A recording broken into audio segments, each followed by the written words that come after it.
All right, can you hear me? Hello, hello. All right, can you hear? Cool, it's working. Okay.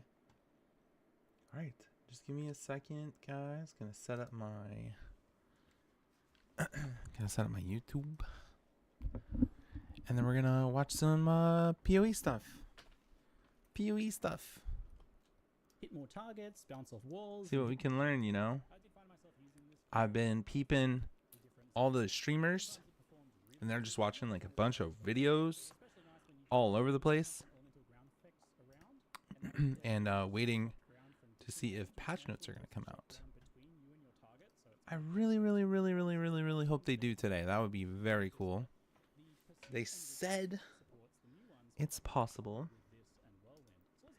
and everyone's kind of waiting for it. So they set this expectation that that's going to be the case. If they don't come out with patch notes today, everyone is going to be extremely disappointed.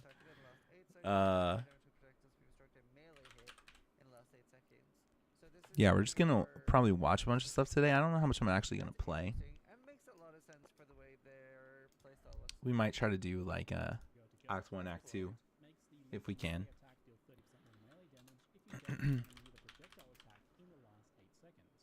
Getting a little burnt out on the speedrun stuff. I just kind of want to play a new thing, you know. Not too crazy, but we're just gonna learn. We're gonna see some new stuff. Right, I'm gonna pull this up on my phone.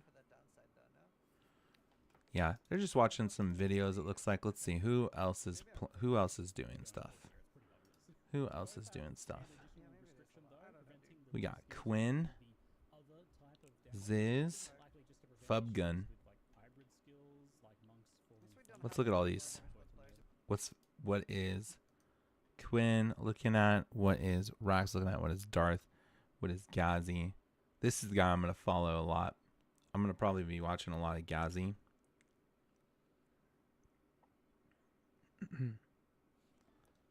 Probably be watching a lot of Gazi. I see anybody streaming, bro. There's Zico. We got Laddie. Becca's playing Monster Hunter. Garrett L is streaming some Schedule 1.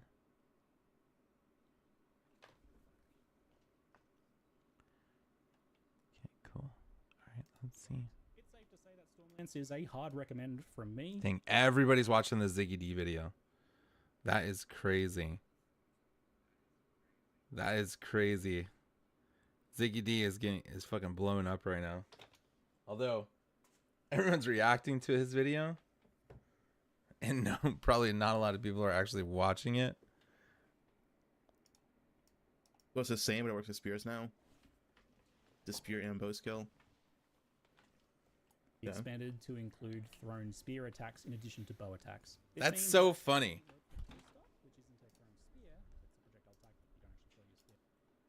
See what Quinn's watching. Higher end of raw damage. Yep, Ziggy D video. Dude, that is crazy. Literally Charge. Great. every streamer in the PoE directory is watching Ziggy D's new video.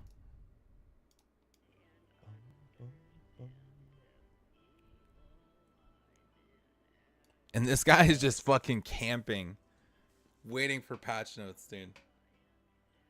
He's actually camping. The percent cost on the bees, like where is that information? Out of curiosity, yeah. Does anyone have a link to that with the Tame Bee spirit cost? Tame B sounds sick. All right, we'll have Gazi up here on the top, and we'll see. I don't really care too much about some of these. Okay, I was getting a bit of lag, dude. I believe these are the spiders, right? I might be wrong. From the breach stuff. So they have a Hellscape Stab Web. No idea how this is, which one of the abilities is which. We'll have to figure this out as we play. We also don't know if the Spectres in PoE2 will have all of the abilities or only some of them. Jonathan has Yeah, been that's saying that interesting. they're going to have Spectre or minion related, or Mark also confirmed this, Spectre specific scaling to these things to make them more balanced. They talked about that with the Tamed Beast, for example. So we don't know if that's the case. Whereas in PoE 1, your minions basically gets all of the abilities, and sometimes that's good. In most cases, it's very bad. See, I'm going to imagine that they are going to probably let all of the specters like just do whatever the fuck they want. They're going to probably put minimal restrictions on them because of the way that they were kind of like talking about them in the patch like reveal, right? It's like some stuff is going to be broken, you know, and maybe they're putting in some like countermeasures to make sure that that's not happening. But you know, I'm an optimist. I think it's going to be broken, and that'll be fun, and they're okay with that. That's what's so cool about the GGG, you know, is like, and this type of game, right? Is like it's okay for things to break. It's okay. Because like it's seasonal, you know, it's like, okay, if things get out of hand, it gets out of hand. It's like interesting. Like if it breaks, it breaks. It's not like meant to be played forever and forever and forever. And even if it is, like, that's not like the main focus of the game. Every 4 months or whatever it is, 3-4 months, there's a fucking reset button that they can just like, well, we made some mistakes, you know, and I feel like that gives them creative freedom to be able to do the things that they want to do. And that's so cool. Yeah. What you want your minions to do is consistently repeat one and the same. Jonathan has been saying that they're going to have Spectre or minion related, or Mark also confirmed this, Spectre specific scaling to these things to make them more balanced. That could be good. They talked about that with the Tamed Beast, for example. So we don't know if that's the case. Whereas in PoE 1, your minions basically gets all of the abilities, and sometimes that's good. In most cases, it's very bad. Normally, what you want your minions to do is consistently repeat one and the same attack. An example of this would be a Kitava Herald from PoE 1. Kitava Heralds are a really cool looking minion. They have some crazy. I'm excited, bro. Oh my god. Abilities. But you see here, this is gonna be so fun. Abilities. Their Leap Slam has a modifier that adds 50% of Fist as extra fire, which is ridiculously good. You can multi-strike support. So what is this? Why is this so good? So deals 20% more attack damage, gain 50% of your physical damage with extra fire. Okay. This in PoE 1, for example, it's crazy. Though it has a 5-second cooldown, the problem is they will never do this when they're in melee range. And since they never do this in melee range, you will only do it when they engage. But they also have this ability, which is insanely good if they keep staying at range from the enemies. They will shoot projectile mortars, and mortars collateral splash. That's what the Arsonist in PoE 2 is doing. The Frost Mages in PoE 2 is doing that as well, which is part of why they're so good. And on top of this guy does this with fist damage, which is ridiculously good. But it has a 3-second cooldown, long cast time, and sometimes they'll just leap slam right into the melee range of the enemies. And if they do that, they stop using this ability, and they don't use this anymore. Now they're just going to use Cleave. And on top of Leap Slam, sometimes they skip Leap Slamming, and they use a Whirling Blade as a gap closer instead. So because of the vast amount of different type of abilities this Spectre's using in PoE 1, they are a bad choice to run. Really? So in PoE 2, we'll have the same kind of perspective looking at these enemies that we want to use. Yeah, because it's not consistent. The unit we're using has a ton of abilities. It would only be good if they are consistently using the same ability. It's fine to have a melee attacking minion that does good damage and has another ability that might be a gap closer that they will consistently use to basically get their speed from not hitting a target to actually start hitting a target, right? So there's going to be a lot of those things that we have to take into consideration, and a lot of this will come from playtesting, which I'll be doing on the launch of Portal Yeah, I'm 2. excited, dude. So as you can see, there's a lot of things that we can go through. I'm not going to go through the entire list and sit with this video for 4 hours. This actually took me a lot longer than that to go through, but wow. I will leave a link in the description to this document. See, that's fucking crazy, bro. Like, this is the kind of thing, like, I just don't have it. You know? Like, I feel like so often, you know, I like playing to, like, a certain level, you know? Like, I'll parse on these games and try to get, like, 90% kind of thing. You know what I mean? Like, but these guys are fucking 99 parsing, bro. Like, they are diving deep. They are getting in there. And, like, I like just kind of doing okay, doing pretty good, you know? Like, because the return of, like, you know, your diminishing return on, like, the fucking amount of effort you put in and what you get back is, like, crazy. I like to put in a budget amount of effort and get back a really good value on like whatever I'm doing. And there's going to be more monsters added with the 0.2 patch as well. So we're going to see how that's going to go. I also We have just the lose Quest monsters, interest, we have the corrupted you know? monsters. We have the argument At that level. based off the picture that we saw. Where's the picture? This one here. Maybe we'll have bosses. That means we have to play test those as well. That'd be And crazy. the That'd be so cool if they let you get bosses. That would be actually awesome. If you can fucking take bosses as specters, how cool and interesting would that be? That would be so cool. I hope they do that. I really, really hope they basically do what that. I will try to do is that I will try to find a way to determine a value, a numerical value, because we have to do this as effectively as we can, where I put an efficiency per spirit number. That's the best way to do it because of the fact that every specter will have different type of spirit reservation cost. So if you have a unit that is a range unit specifically, if you want to have a large quantity of them that cost 10 spirit, you could have stupid amounts of them. That could be an extremely high value per spirit. And then you can have something like this example here. Let's say we can have Yamanra, but he attacks very slow. High damage, but attacks very slow. And the damage output you get per spirit reserved could be very low with a bigger unit compared to having more of a smaller unit. So that's kind of the value we'll be looking at to see where we can find the most effective ways of playing. Then obviously you have other factors. So for example, we can take an example of comparing Arsonists with Frost Mages, for example, or even Storm Mage with Dorianis.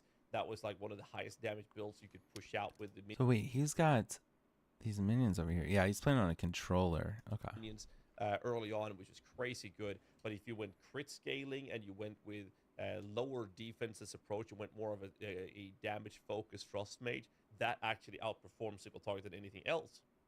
But if you did and it was still sturdy and survival and resilient. But if you did a glass cannon version out of the Doriani's prototype, that would actually out DPS it.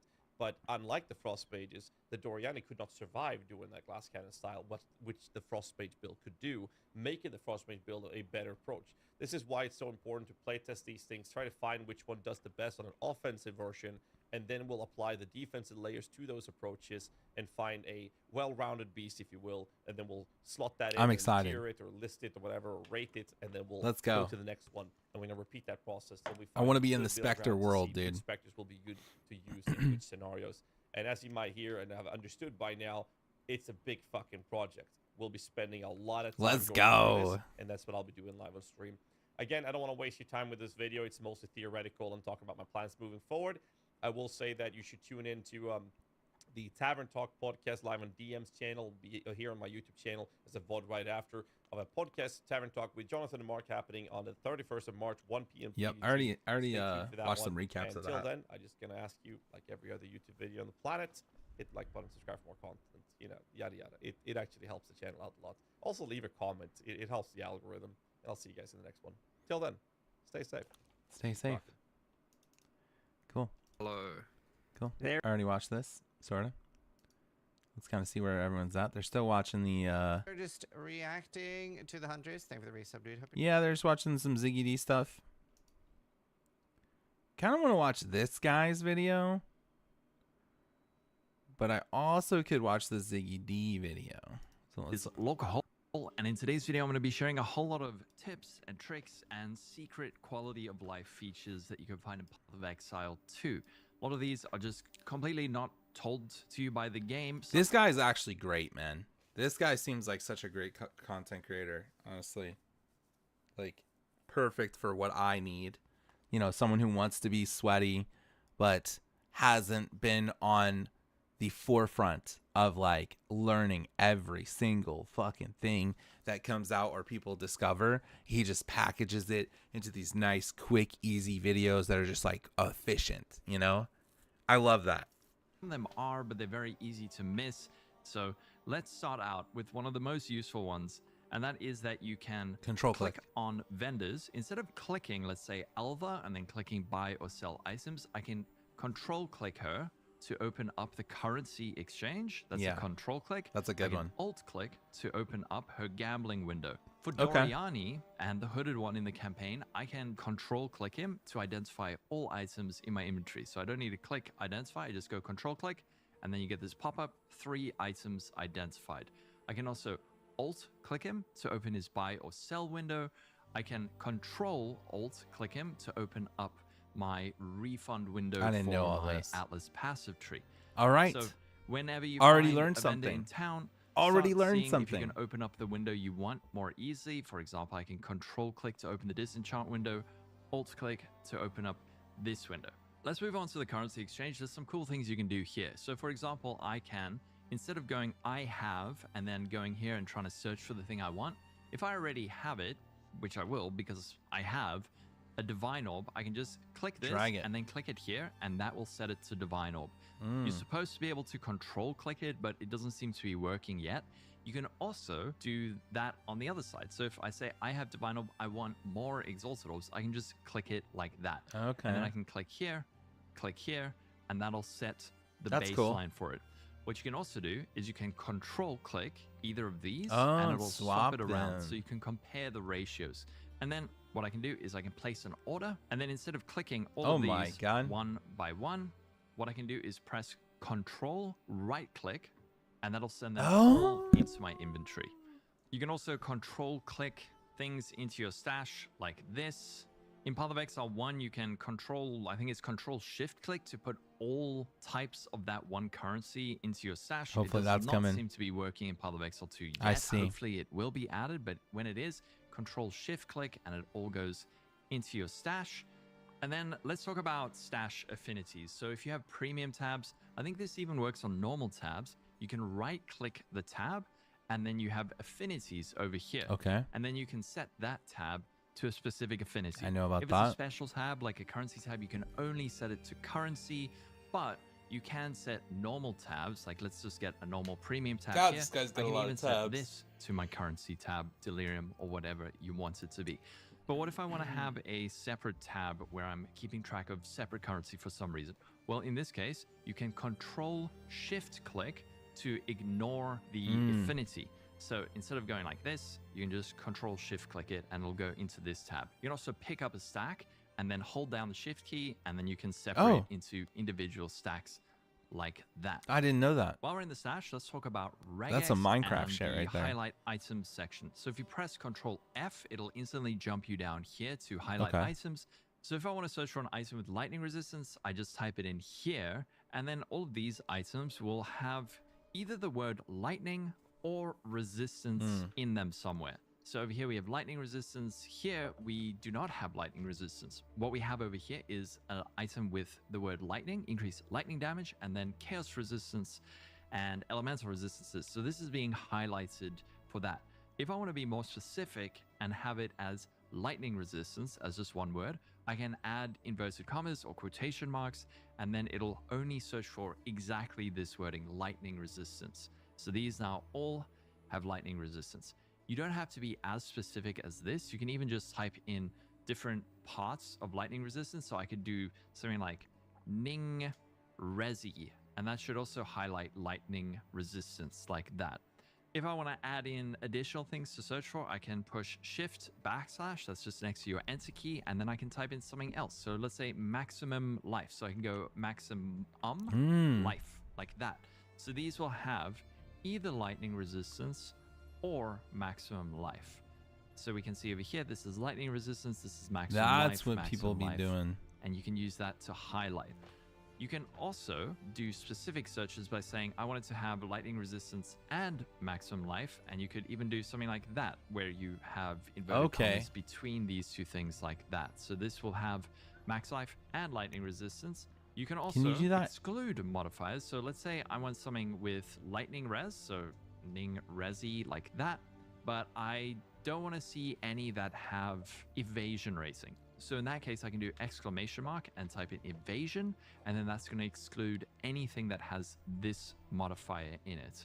The good news is this also works with vendors. So if I'm looking for a very specific modifier, I can type it in here, Or what you can do is have a pre-prepared regex string to highlight various item modifiers that you are looking for, or even specific items. So I have this one over here. This was for my monk speed leveling. Yeah. And this was highlighting speed, movement speed, boots, and then strength, and then also quarterstaffs, damage to attacks, maximum life, spirit, all these different things. So you can see these aren't even full words, and you can even type in things like quality to see anything that has quality, or even sockets to see items with sockets. This is limited to 50 characters, which is why people tend to shorten different phrases, but you can create really, really useful strings like that to highlight different things with vendors or in your stash to just see what you need. You can even do it over here, press Control F, and you can search like energy shield, like that. You can also get more information about your items by pressing Alt, and then over here you'll see implicit, and then prefix and suffix, and then the modifiers tiers. here. So I hope tier they 1, flip tier these. 2, tier 2, tier 2.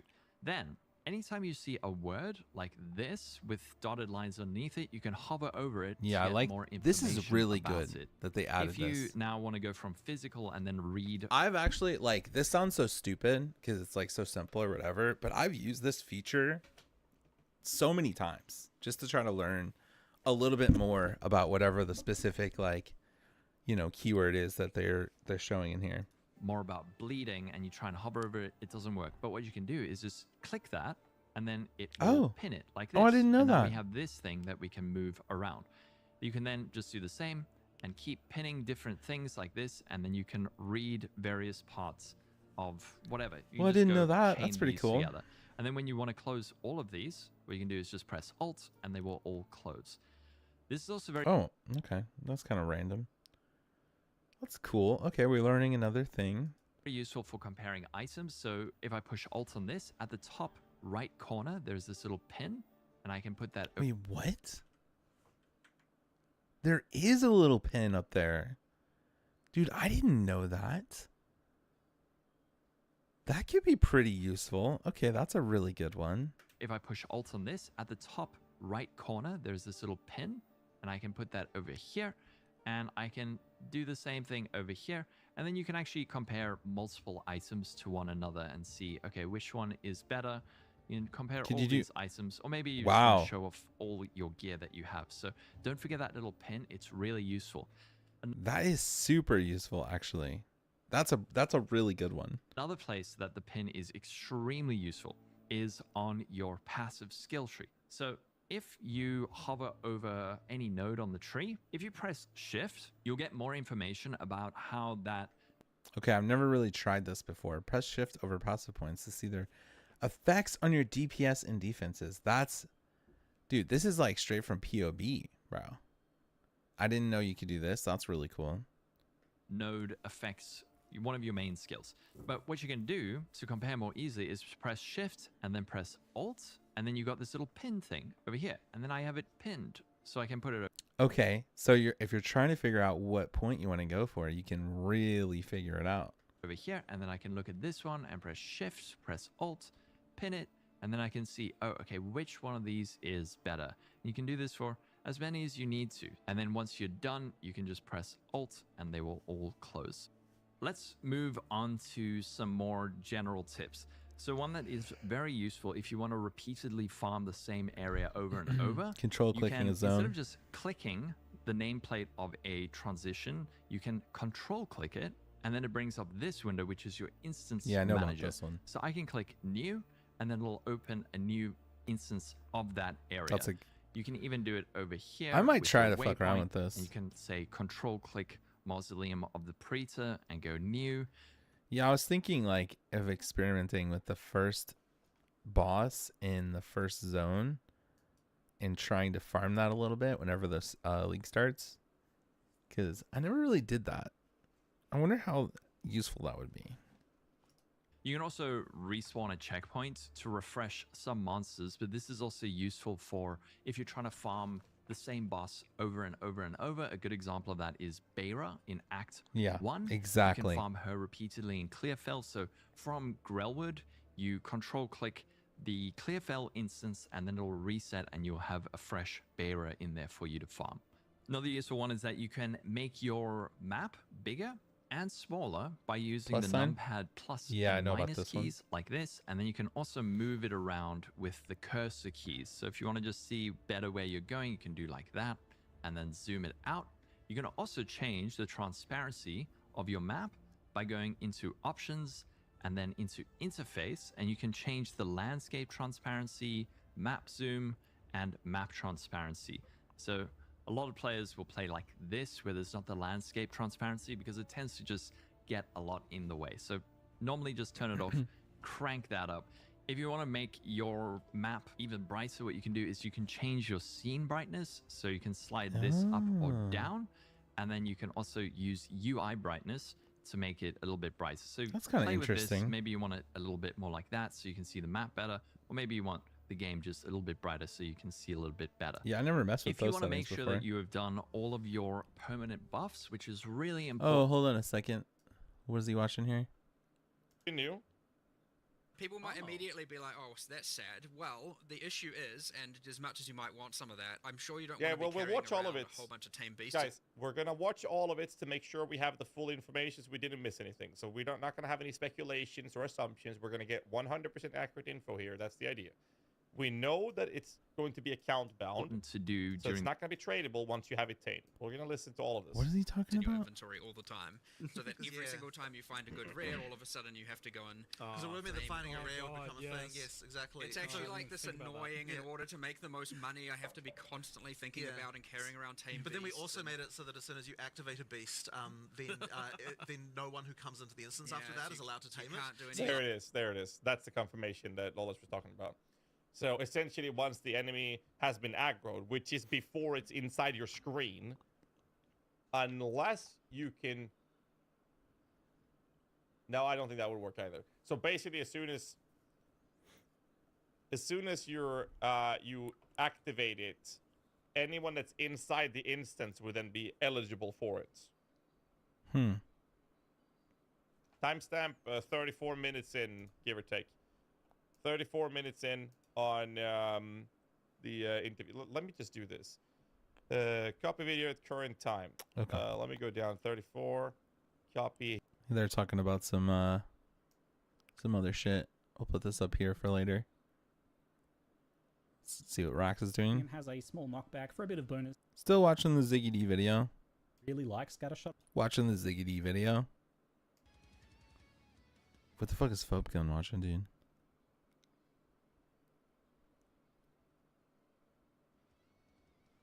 Or is he playing? I think he's actually playing. No. That was probably the Ziggy D video, actually. Okay. And then says, There is some kind of yeah, everybody's watching this, bro. How long is that video? I'll have to watch that.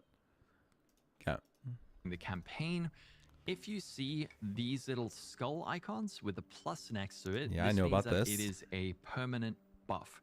So this one is Beira, which gives us plus 10 to cold resistance. If you see one just like this is just an optional side boss that you can slay for some kind of guaranteed drop, maybe a gem or something like that. But over here you can see killing Crowbell grants us 2 weapon set skill points. So by the end of the campaign, you should have 24 additional skill points. And if you've missed any, just click through here and see if you've missed it and do that quest to collect that permanent buff. Another thing you can do is if you want to instantly assign a passive without having to click this confirmation box, then you just need to control click it and it'll instantly be applied. Let's go over some useful options. I saw somebody do that recommend before. you use. So if you press escape, go options and then up to interface, you can add certain useful things. So you can remove quest tracking, you can even show a clock so you can keep track of the time.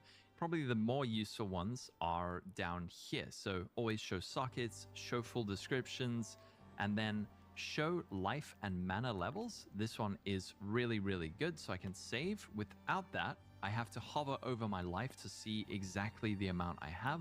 So definitely turn that on. And then also you can have show flask buffs, aura icons. I believe these are automatically on. If they're not, do turn them on. Show mini life bar above you. This one's also good for keeping track of your life without having to constantly look down. And you can do the same thing for enemies. So having the mini life bars above enemies to keep track of their life. You can also change the size of your cursor. and make it even brighter and bigger so that I could have like a bright green cursor so I don't lose it. Another thing you can do is you can press F1. That'll bring up this graph at the top. You can keep. I know about this one. I don't know. It looks kind of ugly having all that stuff up there though. But it is pretty useful, especially to know when you're lagging.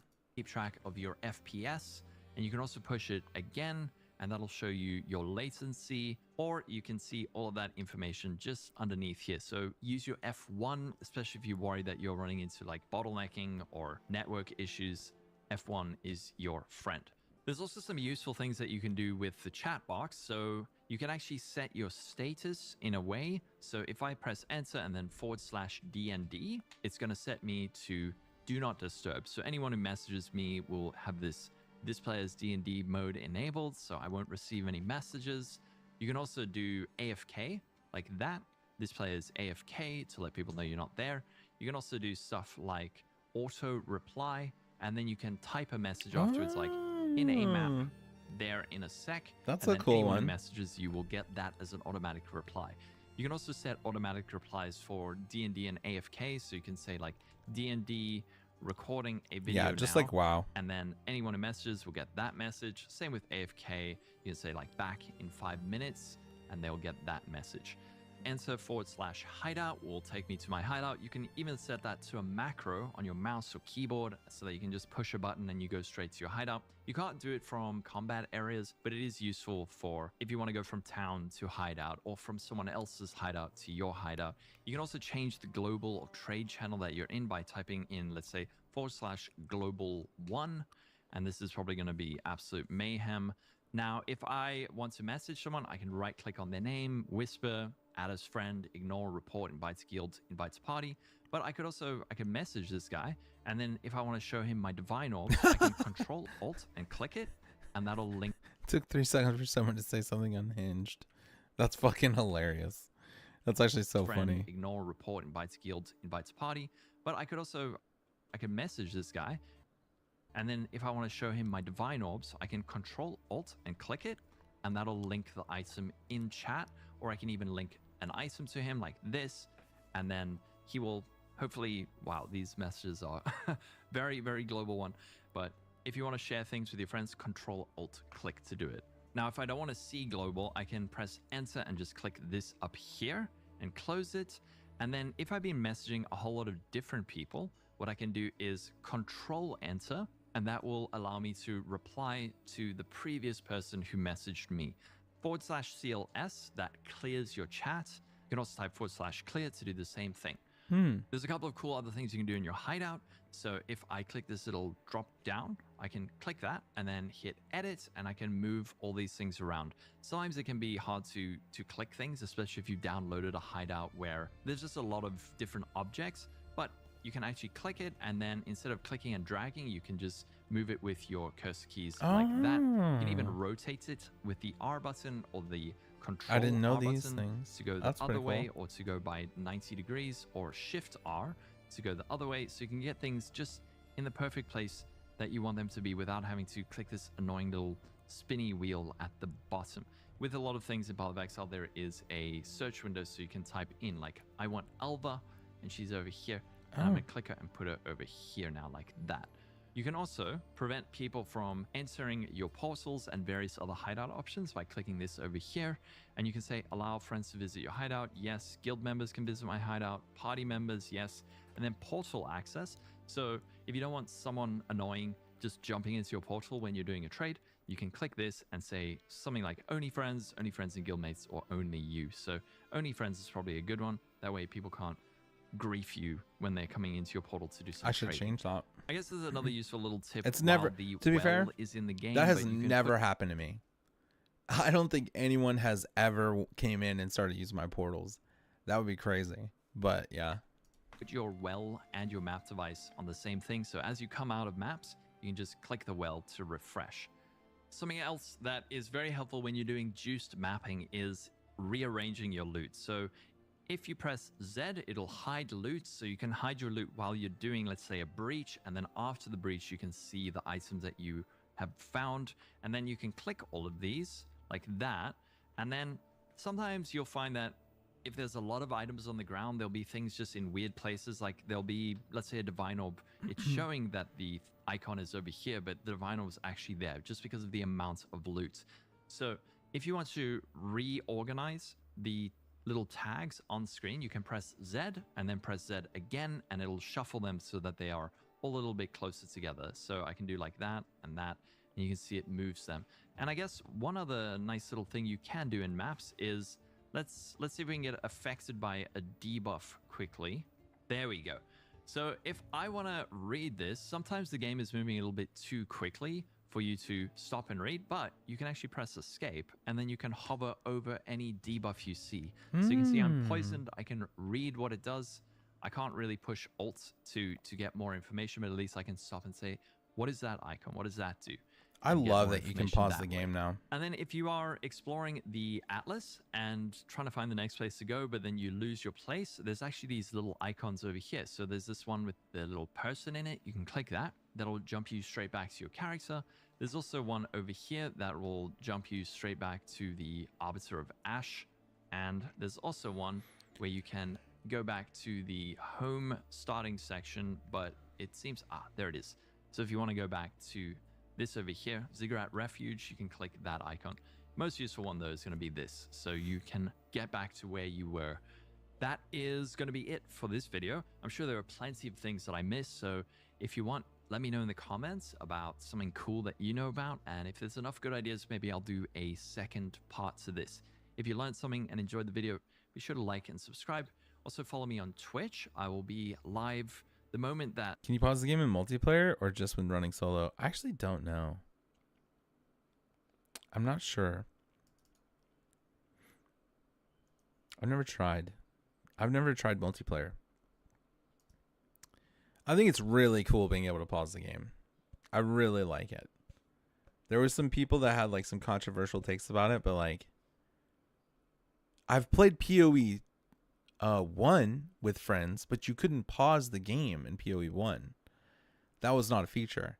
That was a PoE 2 thing. I've never actually played PoE 2 with another person and done something in PoE 2 with another person. I actually honestly haven't played a lot of PoE 2. I only just I've played more PoE 2 now than I've played whenever it first came out, because it came out right next to Molten Core, and I was like, okay, well, I wasn't even level 60 when Molten Core was coming out. Like, I was like, okay, I gotta hurry up and get Molten Core ready. I gotta get level 60 and get my character ready and find a raid. I'm gonna be messing with it this weekend. All right, well, we'll try it, man. I'll be down. We could what should I play? Sort kind of asked, not gonna lie. There's no way. I mean, here's the thing. They just said that the whole game is going to change. They are doing a balancing pass on literally every single spell in the entire game. Like, and that probably means passives. That probably means items. That probably means like literally every single thing in the game is going to change in terms of balance and how everything feels. And even the monsters are going to be potentially harder or easier. We don't know. Maybe they do different shit. Like maybe bosses use different abilities. We actually just don't know. And the way that we find out is they're going to put out a patch notes either today or tomorrow. And I've been watching and just trying to keep up with it. Almost every single streamer in the Path of Exile category is saying patch notes, like patch notes, patch notes, like patch notes, patch notes, patch notes, waiting room, waiting for patch notes. Like, and everyone's just watching. They're doing exactly what I'm doing. They're just watching videos and they're waiting and being ready for, like, if patch notes drop, they're just going to react to them and read them all and like go over them. What should you play though? I think you should play what seems interesting. Personally, I'm going to play the Witch Lich. Then commence with the theory crafting. Yeah, basically. Yeah, as soon as the patch notes comes out, that is going to be... Well, my plan is to play a minion build. It is suspected that you could probably play more of a dot, like curse, like chaos type build as well. But I'm going to probably play specters, which is... It basically is like Pokemon, right? Like you can take and you can capture any minion or any monster, potentially even bosses. Like people are speculating because of a bug that you can capture a boss and have it fight for you. So you can choose anything in the game almost, and you can capture it, and it will use like its abilities and have its passives and buffs. I know. Dude, I'm fucking hyped for it. Doesn't that sound sick? That sounds so cool. Like I am really excited to try that. Like to just do a minion build. And this guy right here, Gazi, this guy, he's like the Spectre guy. He's like the minion guy. I just watched a video of his where he was like talking about basically, let me see. Yeah, he does a whole Lich interview or breakdown. He has a Spectre guide or Spectre video. I want to see it. Spectres and PoE 2, what we know. Hey guys, you guys are TV So I watched this video. here. And this guy does. He has a fucking notepad In my that he spent hours and hours and hours and hours going over that does a breakdown of every enemy in PoE 2 and what might be good and what might be bad. Dang, hot babes and Boris YouTube shorts. Dude. I don't know what's in there, bro. I just be watching PoE videos, I'll be honest. Double striking it using units, possibly high DPS if my math isn't fucked. I'm not gonna go through. Yeah, this is crazy though. And this guy says that he is going to basically test every single minion or monster or enemy basically in the game and see like if it's good, and they're going to put it in a scale. So like I'll be watching this guy's content a lot to try to figure out like what is broken, what people are using, and like I'm excited to fuck around with the Spectres and go around and just kind of catch them all, dude. Like that's going to be cool. But hopefully we get some patch notes here. He's doing some speedrun practice. Okay, what's Gazi doing? Emo? Oh yeah. Everyone's just chilling, bro. Everyone's just chilling. Easy Combinator mouth. Yeah, you want to watch a Huntress video? Could do that. All right, so Ziggy, the...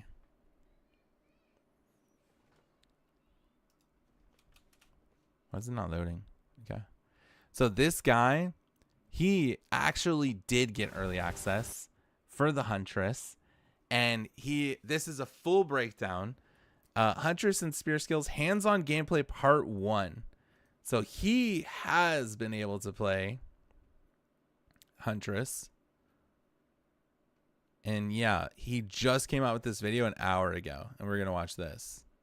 And it's going to talk about the Huntress, which is probably going to be the second class that I try. Like, I'm more excited to try the Spectre thing and the Lich thing.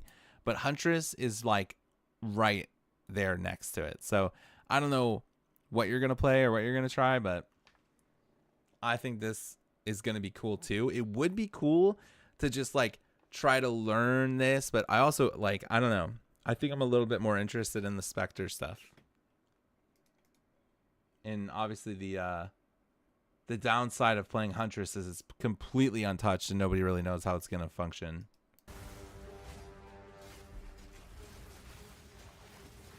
I'm still in the learning the basic fundamentals of the game. Maybe I should avoid Huntress. I mean, yeah, either way, you're going to like have to learn something. You know what I mean? It does look really cool. It does look really cool. If you have questions too, like, I can probably answer pretty much anything or figure out the answer. And maybe I learned something in the process. So if you come up with a good question, make sure you ask me, dude. I'll try to figure it out.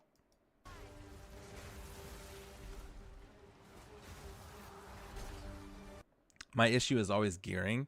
Well, we can kind of... You want like a little gearing fucking breakdown, dude? Because I'm not very good at gearing as well. But the early game...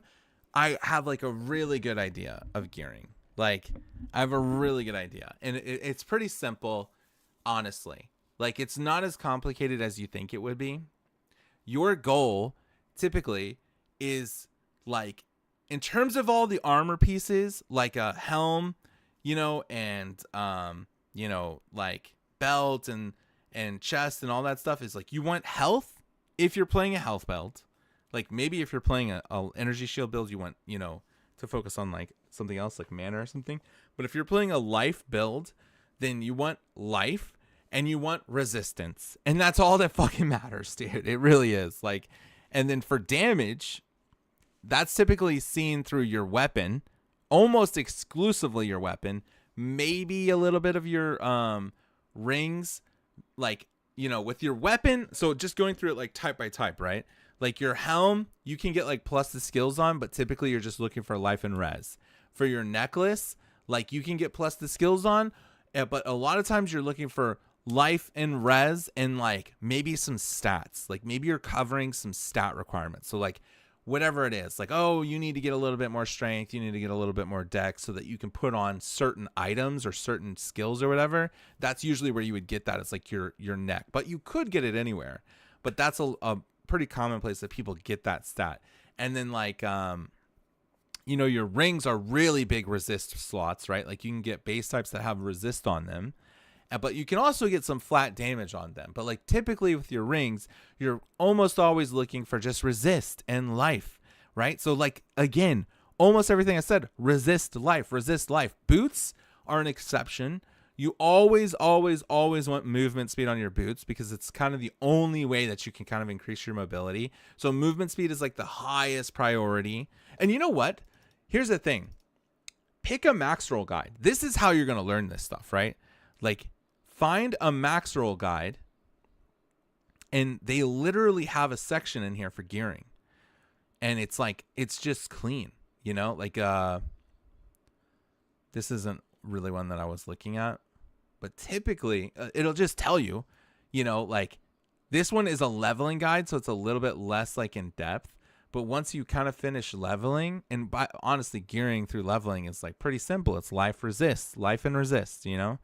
But like, let's see, I'm gonna pick the monk build that I was using, right? And look at how in depth the gearing goes here. So he tells you this is exactly the kind of weapon you're looking for, right? Like, for monk, it's like, okay, you're really looking for physical with percent physical and flat physical damage. And then like, you know, elemental percentage is good, or any sort of flat elemental is good as well. And then you're looking for crit chance, and then you're looking for attack speed. And that's the monk weapon, right? Like, and then helmet, it's always like kind of the same thing. It's going to tell you like, you know, this is an energy shield build. So you look for energy shield, and you look for resistances, and like amulets is like resistances is big, but like, yeah, this is like super specific, right? Rings, life, resistance, like it's all like life and resistance is kind of king when it comes to gearing. Really, it's life, resistances, you know. Gloves are another kind of like a damage slot. Like you can get attack speed and added damage to like elementals and stuff like that, but like, you know, you still want life. You kind of want life anywhere you can get life, as long as your character uses life, which is gonna be pretty common on a leveling character. You just go life and resistance. So yeah, let's find, I mean, you know, whatever the Sork build is, I'll go to Sork here and we'll see what the Sorks are. We'll pick a leveling, we'll look at an in-game build. So they've got Archmage Spark Lightning and Archmage Spark Stormweaver. Here's the problem. If I see Spark, I'm uninstalling. It's 2 Spark builds. Well, you could play something else too. You can go to like Mobalytics, right? Mobalytics has PoE2 builds. And like these are also really easy to follow. And probably even more, right? So Sorceress. We want some builds. Maybe like, yeah, we're looking for verified build, safest boss killer, Chronomancer. Oh, this is a Chronomancer. This is different. This is like a time wizard one. This is cast on crit, I think. Yeah, this is like Comet's Frost builds, basically. But here's the thing, Doink. Everything in the game is changing. Like, literally, it's impossible to say that this is going to be 100% accurate, because the whole game is getting a rebalance. So I don't want to say that a lot of these are going to be also they are adding 100 support skills. They're adding 100 uniques. They're adding like a bunch of new, I don't know how many, a bunch of new actual skill gems, you know, like, and they're like that, even that sort of thing alone, even without the balancing, completely changes the meta. Like the fact that they're adding 100 support skills and the fact that they're adding like all these new items into the game, plus the rebalancing, like probably every skill in the game and all the passives and all the monsters. So the way that you're even engaging with the game is like, okay, fundamentally different. So it's like, that's massive. That's massive. Is it 100 new skills, really?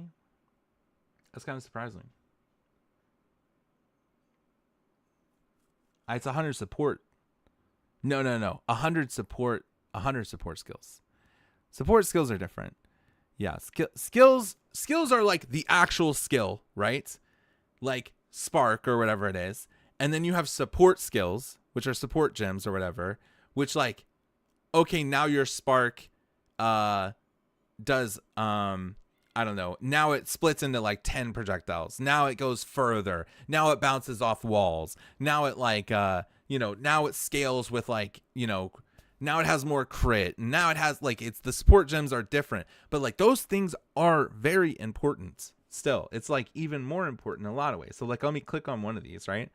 And we'll just go to like one of the skills. Martial Tempo.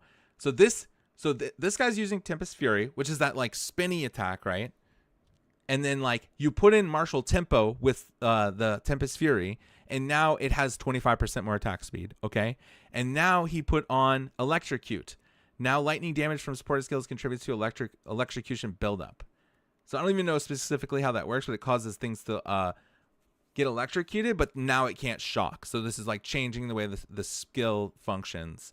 Supported skills have a 40% chance to build an additional combo hit. So every time it hits, now it can do an extra combo hit, which is going to help them with their bell. So like they only need to attack twice to get bells. And then practice combo. Oh, I already read that one. Supported skills gain 3 rage on hit. So rage gives you just like flat AD and stuff. So it's like every time he's attacking, like the more he attacks, he gets rage, and it kind of like slowly decays, kind of like a warrior does. But it's like all the rage stacks that he has, more rage that he has, he does more damage. So it's like a little multiplier. And then lightning infusion. Supported attacks gain 25% of damage as extra lightning damage. So it's just like all of the damage he's dealing times it by 25%. And then any sort of fire or cold damage that it would do would deal 50% less. So because it's a lightning ability, it just does more damage. It's got lightning infusion on it. Yeah, and like basically what this means is that you can take any skill and any of the viable support gems. They're adding 100 of these. And like people kind of say that like, okay, these are incredibly impactful, right? Like some of them just do crazy stuff, right? Like and you can't have more than one of these in any of your abilities or whatever. Like some of these gems just do insane things. And like yeah, so basically if they're adding 100 of these, and these determine the way that you like build up a skill based on like what supports are strong and what synergies you can create, like that's going to massively change the game. Plus they're adding a bunch of new skills, plus they're adding new ascendancies, plus they're adding 100 new items, like, and they're rebalancing all the numbers on all of these things and potentially how they even work. So it's like every build guide could just be invalid now, potentially, Like the whole game is fucking gonna change. So we'll see what happens. And obviously, like, you still have an ability, your like Thunder Wave that does Thunder Wave is probably still gonna do Thunder Wave, but like how much damage it does and what it scales with, or how much like, what the angle or the size of the ability, like who knows? Like we actually just don't know yet. We just don't know. Dusk Ring. But I'm guessing that would be similar approach to that then. At least I would assume so. Oh, yeah. Meanwhile, D4 skills have like 2 branches. Yeah. See, that's why people like PoE over D4. But then, you say the same thing. Like, okay, some people like D4 over PoE because it's just too much. Like this.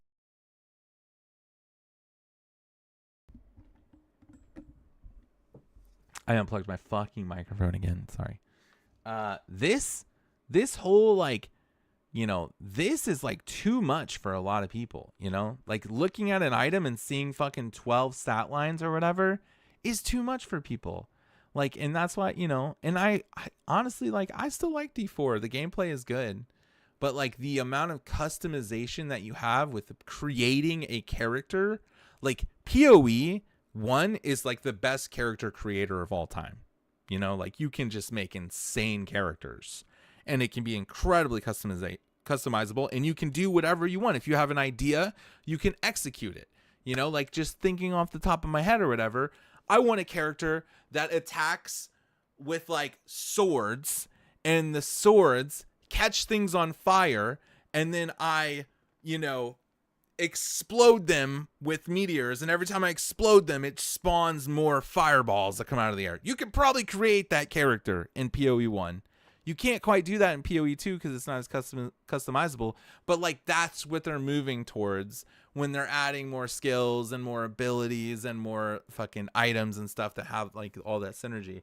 And that's what people really love about PoE, but like that's so overwhelming. If you just want a game where you can log on and just kill monsters, it's not quite, you know, that simple. Like there's so much to it. I'm just fucking yapping over here, dude. Yeah. That's pretty cool though. Let's see what Ziz is watching. Ziz is speed running. But they're 400 gold. Ziz is playing a warrior. He's gonna be playing a blacksmith. I can sell. Unlucky. Very low on gold. Yeah, that's like honestly, I respect the people who play the game like that. Where whoa. Them adding more omens. I just want the Metacraft omens. Because every other Is this omen it? for amelioration or whatever the fuck it's called. No, it's not. Amelioration. What is this? Reinforcement and secret compartments feels more like strongbox stuff to me. Yeah, sorry, message there, Lolas. I agree with you.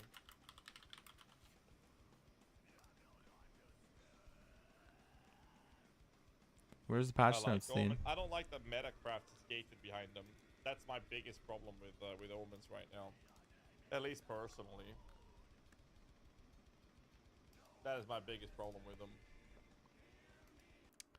Yeah. Let's watch some more stuff about how to price check and sell items in beginner. So I like this one.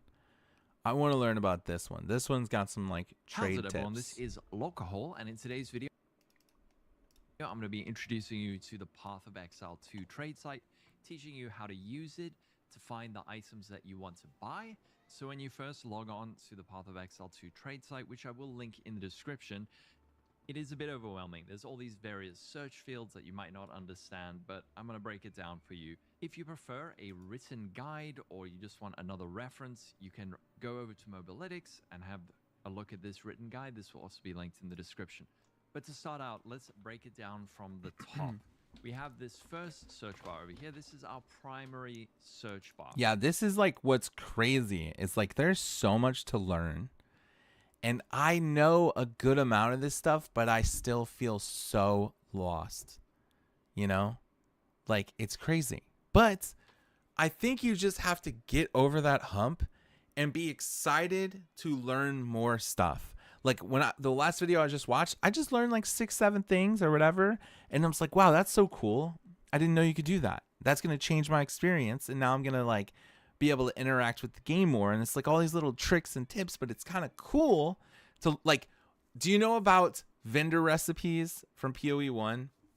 Like, I don't really think they have a lot of vendor recipes in PoE 2 as much.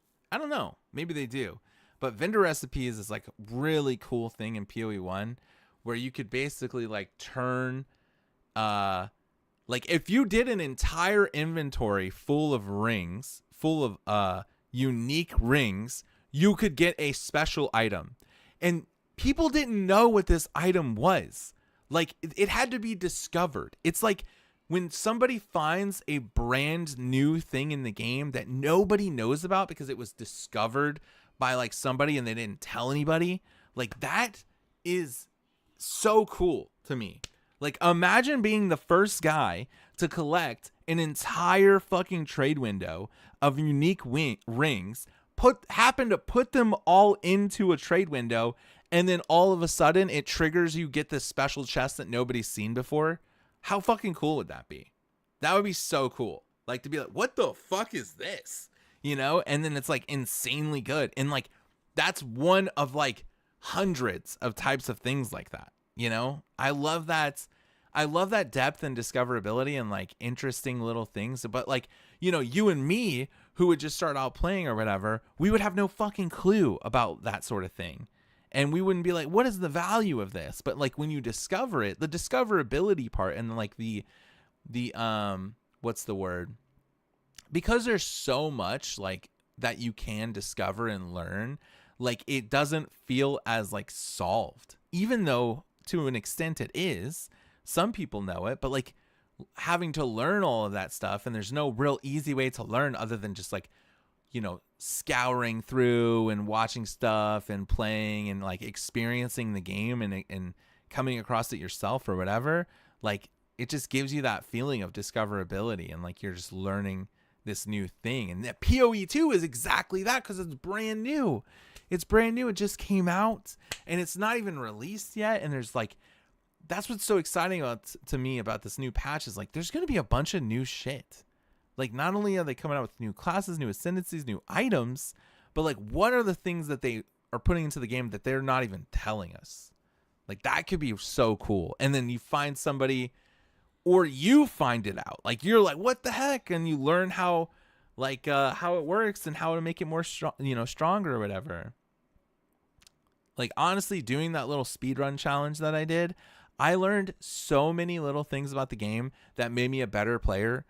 And it's just like, I'm excited to play again. I'm excited to be like, wow, okay, I didn't know that. And now I know this knowledge and now I can play and put that into like practice. And it's so cool. Over here, you can type the names of specific items or uniques or anything that you might want in the game. So let's say I'm looking for a fox shade quilted vest. I can type that in and then click it. And then at the bottom down here, just hit search. And then all of these listings that come up are people that I can message to buy what I want. All you need to do is you click this direct whisper button. It'll send a message to the other player in game with the request. So over here, we have the price that the person selling the item is listing it for. We also have their account name and we have the time that it... So this chest is good because it's one of the only chests in the game that can give you movement speed on a chest piece. And I've learned this from like just learning about speedrunning in general.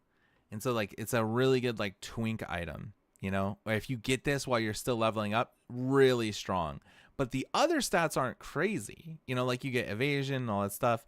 Evasion rating is basically there's 3 types of defensives, right? You have armor, which reduces how much damage you take from melee attacks. You have energy shield.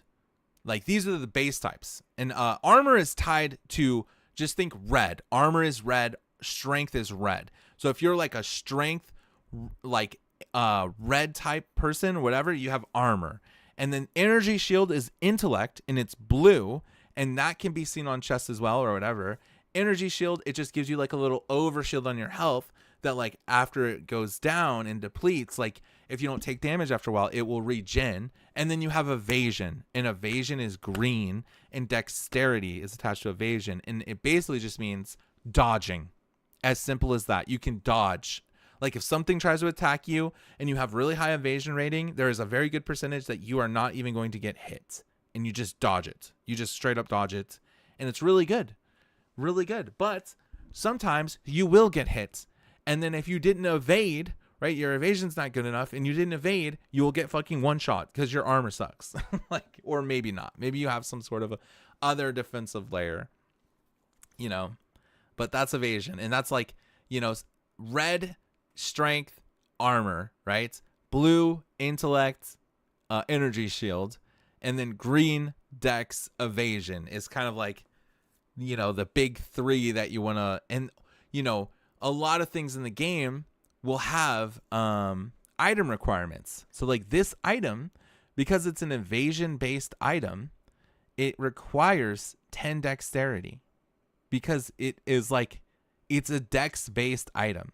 But you'll find like he'll probably go over something else that requires strength or requires intellect because it's like a, you know, intellect based. It's like it's kind of pushing, you know, some sort of like class requirements on you in the game, and like it's a little bit of and you like if you wanted to use this as like another type of based character, it wouldn't be that hard because it's such a low dex requirement. But let's say it was like a higher level chest and it took like 60, 70 dex and it was still like it had some crazy effect on it. Like you're gonna have to figure out how to get that amount of dexterity on your int based or strength based, or maybe your int strength based character, you know? It was listed. So this one was listed 3 months ago and they want 1 exalted orb. You click that direct whisper button, it'll message them and say, hey, I want to buy this item from you for this price.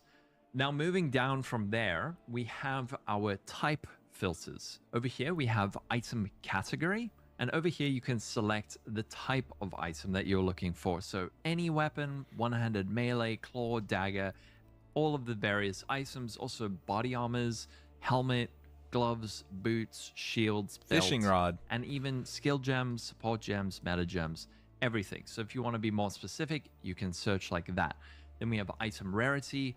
So if you, let's say, only want to buy a white stellar amulet, for example, you can select item rarity normal. That way, the only results that show up would be white bases. You can also select magic, rare, unique, or any non-unique.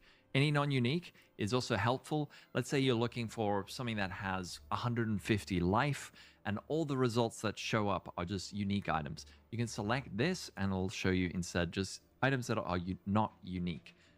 Under that, we have the item level. So if you're looking for an item with a specific level, let's say there is a modifier that only appears on items that have an item level of 84, you can set the minimum or maximum. So I could say 84, like that. And then the item quality. So if it is a gem or body armor or weapon, you can select this and set that value.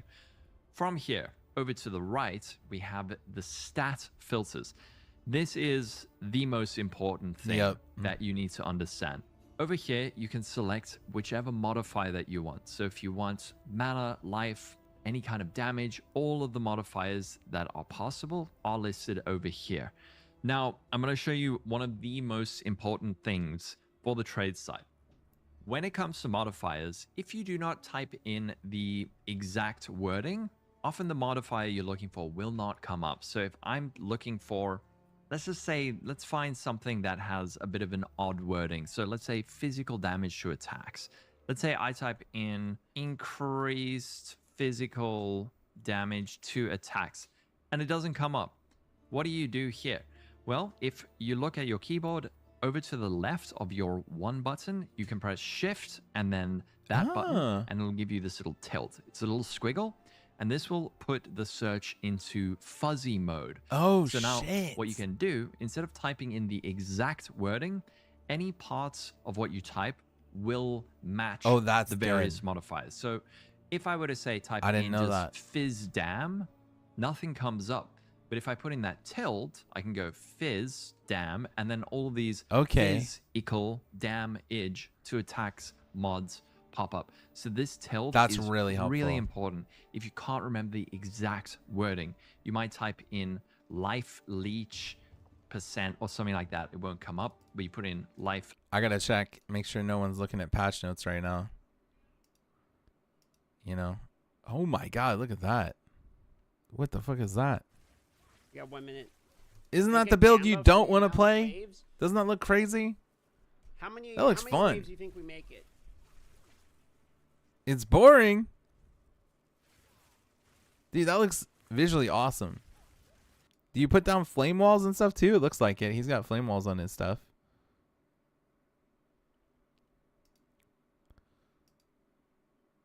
Looks like everyone's kind of playing the game now. Yeah, Rax is doing a witch speed run. I want to get this. I'm dead. Just restart the run. Just let him kill me. It's over. Getting flame walls made it kind of cooler. I mean, you get flame walls real early, right?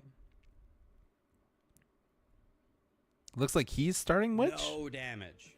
None.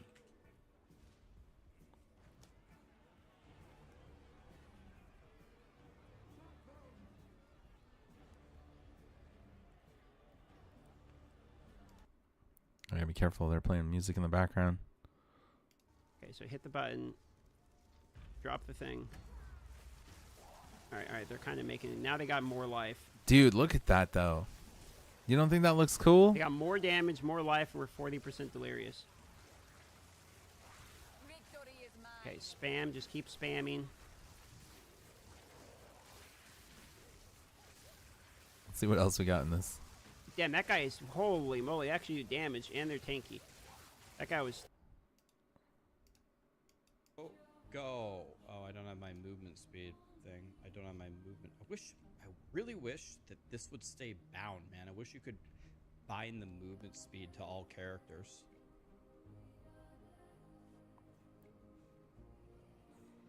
That's all you do for 30 hours? Yeah. Well, you just got to find a new build. Like, you did that one. Don't do Sork if you did it again if you didn't really like it. You know? That's what I would say. Try something new. Try something new. There's a lot of different stuff. Honestly, try what I'm doing. If you want, and I can hyper fucking help you if you need to.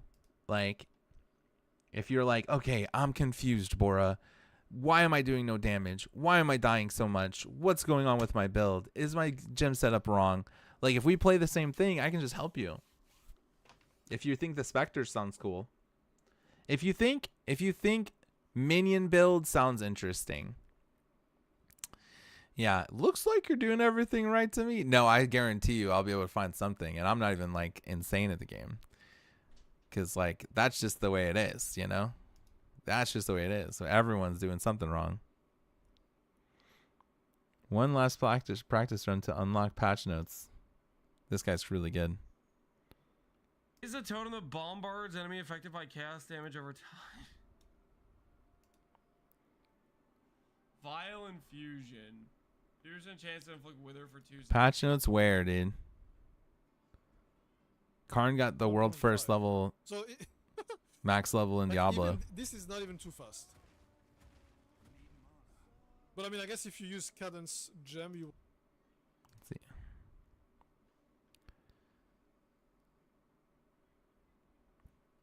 Everyone's just waiting for...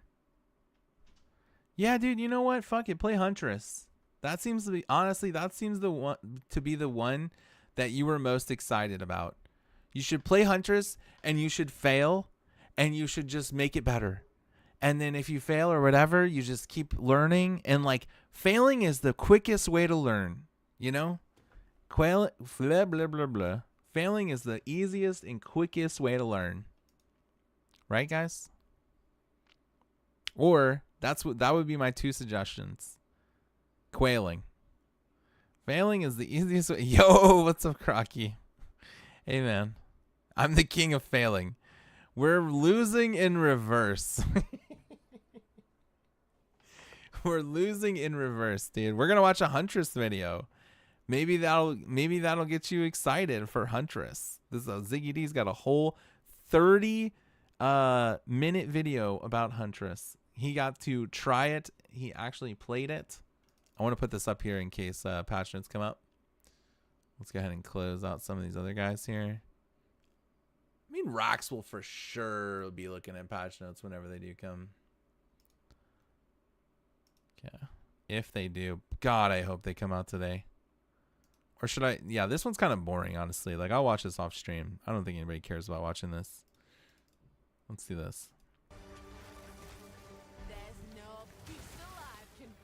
The Huntress, equipped with Spear and Buckler, seamlessly weaves melee and ranged See, attacks together using... If it wasn't for the Spectre Witch Lich build, like, I would be trying Huntress. Even with the downside of not knowing what the fuck, like, how it's gonna play. high mobility and powerful counterattacks and skill combinations. And I would It's probably a play like a spear playstyle build. unlike anything that we've had in Path of Exile up to this point. Attempting to make this overview Like, look at that, that guide looks has sick. proven very challenging. With my previous mercenary hands-on guide, I could simply talk about each skill individually and maybe just note one or two of the interactions that come up. But for the Huntress, it's not so simple. So many of the skills interact with each other in different ways. Also, the cool thing about Huntress is they literally get their own form of like Spectre by being able to like be a Beastmaster. They can tame pets. You can get pets. You can get fucking. It's basically the same thing. Like, that's fucking sick. You can play some pretty simple and organic feeling skill combinations without being quite so overcomplicated, but it's when you start to consider all of the possible interactions and options. Yeah, here's the thing is they are saying that it is pretty complicated, huh? Maybe that's a little bit of a deterrent. That you have available to you, quickly things become really complex and really, really interesting. I think it's definitely the most dynamic and engaging playstyle It's the most dynamic and engaging playstyle. that GGG have released thus. This was played on an earlier in-dev build. There may be some differences in skills and tools between this video and the launch. far. So here's my overview of the Huntress, Spear, and Buckler skills from my hands-on time at the GGG. Well, he did say at the start, you can play a more intuitive setup. You could play that. And you know what? Honestly, what it's probably going to come down to is just probably going to be following a guide that someone else made anyways. So as long as like, but it is going to be complicated for the character builders, the people who want to make the build themselves, like, because there are so many probably interesting interactions with like the spears and all the beasts and stuff like that. Studios. This guide will be in two parts. Part 1 has skills up to level 5, and Part 2 has the rest. Spears are one-handed only and cannot be dual-wielded. There's definitely a bit of synergy with bucklers, but technically you can just use a normal shield or even... Of course I know him. He's me. Oh, hello. Hey, what's up, Tally? How's it going? no offhand with the Dance with Death keystone. Spears are fundamentally hybrid melee ranged weapons, and they come pre-packaged with both Spear Stab and Spear Throw basic skills. Both of these are decent single target skills and cost 0 mana, so they're fine choices while leveling for some easy boss poking. The devs actually want these to be on the higher end of raw damage compared to other skills because, and this was how it was phrased to me, they don't do anything else, so they might as well deal some damage. Spear Throw can actually consume a Frenzy Charge to create a small explosion. Really? There's no real reason to do this, but it's a cute little addition. It's mainly because the idea is that every single spear throwing skill can consume a Frenzy Charge for some benefit, so they wanted to keep it consistent even with the basic one.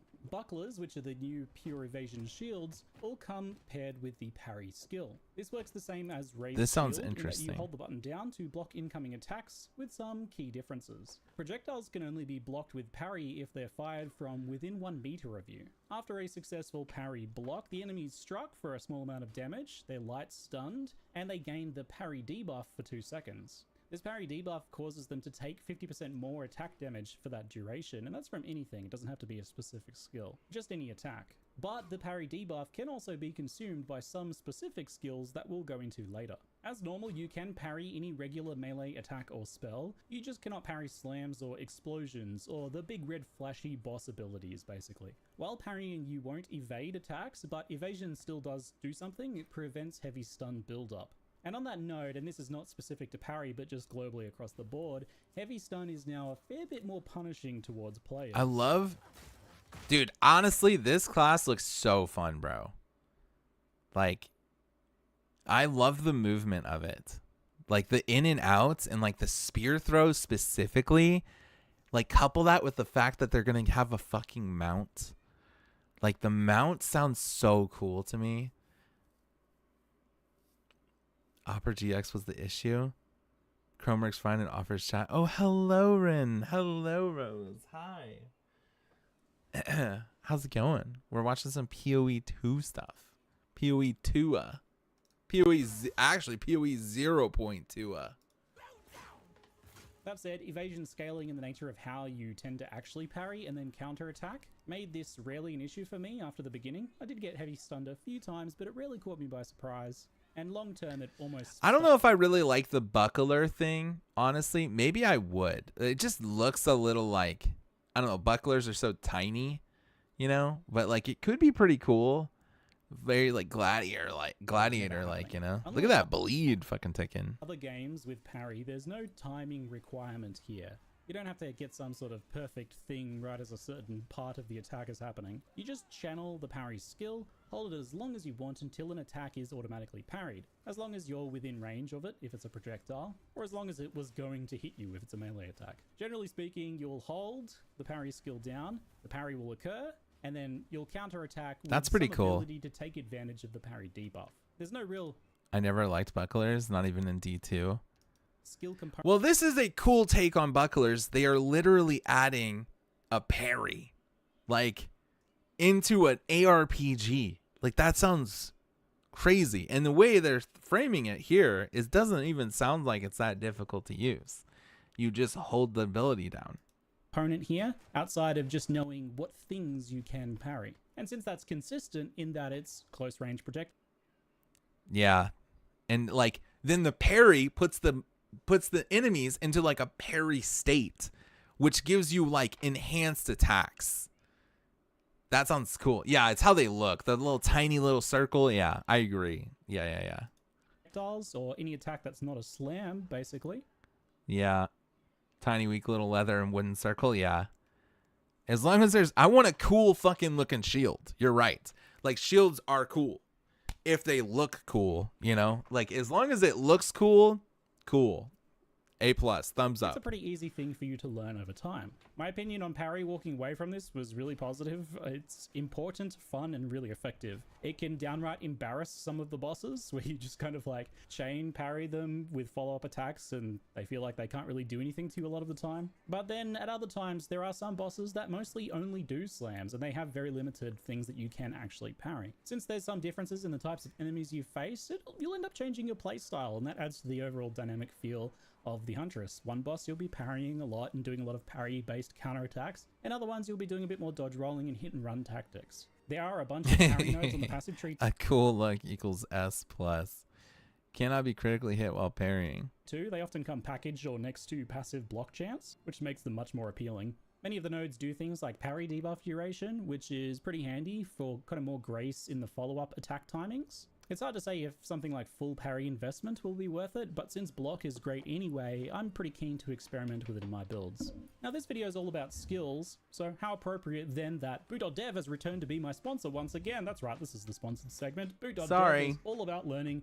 The first skill you get from the tutorial is actually Whirling Slash, but I wanted to talk about Disengage first, as it's the follow-up to parry that you get access to. As I know about Disengage, I'm a hunter. Disengage ended up being the skill I found myself cutting first in my different runs. It's a slashing backflip with a small AoE. It has a short cooldown, so you can't quite use it end to end, but you can do things like use Disengage, dodge roll, move a little bit, then disengage again pretty smoothly. It flips you away from your mouse cursor or target, but you can obviously use that to flip you forwards or sideways depending on where you aim. It seems to work similarly to dodge overall, and it can be used to animation cancel too from other attacks, could be used while using other attacks. And it also does avoid damage. It guarantees strikes and projectiles miss you while you're flipping. When the attack portion hits a target that has the parry debuff as well, it causes a chunky little explosion and consumes the debuff to give you a frenzy charge. Since quite a few things want frenzy charges for powerful buffs, the early game strategy of parry, disengage, then throw an empowered spear is very good and quite fun. Both this and parry being easy to pull off make the whole thing way more fun too. It's a simple skill that does a lot for the overall feeling of mobility and that hit and run and ranged melee combination that the Huntress is going for. It really encourages it, I think. Personally, I never took Disengage off my skill bar for even a second. It felt like a core class mechanic to me, just like dodge roll. I ended up using the Ingenuity support to lower its cooldown, which felt quite nice. And that paired with a bit of incidental parry debuff duration meant that it was really easy to, even if I first missed my first attempt at Disengage to try and get that frenzy charge, I would usually be able to do a second one as a follow-up thanks to that combination. The support gem I really loved on Disengage though was Shocking Leap, which I believe is a new one. It puts down some shocked ground on use. Since you use Disengage on top of enemies a lot of the time, that leaves them shocked exactly when you plan to follow up with some sort of empowered spear throw, for example. It's also really great paired with triggering explosions on whirlwinds from our next skill, Whirling Slash. So Whirling Slash is the first of the wind-themed skills. Bit of an archetype here within the Huntress. It's a combo piece for quite a few other skills as well. Quite simply, you slash in a circle for fairly low damage and create a whirlwind. Each whirling slash adds a stage to the whirlwind, increasing its area up to 3 total stages. If you leave the whirlwind area, such as just walking away... It sounds a little tedious, like jumping around a bunch, you know? I just want to be the Goose God from Courage the Cowardly Dog. Wait, what? Big tedious? Like having to jump. Like I think there probably will be something that just lets you like jump once and it's fully charged. Like if that's the thing that you want to go play, like that's probably like the mid-game, in-game kind of like, boom, you jumped, you've instantly charged it, now you can do whatever the fuck you want with it. But like ramping up into that does make sense. Like starting the game, this ability is kind of, you know, you need to press it multiple times and then it gets going. Like that's kind of a theme of like PoE, right? The Goose God from Courage the Cowardly Dog. I don't even remember that.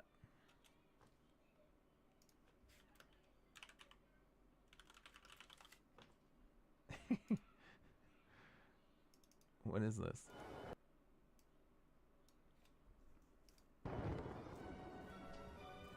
Empty. My heart is empty. And my with Does the Goose God have some abilities? pure and formless beauty. I want to be the Duck Brothers from Courage the Cowardly Dog. What sort of PoE applications does Goose God have? Oh, he's a bard. Ah, he's a hunting horn player. He plays hunting horn. I see.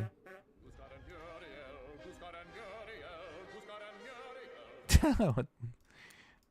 Or dodge rolling or indeed disengaging. You missed it at 10 seconds? It explodes, dealing... Let me try again.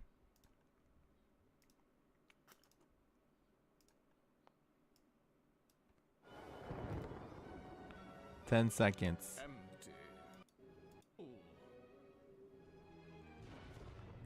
Oh yeah, okay. He throws spears. I see. Yeah, true. That does look like the most fun part of Hunter. Well, honestly, maybe not the most fun part, but like a fail-proof method of fun, you know, is just fucking throwing the spears, dude. Like that there's no way that's not going to be fun at the very least, in my opinion. Let's see. Is anybody looking at patch notes yet? Doesn't look like it. More damage per stage in that line. I want to ride a bird and throw lightning spears. Fuck yeah, dude. That's gonna be sick. Area. Its main use early on is AoE for packs of enemies. You'll slash and slash and slash, and then dodge roll away or disengage, detonating it and killing the enemies. You'll get a feel for how much damage you need to do to the enemies before you detonate, so you might end up doing an extra slash here or there to get them low enough so that the detonate will kill them, but this is something you get a feel for as your gear evolves. It's less single target just outright used than spear stab in most cases, but you can build whirlwinds ahead of time for single target situations, like for example when you're moving to engage an enemy, or if you're waiting for a boss to spawn, for example. You can pre-place those whirlwinds so that when you're forced to move, like a dodge roll or something, it'll detonate, dealing a bit of extra damage. Not to mention that whirlwind blinds enemies, so it's nice to just have it down ahead of time. It's a pretty core skill. That's a good for the defensive early layer. game and feels quite good, but does need a little bit of kind of practice and tips for using it. So here's some things that I noted. The slash has a forward leap if targeted ahead of you, so that you can use it as a gap closer, and that's kind of what you should do. Think of it like hit and run, using that whirling slash to advance on enemies and push them and group them up since it has that knockback, and then use your disengage to explode or dodge. This is like some really dynamic combat. Like that's so interesting that if you look at like PoE 1 and you look at like how characters would play, nothing like this. This character would never make sense in PoE 1 and never be created in PoE 1. Like this dynamic, like parrying and dodging in and out with like abilities that like like it just would never be a thing. Like this dynamic style combat is like, it's actually really cool, and it's way more fun to actually play, in my opinion, which is like the most exciting part about this. I feel like is it looks fun to play. It looks really fun to play. Dodge roll to get out of the way and explode, and then follow up with more whirling slashes. That's kind of the core little combo there. If you want to place them underneath yourself and you don't want to move around, because sometimes you don't really want to be moving around so much, you can just target right underneath yourself and you won't actually do that little dash. Something that's really good is you can drag the whirlwind around with you by using that built-in movement. Every time you do a slash, it repositions the whirling slash that you're currently inside of. When you use disengage to leap out of it to trigger that explosion with shocking leap support on disengage, that shock ground does actually apply to that explosion, which is really fantastic. Some suggested supports include the new one, Cadence. This would work well a lot of the time, I think, here, because you're doing 3 attacks, then doing something else, then another 3. So you should maintain something like a 30 to 60% attack speed buff a lot of the time, but you shouldn't ever hit that downside of attacking 8 times in 4 seconds, because you're going to be mixing up the skills you're doing, typically with Whirling Slash, and not just slashing endlessly. So you're never really going to have that cooldown effect. Kind of a neat little support gem. Alternatively, the much more simple approach of Martial Tempo is solid and just makes things nicer for setting up whirlwinds for twisters that we'll talk about in a moment. I found myself using Bloodlust on it to scale damage if the target was bleeding, which is easily done with other skills like Rage. Look, it's all fucking... They mistyped supported. Supported skills deal 30% more melee physical damage against bleeding enemies. Supported attacks cannot cause bleeding. Option, even in non-bleed builds. And since, especially with Martial Tempo or Cadence, it's something you're hitting with quite often, it can be used for building up Rage stacks with the Rage support, for example. So next up is Twister, and this is the natural pairing with Whirling Slash. It simply sends a projectile that pierces through all targets and bounces off walls until it runs out of duration. The Twister is blind as well, which is a nice defensive buff to be able to apply. This seems like it would be fun on enemies at a range. Like, I'm imagining like elemental infusions on these, you know, not only the Twisters, but like also like the Whirling Slash, you know, just like infusing them with like fire. Sounds pretty crazy. Just being like a crazy fire or like lightning or cold or whatever it would be, right? Wonder if you can do like poison. But yeah. Like this. Like whirlwinds, when Twisters travel over ground effects, they actually gain that element and deal 30% added elemental damage of that type. When they collide with a whirlwind from skills such as Whirling Slash, they consume the whirlwind to deal more damage and create more projectiles. Just note this doesn't cause the whirlwind to explode like it normally would. It consumes it to do this alternate effect with Twisters specifically. So if you fire a whirlwind into a stage 3 Twister, that means 180% more damage and 4 whirlwinds instead of 1. So that's pretty substantial payoff. I could see myself really, really enjoying this. Like, I feel like it would be really fun to play. Like, maybe it doesn't look that visually appealing, right? I don't know how you guys feel about that. Maybe it's not the most visually appealing, amazing thing, but like, I think the way it would feel would probably feel really good, honestly. Twisters deal less damage than just using like basic spear throw, but you know, they pierce and they can bounce around and they can hit the target again as they bounce and come back. Especially in a game which has such low mobility. Like, the game kind of cripples you in a lot of ways with your movement. You know, it is really like, this is a character that is like level 4 and has no boots, probably no movement speed boots, no movement speed buffs. Like, imagine playing this with like multiple movement speed, like things on your passive tree and all that stuff. And then you also have like really high attack speed. So these moves you're doing are like fucking bouncing around like crazy. And then you also got 35% movement speed on your boots. Like, you're literally zipping around. Like, you would be, and then you have a fucking mount. A mount. Like, that'd be insane. That sounds, dude, this is going to be a fast-ass class. There's no fucking shot that it's not. Like, that would be so fucking sick to just have, like, crazy attack speed and crazy movement speed and just, like, you would go from here to here, like, super fast in, like, a late-game build. That's going to look fun. And when they're fully buffed with added elemental damage, they do tend to deal quite a bit more damage overall. They cannot shotgun with multiple...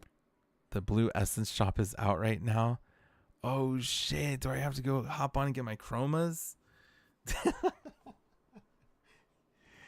Did you fucking empty out your essence? Did you get a bunch of cool chromas, Sora? projectiles though, even if it's created from the whirlwind. But more Maybe. projectiles can make it more likely for extra hits after bouncing, so you can still end up getting more single target damage with extra projectile. I did test with and without scattershot, and overall I didn't really like scattershot on this, mostly preferring You have 1K left. How many did you have to start with? Do you know how much you fucking spent like on the full go?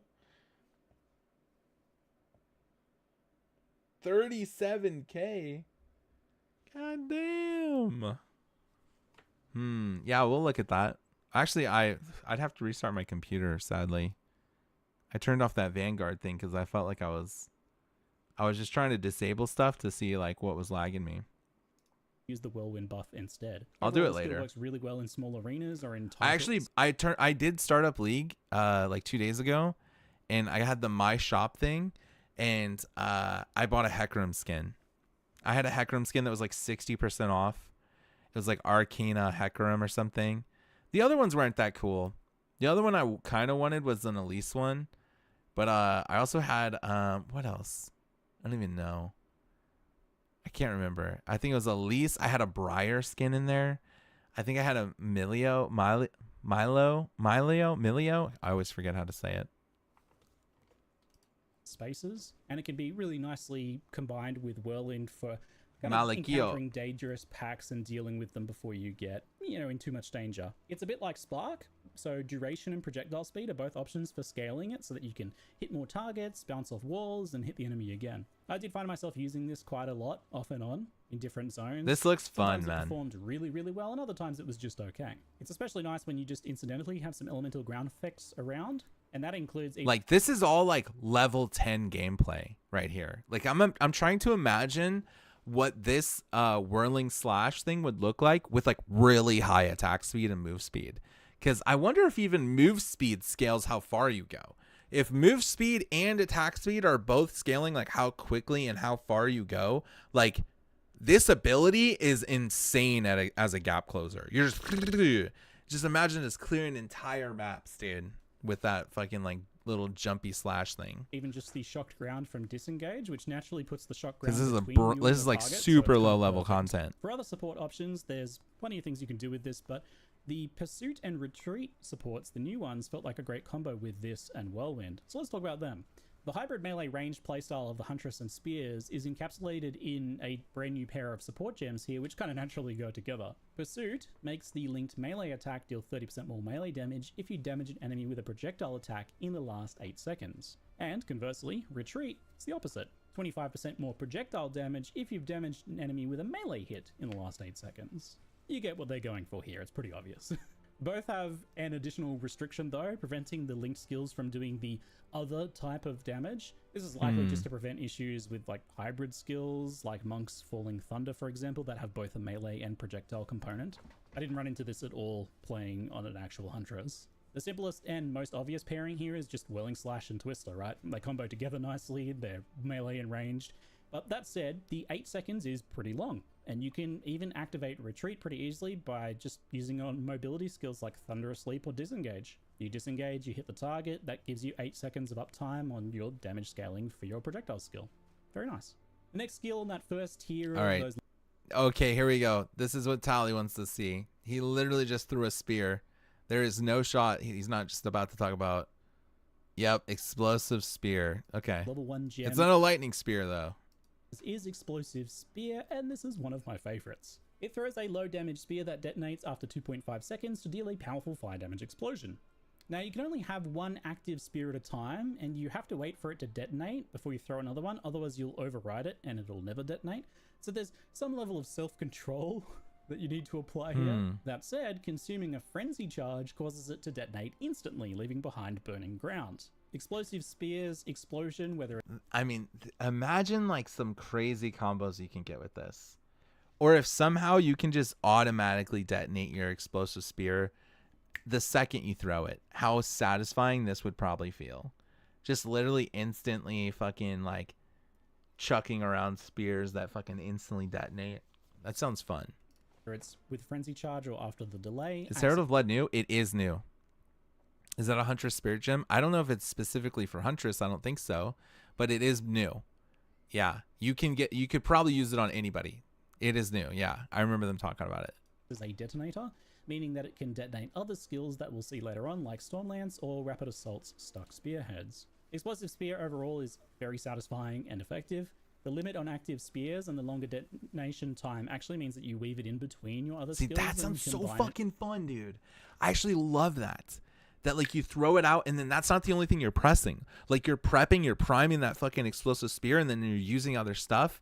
And then you go to a new pack and you throw an explosive spear to start. You wait for it to explode while you like prime it, prep it, do some debuffs or whatever, do some mobility, boom, it explodes. Like that sounds very fun. That sounds like really dynamic kind of gameplay. And opportunistically. Whenever you find a parry opportunity, you can disengage to make a frenzy charge, explosive spear for that burning ground and some nice damage, and then follow up with whirling slash or twisters to empower them with that. Oh, so if you have frenzy charges, it just immediately detonates? Is that what it looks like? I think will That sounds so good. in between your other I thought he was saying like you have to throw the spear with a frenzy charge and then consume a frenzy charge somehow. skills and combine it opportunistically. Whenever you find You gotta swap your mastery set for pre-pull. God, please no. Holy shit, please no. Please no more pre. God, can I tell you how much I fucking hate the pre-pull shit? Like, oh my god, I'm fucking over it, man. It has gotten so fucking bad. Like, can they please nerf that shit? Like tomorrow. Like, please. find a parry opportunity, you can disengage. Could not come make a fast frenzy enough, charge, honestly. Explosive spear for that burning ground and some nice damage, and then follow up with whirling slash or twisters to empower them with that added fire damage. Most builds, I think, will use this for at least a while in Act 1. It's just a good leveling skill for that early portion of the game, if nothing else. But that said, it's definitely got core skill potential, and it was one of the main skills I ended up using in the elemental build that I fell into, combined with Stormlance. For supports, you've got your obvious choices like Fire Imbuement and Primal Armament, Concentrated Effect, Yeah, look how much faster he's moving around now. or Magnified Effect. Like, I want to see what Whirling Slash looks like in the other one or whatever with, like, this level of, like, movement speed and attack speed. If you want more area of effect, for example. And you can do things with Persistence or Despoiler. And the frenzy charges. For burning ground duration, of course, if you're using it mostly to buff your whirlwinds or twisters. The gem I Spear liked the throw most, build though, looks was sick, Overabundance, which is +1 charge and 50% less duration. The duration doesn't actually affect the detonation time, which would obviously probably be a good thing, but that's okay. The extra charge, though, is excellent. It means you can throw two down, That looks have two sick. explosions for a bit more I love the ability where she fucking jumps up real high in the air and slams a spear down into the ground. I'm kind of getting hyped up right now. Maybe I'm a Huntress main. coverage, and it makes it a little bit easier to not accidentally override yourself and still get those explosions for detonating. The only thing that is affected by the less duration is the burning ground, so it's not as good for applying that effect, but there's plenty of other ways to do that if you're playing some kind of wind build and need ground effects. On to the level 3 skill gems. We'll start off with Lightning Spear, which I know a lot of people are excited Oh, for. yeah. This throws a lightning spear with a boosted chance to shock enemies. The spear itself cannot pierce, fork, or chain or really do anything, but when it hits a target or a wall, it splits lightning bolts to enemies in a large area. Adding more projectiles doesn't affect that core spear, which is a running theme for these spear throws, but it does affect the split lightning bolts themselves, which are projectiles. The Frenzied Charge adds more splits and more damage overall, turning it into a bit of a clear speed beast. The splits have full lightning That looks inversion as great. well, and even more chance to shock too, so particularly good for shocking there. It should be quite nice with Barrage, but I didn't really get much of a chance to test that. And the Innovate support is obviously a pretty good choice here to gain lightning damage on killing shocked enemies. To me, this felt less useful for leveling though than other options that I had access to, but I can definitely see this being a clear speed machine at endgame. Dude, why does it look so blurry, man? Like, it's on 1080p. If you can keep a It's literally pixelated. steady supply of frenzy charges going for those empowered splits. Fangs of Frost is next up, a simple icy stab attack that has its own unique payoff on parried enemies. So when striking a parry debuffed enemy, it causes an icy explosion that leaves chilled ground. This means it can be used as an elemental ground source for wind skills, but I don't really think that's going to be the main use case for it here. Both the explosion and stab have 50% more freeze buildup, and the high damage on the explosion does make for some pretty solid freeze potential. By default, it's not stronger than regular spear stack or single target DPS, and I initially kind I of wanna wrote it off play. as not too useful, as I wanted to use those parry debuffs to make frenzy charges. I wanna play the while new I want stuff. to consume it for Fangs of Frost when I want to throw my exploding spears and stuff. But I did end up changing my mind on this skill completely later on. When I started getting frenzies from other sources, I found it much more useful overall. With the Combat Frenzy Spirit skill, freezing enemies can generate you easy frenzy charges, and this made it become a core skill in my eventual elemental spear throwing build. A quick poke on trash monsters is a near guaranteed freeze, and therefore a frenzy charge. Great. Much easier than trying to do a parry and disengage. And then when you do use parry for a tougher enemy, you can follow up with a Fangs of Frost for an even more higher chance of getting that freeze. And with decent supports like Cold Infusion and Pursuit, for example, it became a Look pretty at that solid mobility, high damage man. and satisfying I love skill that. to weave in on an otherwise ranged playstyle that I was messing with. The next skill is Spear Field, which is a slightly unusual one that I initially penned as mostly a utility skill, but I think has some pretty strong potential. With Spear Field, you stab the ground and see many spears emerge from the ground in a cone. These spears will explode when enemies come into contact with them, so either when you summon them into an enemy, or if the enemy walks into them or is pushed into them. The spear explosions maim enemies with additional maim effect, slowing their movement speed considerably, and dealing a decent little chunk of damage. Nothing too crazy for single explosions, but obviously this is something that you can do more with and build up a bit. I did kind of write this one off initially, but then when I tried it again much later on, and again on a second run, I was focusing more on like a Bleed Fizz character, it did start to blow me away a little bit. I wonder what kind of actual Vladimir build a Blood Witch could play now with Herald of Blood. Yeah, you're right. You're right. And there is bleed. There's bleed stuff in the Vladimir Ascendancy with the Blood Witch. There is some bleed stuff in there. Most people didn't take it. I think it was kind of bad, but it's probably going to get rebalanced. You get a spear every That 0. sounds sick, actually. Yeah, 50% chance to inflict bleed on spell crit. Like, that's great. That would be crazy, yeah. Or just crit in general. 0.2 meters of space, so the way this skill works is more AoE equals more spears, but they don't cluster tighter if you use something like Concentrated Effect, for example. It has a maximum of 70 spears total, and they seem to start replacing after about 3 uses of the skill. So although the amount of spears you get per 0.2 meters of space is fixed, you can stack the spear fields on top of each other. So you can stack 3 on top of each other and get quite a bit more damage clustered for where a boss is going to be walking through, for example. So a bit of a hypothetical here, this is just some theory crafting. With Concentrated Effect, you may be able to stack more and deal more damage in the same location, because maybe you are getting less AoE, which means less spears are being kind of put down per use of the skill. So that means maybe you could do 4 or 5 spear fields on top of each other for single target, you know, or you just spam them into the boss, deleting them as they spawn. Still, Concentrated Effect would be very good there for that. Quality is quite interesting in this as well. It has a chance for hazards to rearm, and I did see this kind of hazard keyword elsewhere on the passive skill tree, for example, which it's basically any like damage dealing effect that's left behind from a skill. So basically this and Frostwall. There's new passives in the Huntress area that affect hazards in various ways, such as Rearm Chance, and Rearm Chance for something like this is just a direct damage multiplier. 15% chance to rearm is 15% more damage. It's effective against larger enemies and very effective against enemies that move around or chase you. I kind of wonder if you could use knockback from the spears to push enemies into more spears. So some knockback on the skill itself, or globally perhaps. It would probably take some investment, but could be interesting to look at. I actually think this is a super strong skill against the right types of enemies and built around correctly, in addition to providing some decent utility for slowing enemies down in ranged or bleed builds. Keep in mind that a moving enemy gains bonus bleed damage, and if they're walking slower, they spend more time overall walking to get where they want to be. Speaking of bleed builds, the next skill is Rake, the last of the level 3 skills, and this is a bleed-themed mobility skill. More Rake bleed. is a slashing attack that leaps forwards to a target if possible. It's got a moderate range when targeted on a specific enemy, otherwise it's just a small leap forwards. It takes a bit of practice to get used to what enemies you can reach to max range with it, but it's really zippy overall, and it can dash you around enemies, and it kind of path finds around obstacles really well too, to travel you really far sometimes. And that's good because it does up to 100% more damage based on the distance traveled. You're incentivized to use it to hit and run or as a gap closer after you like flip away with disengage, for example. Now it has a 100% chance to inflict a bleed and 100% more magnitude of bleed, in addition to that up to 100% more damage based on distance, so there's some decent bleed scaling going on here. It's got a somewhat low base attack damage, but all of those kind of multipliers put together mean that it ends up being a pretty good skill, if nothing else for clear, and surprisingly actually good for single target as like a hit and run combined with some other skills. It's really fast and fun skill. I liked it a lot. A useful mobility even on non-bleed builds too. The combo of Rake, Whirlwind, Parry, Disengage, and then Rake again. Just kind of like that. Yeah, that dash sounds in, flip awesome. back combo. It was really fun. Obviously, See? Brutality, Guys, Heft, and it's Deep fun. Cuts are going to be there for bleed damage. Cadence and Martial Tempo if you want to use it more for speed and maneuverability. And I actually stumbled upon Stomping Ground Oh, as a dude, support for he this, was which is using Herald of really Blood there. Did you see the fucking bleed explosions?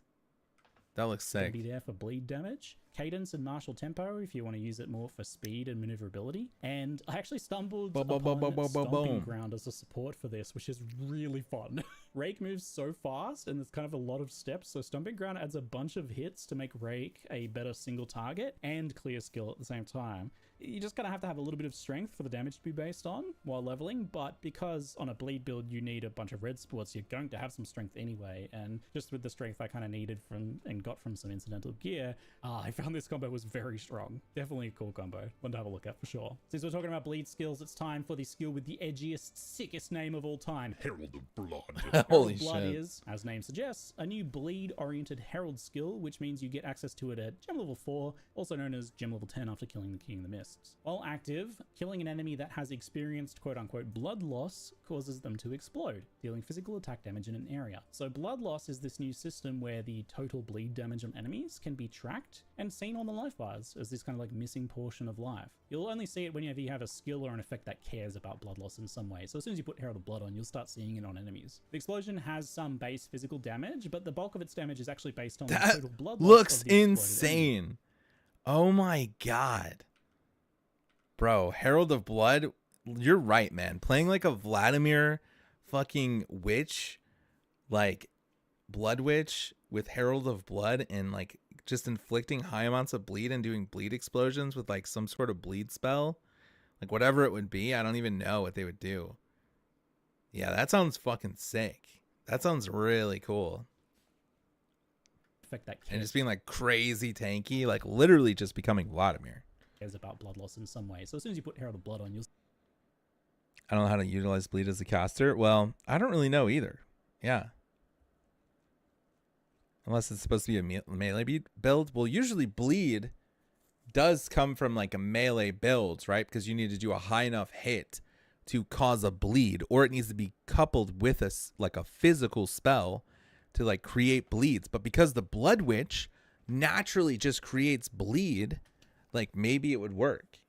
start seeing it on enemies. The explosion has some base physical damage, but the bulk of its damage is actually based on the total blood loss of the exploded enemy. It's 15% of the exploding enemy's blood loss total, so this is an unscalable value, which is typical for effects like this, since it's already effectively has been scaled by your damage in the first place, via the actual bleed in the first place. A bit like Plague Bearer from Path of Exile 1 if you're familiar. What this means is that even just 1 point of bleed damage is enough to cause Herald of Blood to explode for a small amount of damage, regardless of whether the enemy actually dies to bleed or another hit or something else, just as long as they experience blood loss at some point, even if they've stopped bleeding entirely. But enemies that have had a lot of blood loss, say primarily dying to like a large bleed from Rake for example, will cause some very chunky high damage explosions. As an added bonus, the explosion can aggravate bleed on nearby targets, which makes the bleed deal its bonus damage as if the target was moving. This alongside the explosion should help clear up stragglers and give bleed builds that juicy AoE clear that they desperately need. Although it's an attack and requires a martial weapon to equip and activate, it doesn't scale off of your weapon damage, so maybe you can do some clever things with that perhaps. It's pretty satisfying and effective.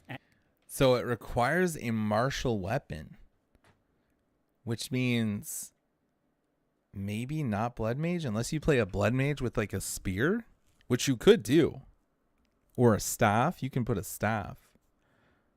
Interesting that it requires a martial weapon. I didn't see that.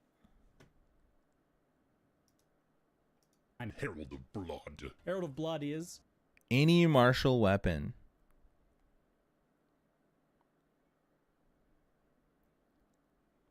Interesting.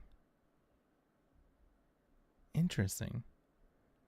You could technically use like a spear or a staff on a Blood Mage or a witch or whatever, and you just have, but like I don't understand how that would really work in some other cases. As name suggests, a new bleed-oriented herald activate. It doesn't scale off of I might try to do some really off-meta build. Dude, that would be cool, man. Yeah.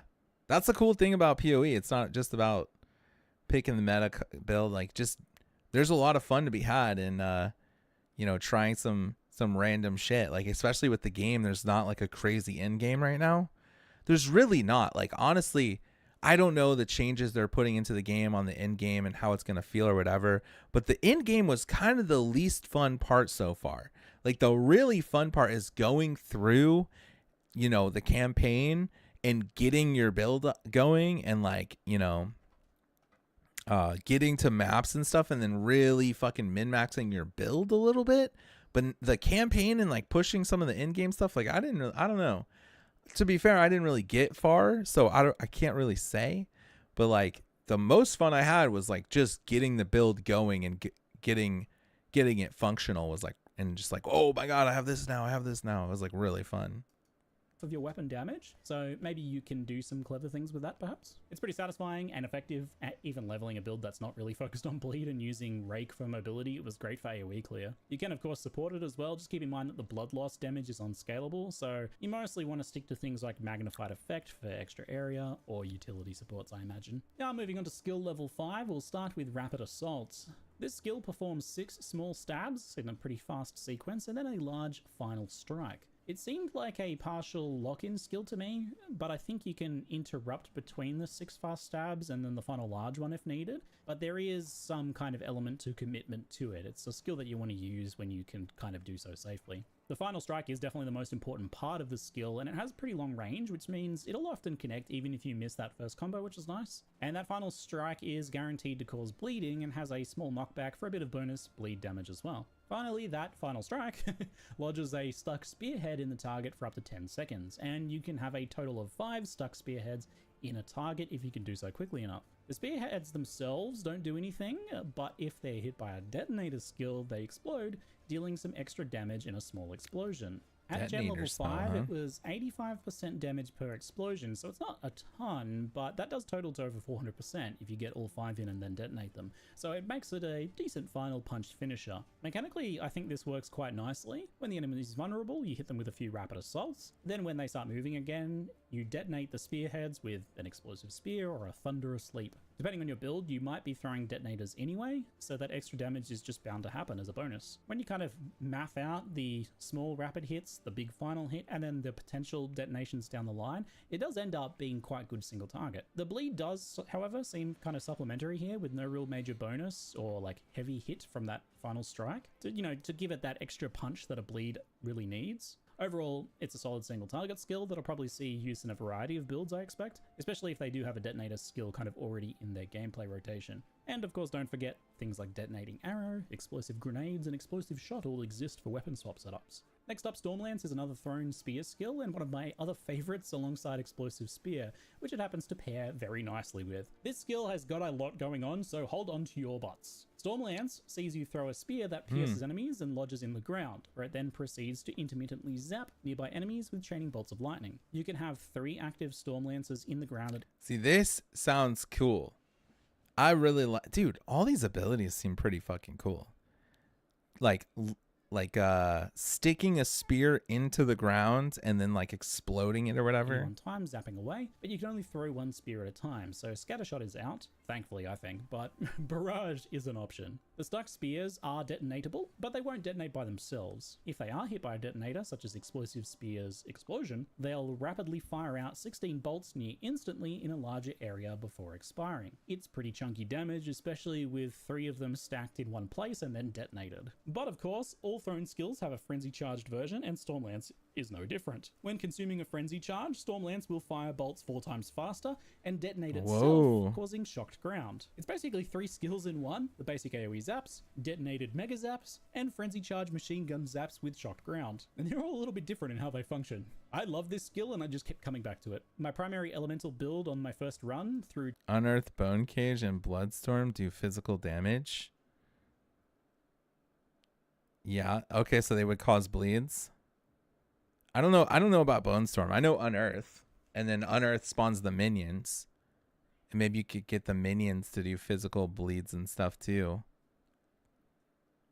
Doing physical damage is one thing, but also like how would they use Herald of Blood? They would need a physical martial weapon, which typically like you know, I don't know what the fuck they would use. I guess like if, yeah, they would need, if they can't use Herald of Blood because they're not using a spear or a, maybe they could use a spear.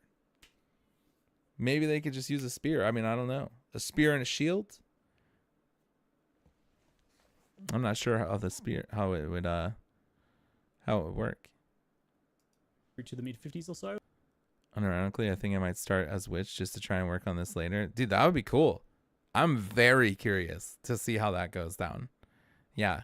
Was Stormlance and Explosive Spear, combined with Frenzy Charge Generation from Sniper's Mark for single target, and Combat Frenzy otherwise. I used Electrocute support on this skill to convert the damage from Shock Chance to Electrocute to passively feed me Frenzy Charges, which worked quite well. And that's nice because the empowered version still causes shocked ground anyway. Look so at not this really missing out on gameplay. anything there. That Just the actually looks opportunity cost of using insane. the gem, I suppose. I'd throw 1 or 2 Stormlancers, 1 or 2 Explosives with the extra charge support, and then extra Stormlancers as the explosives started detonating to keep a continuous rumble. Let me see. I just love the way this like mobility looks. Combined with Frenzy Charge Generation from Sniper's Mark for single target, and Combat Frenzy otherwise. I used Electrocute support on this skill to convert the damage Like, from Shock Chance to Electrocute right here, to just like passively kinda- feed me Frenzy Charges, which look works at quite how well. mobile. And that's nice because the empowered And then version again still goes causes straight shock ground over anyway, with the so you're not really slam. missing out on anything there. Like that Just the looks opportunity clean, cost of bro. using the gem, I suppose. I'd throw 1 or 2 Stormlancers, 1 or 2 Explosives with the extra charge support, and then extra Stormlancers as the explosives started detonating to keep a continuous rumble of storm. What are those green rockets? I suppose. I'd throw 1 or 2 Stormlancers, 1 or 2 Explosives, anything there. That's because the empowered version still causes shocked ground anyway, so you're not really missing. That is probably a frenzy charge slam. Let's see. Does he have a Well, frenzy and charge? That's nice because the empowered version still causes shocked ground anyways. I don't know, but it looks like an empowered version of the slam. So you're not really missing out. In some way, I'm guessing that's probably what it is. I don't see frenzy I don't know anything charges. there. Just the opportunity cost of using the gem, I suppose. I'd throw 1 or 2 Stormlancers, 1 or 2 Explosives with the extra charge support, and then extra Stormlancers as the explosives started detonating to keep a continuous rumble of storm Thought it was Bone Cage. fire.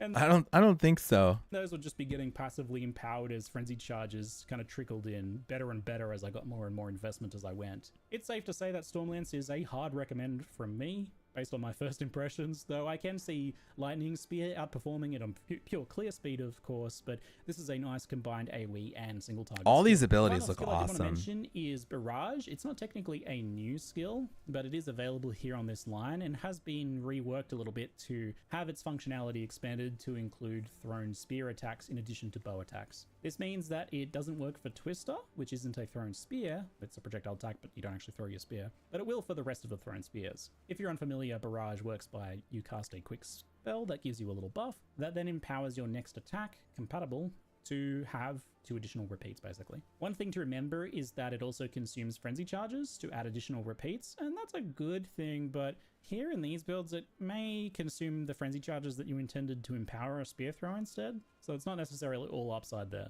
Let's do a quick rundown on the functionality with the thrown spears as I see it. Explosive Spear is bad with Barrage because of the limited number of active explosive spears, being 1 by default or 2 with the support. Unless- Either way, if you throw 3, it's kind of wasted. Unless you have frenzy charges, and every single time your barrage consumes another frenzy charge. You're better off just not barraging and throwing them separately, most likely. Lightning Spear does seem good with Barrage. You use Barrage as you're moving between packs of enemies to empower it, and then you unleash 3 Lightning Spears to clear a large area. Great. I'm not entirely sure of the interaction with Frenzy Charges on the throw, as there was some inconsistencies here and there that were still being worked on, so we'll have to see where that lands once the developers have finalized those mechanics. Like, I'm not sure if it takes 3 Frenzy Charges to empower a full Barrage, or if it's just 1 Frenzy Charge for the full Barrage. Obviously, the latter would be much stronger there, but we'll have to wait and see how that pans out. Stormlance is a pretty good pairing with this too. With the limit of active Stormlances being 3, you can Barrage a set of 3 and then focus that on using sounds other cool. skills That for some sounds nice really front-loaded good. damage, so pretty good. As Glacial Lance was not playable in my test, I cannot comment on it. We'll have to wait and see for that one. Whirlwind Lance does seem like one of the best pairings. Glacial I didn't Lance. think to re-equip Wait, there's an ice one? Yo, that sounds sick. Barrage when I got it, unfortunately, to test. Sorry about that, but Barrage gives 3 projectiles, and that's an instant 3 stages with the whirlwinds that the Lance creates. That'll be in part 2, so we can look at that then. Overall, Barrage didn't feel mandatory, which I appreciate. I like that it just kind of felt like a potentially good option depending on the skill you're using. I ended up rotating it out for other skills long term, as there was a lot I wanted to use on the Huntress, and the slots were pretty tight, honestly, more so than ever before. I did not have enough skill slots, despite how many you actually get. I can see Barrage being a part of some setups based on more player preference than anything else, so that sounds pretty good. We'll see how it pans out. But that's it for part 1. In part 2, I'll cover the skills from level 7, 9, 11, and 13, as well as some of the Amazon Ascendancy skills and mechanics. We'll also take a look at Tame Beast, but just as a heads up, I didn't get a chance to try the Roa mount, so you'll have to wait till launch to see more on that. That's it for now. I'm Ziggy D. I want to see the mount. That was a great video. Hey dudes, it's Larold, and that was a great video. That was really awesome.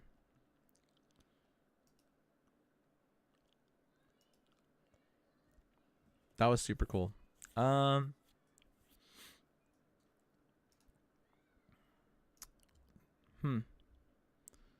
really sure, you know. Leech. I was really hoping we would have some patch notes. God, does that mean they're tomorrow, dude? Do we get baited?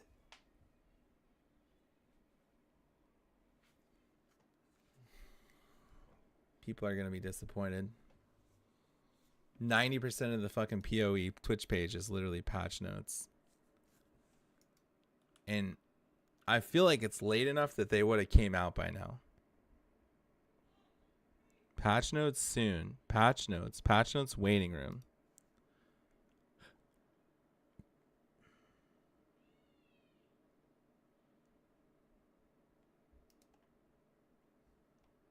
Obviously, everything has to launch in the same month nowadays, apparently. But outside of that, it's I feel like we're so blessed. Like, I just want to get to a point where PoE2 is launched and they try to like get this schedule where I can. Maybe there's some way to make it work as Blood Witch, even if you're casting spells. If I'm interpreting this correctly, Herald of Blood just requires a martial weapon in your hand. Maybe a new support gem makes spells scale. Well, usually you could use a martial weapon, but like you would want a. If you're casting spells, typically you want a weapon that can get plus the spells. But I don't know. I'm not sure. Like I didn't play Blood Witch. So I mean I did play Blood Witch, but I played like completely, it was like almost didn't matter. Like I didn't do any of like I didn't do any like blood stuff, you know, blood mage. This is what I did, and it doesn't really like take any of the blood like ascendancies, right? Like energy shield takes you get life back and you spell damage, life leeches life. But you could go like a crit, gain 10% of extra physical damage as elemental damage also contributes to bleeding magnitude. See, this is right here. This is what you're looking for. But I don't know if this works with Herald of Blood. Like whether or not you can get this. Yeah. Chance to inflict bleeding on crits.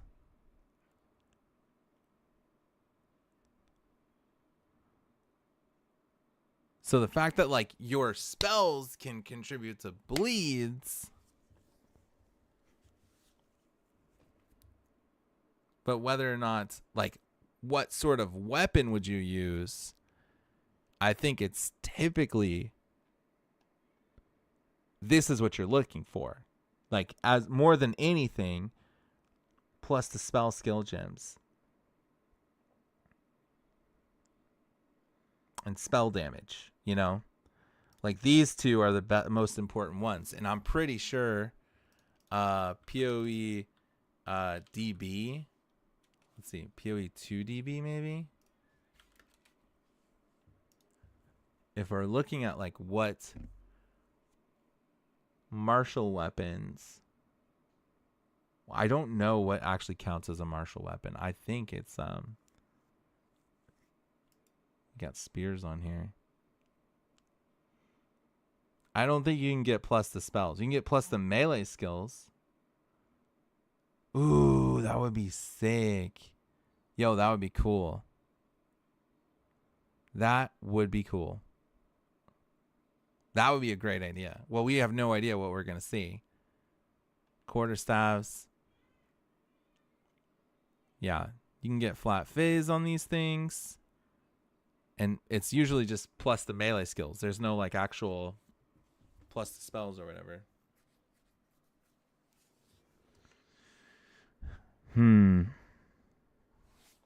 That'd be very interesting though. I wonder if anybody has like a bleed blood mage, dude. You think there is one? There might be. Let's see.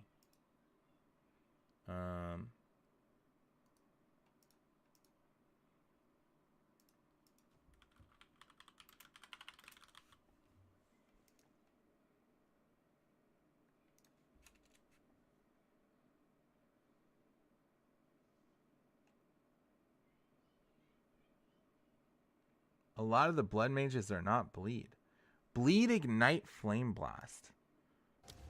Oh, hello there. This is Let's look at this build. Tyrion here, and I'm here to showcase my Blood Mage Ignite and Bleed Flame Blasting capacities. So it's using flame blast and creating bleeds and ignites. Let's see some gameplay. Can we see some gameplay?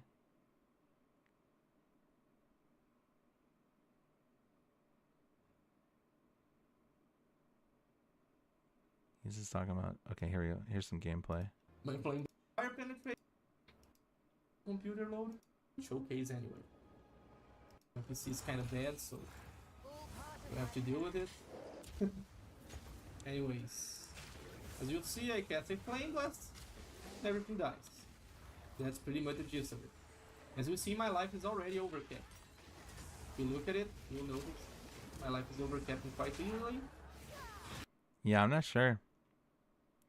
Wonder what sort of spells you would use to do that. Rotation.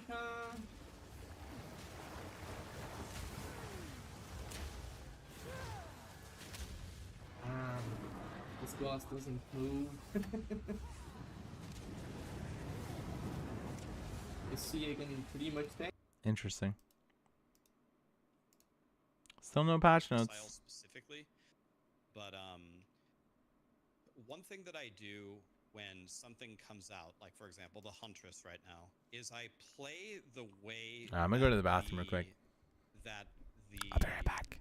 devs have built around it, right? Like, so the Huntress is javelin and buckler and parry, so that's what I'm gonna start. Even if you could like theory craft, oh, just go ice strike quarterstaff on the Huntress and you're gonna rule. It's like that's not really the point here, right? The point for me is let's try what the archetype they actually made, and then we can min-max into something else. But PoE like has so many options with everything that you can do. That's usually like actually a bad idea, a bad way. If you're looking for the best build in the world, that's a very bad attitude, because usually there's some crazy ass mechanic that you can get from some other class that works so well and you never would have thought of that, and you know.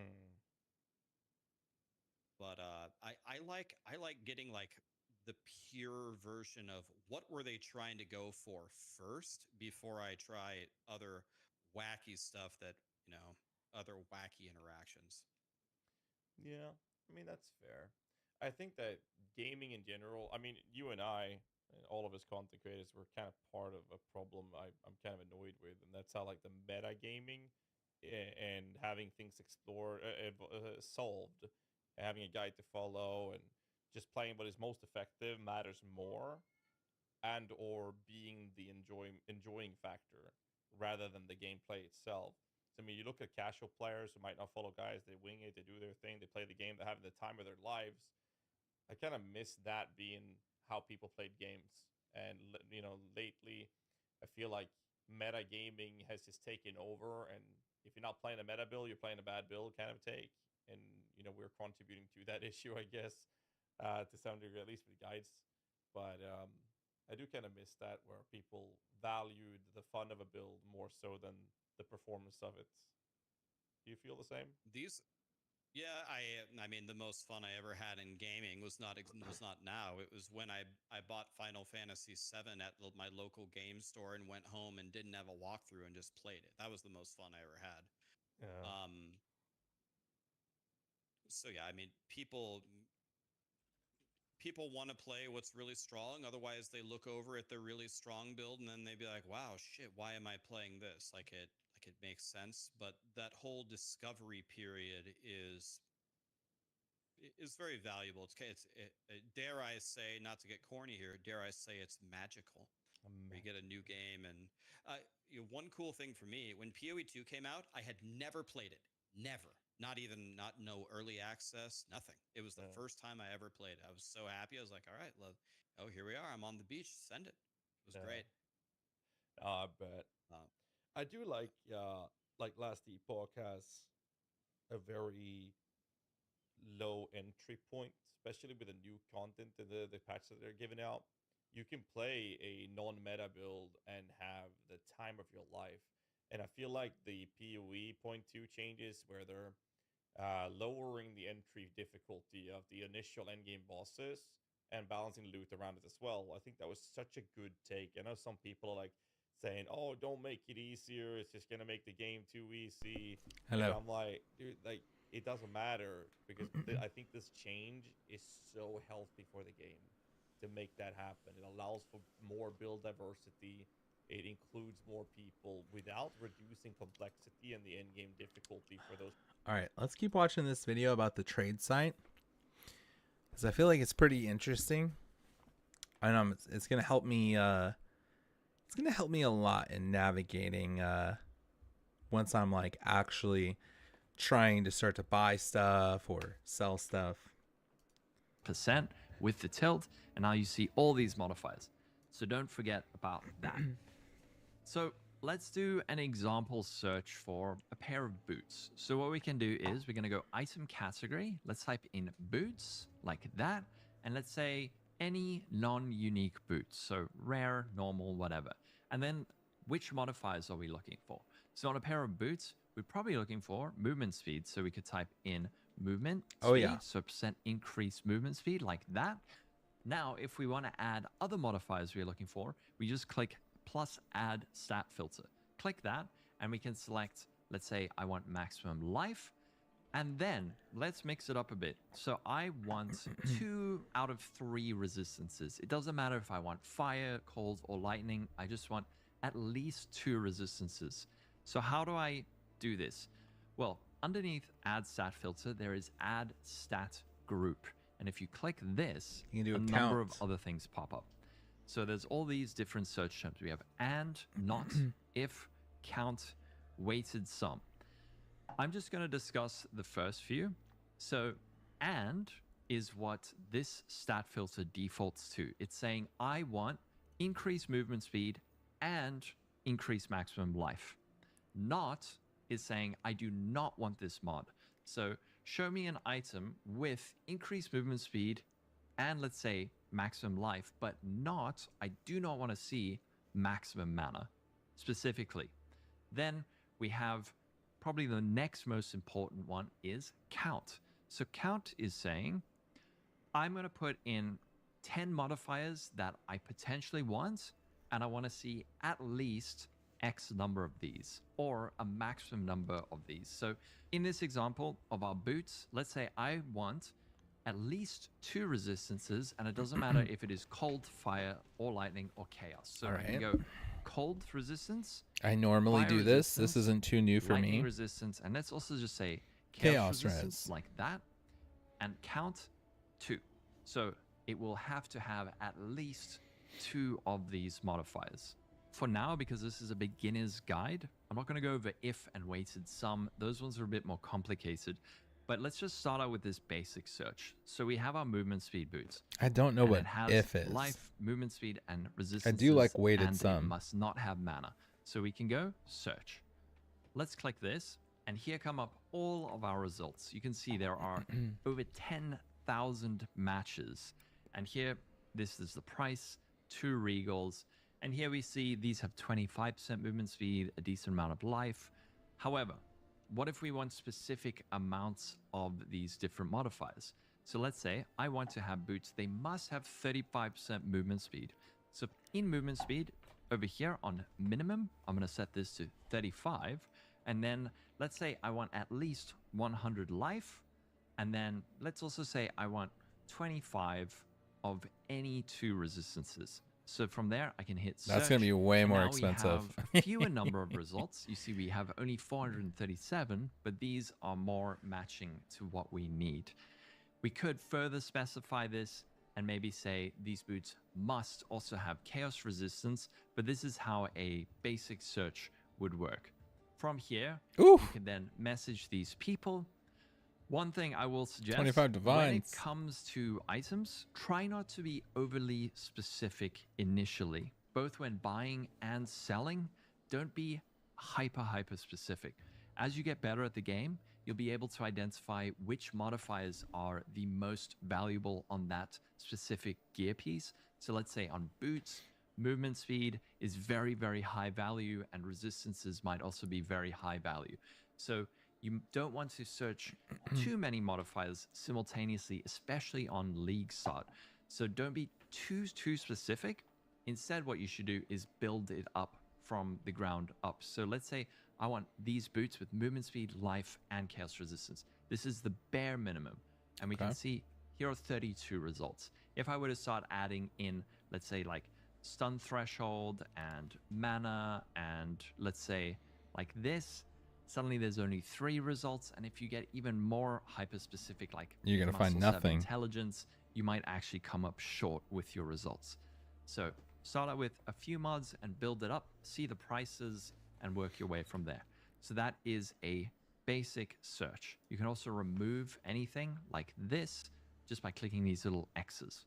Now also at the top of the page, we have the different leagues. So here you can select if you're playing standard or hardcore. When there is So I pretty much know everything he talks about here. I learned some stuff over here. New league, it'll also show up here.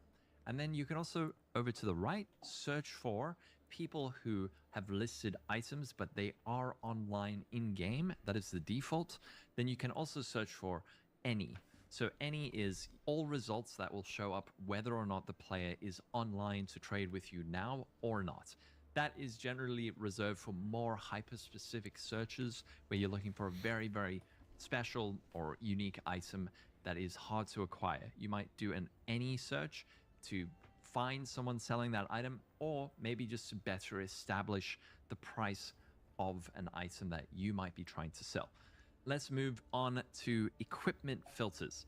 In this section, we have damage, attacks per second, crit chance, physical DPS, elemental DPS, armor evasion, energy shield, block, spirit, rune sockets. So these are further specifications about the item you might want to buy. This is particularly useful when buying weapons, or if you are buying a body armor that needs to have a specific amount of, let's say, armor or energy shield. So let's say we are looking for a quarterstaff.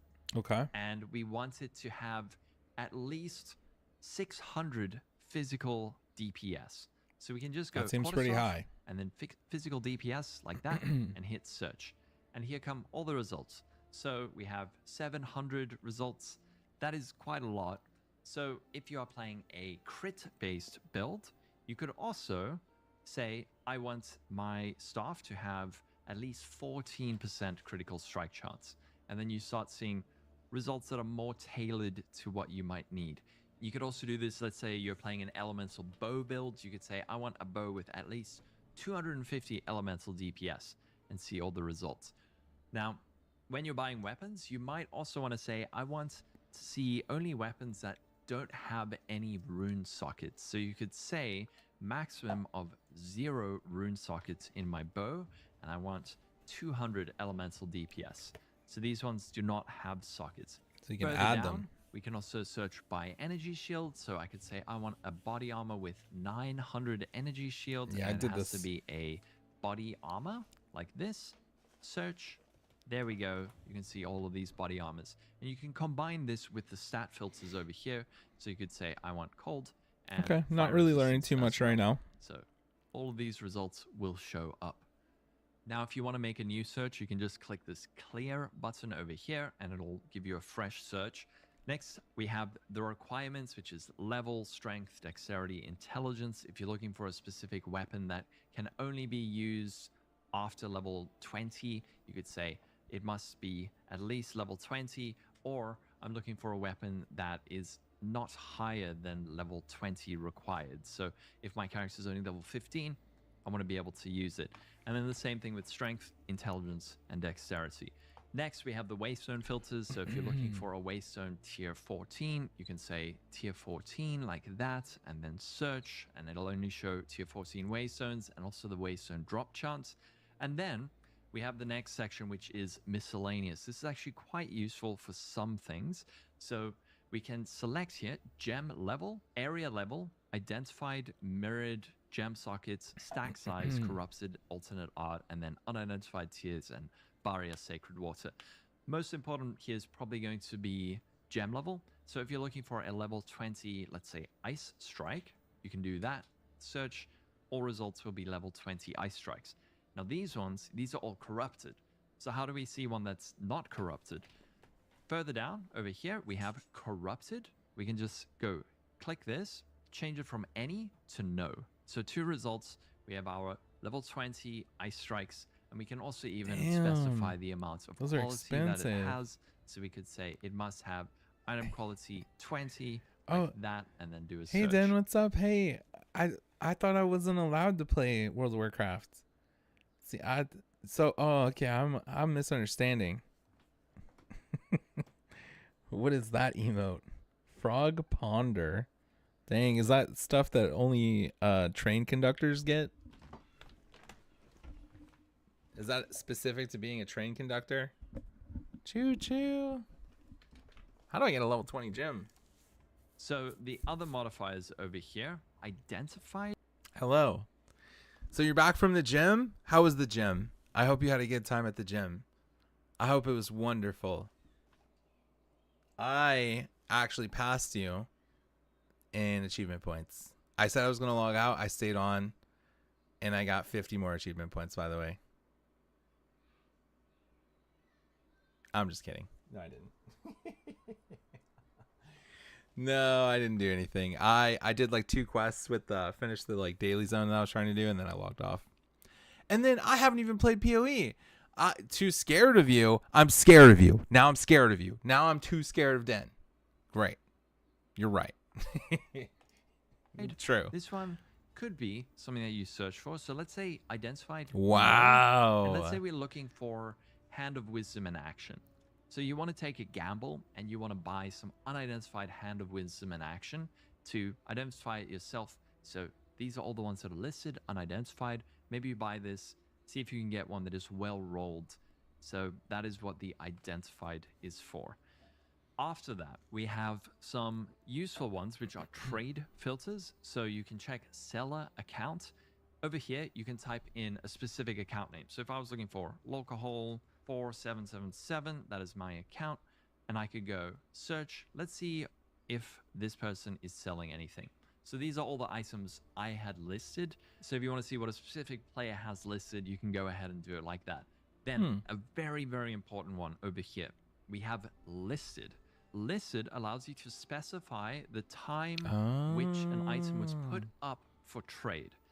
Often what happens in Path of Exile is that people will put something in a sell tab and then they will just ignore any messages they get about that item because maybe it's not worth their time to leave the map and sell it.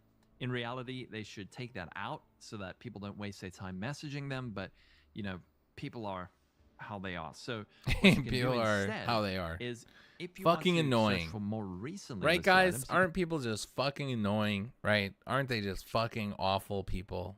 You know what I'm saying? And select it here, and this is a good way to get around getting ignored. So if I'm looking for, let's say, Fox Shade, this is a much less popular item. So these ones 3 days ago, 3 months ago, 6 days ago, I 100% guarantee if I message these people who listed it 3 months ago, they will ignore me. So what we can do instead is go listed, let's say 3 hours ago. Did anyone put a Fox Shade? Yeah. So these people are much, much more likely to respond to a trade because they've just put it in there. They might be starting out and they're looking for a bit of currency. So don't forget the listed. And then over here, buyout of fixed price, just leave it with buyout of fixed price. And then buyout price, this one is also very useful. So you can set this to the listing price of the item. So what you can do is set it to Exalted or Divine Orbs, Exalted Orb, Divine Orb, Alchemy, Chaos Orb. Often people will list things for strange amounts, or the trade website doesn't actually know the value of different currencies. So it might think that a Divine Orb is worth 10 Exalted Orbs. So it'll show a whole lot of listings of an item, and then the first 10 listings offer 1 Divine, and then the next listing is like 15 Exalted Orbs or something like that. So if you want to just search by Exalted Orbs so that you don't get ripped off, you can set it like that. There's some other useful things we can do on the search page, and let me just demonstrate with. So are you back for good then? Should we do some completion stuff? Like, what do you think? You know, like what's going on? Should I hop on World of Warcraft right now? Because I'm pretty sure these fucking patch notes aren't coming. A simple example. Let's say we are looking for a Temporalis, but we want a really, really well-rolled one. So we're going to select Corrupted, no, hit search, and here are all the results. Now, if I'm looking for one that has skills have -4 seconds to cool down, what I can actually do is just click this modifier, and it's going to organize from highest roll to lowest roll. So if you click it again, it'll flip it around. So here we have a perfect Temporalis. You can do this for any of the modifiers. So I can click that and it'll show me the highest roll. You click it again, it'll show you the lowest roll. You can also adjust these so that it looks a bit different depending on what you prefer. And you can also click show filters or hide filters to change it. So something else very useful you can do is hover over the modifiers to see the various roll ranges of each modifier. But then let's say we want to specify each of these. So instead of going back to search listed items and typing it out manually, what we can do is there's this little button down here. If we click this, it's going to bring up all the modifiers that. So this is a good one. Here, if we click this, it's going to bring up all the modifiers that Temporalis has. All right, now that Den is back, I don't feel guilty about getting on World of Warcraft, guys. Okay, you know, and I mean, the main reason I wanted to watch PoE was to see if they were going to do some patch notes, but it looks like that's probably going to be tomorrow. What do you mean? What do you mean, what face? I'm hopping on. All right, I've got 5 achievements stored up that as soon as I log in, boom, boom, boom, boom, boom, boom, 60 achievement points. You know what I'm saying? Just kidding. That's not true. I be joking, you know? I'm just joking around. All right? Let me get rid of some of this stuff here.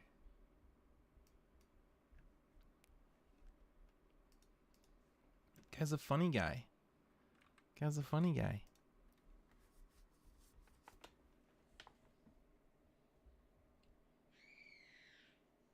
Oh my god.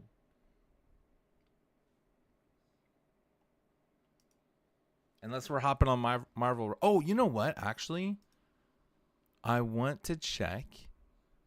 I'm going to change this to World of Warcraft stuff.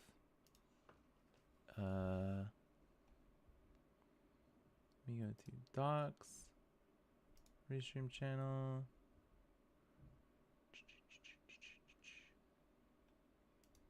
We will take this and we'll make it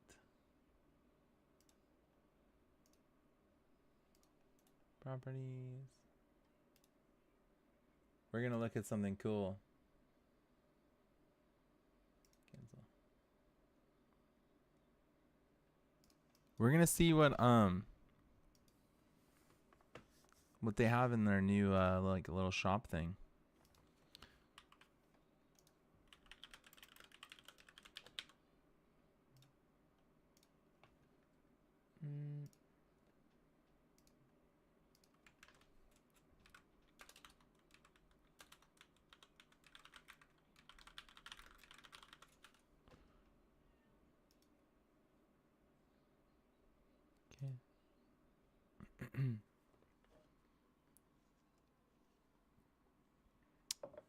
I'm in Undermine right now.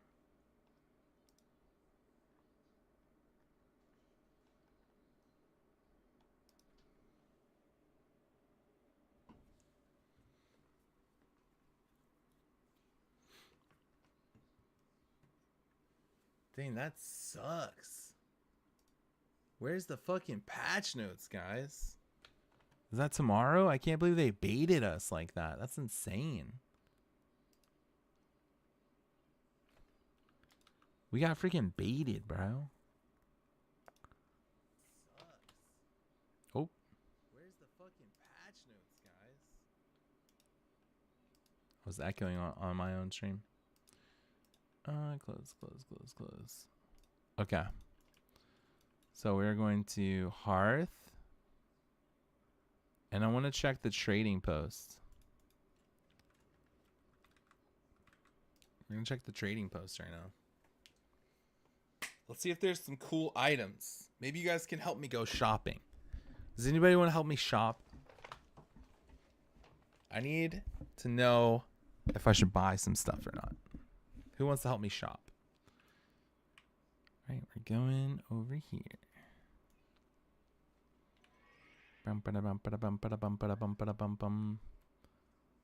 Probably need a flying mount, huh?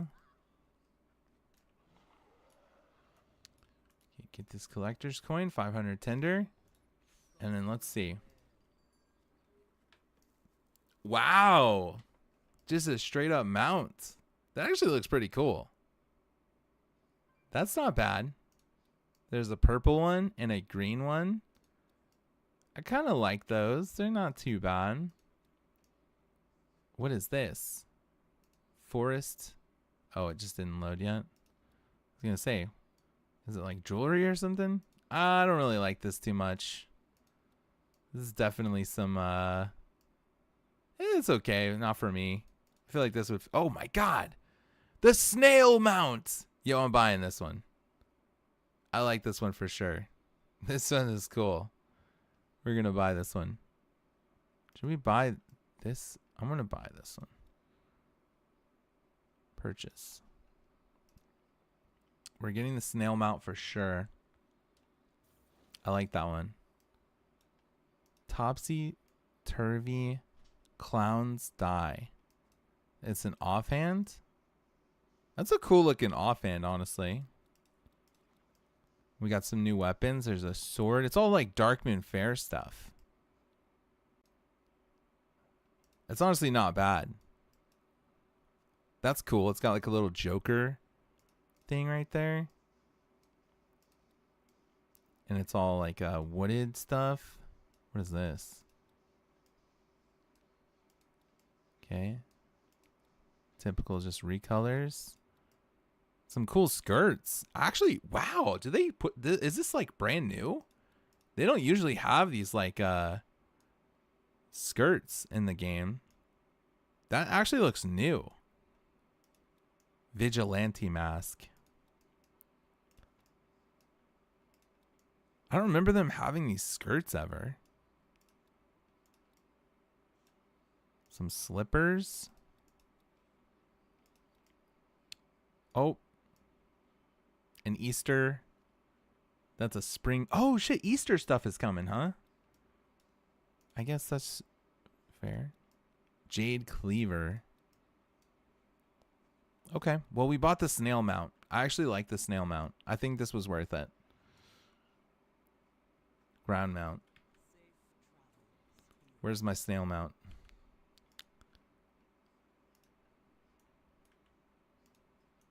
Emerald snail. I'll put it as a favorite. I actually really like the snail mounts. I think they look great. That looks great, dude. This mount looks great. That's a cool fucking mount, man. I'm a fan. Okay, cool.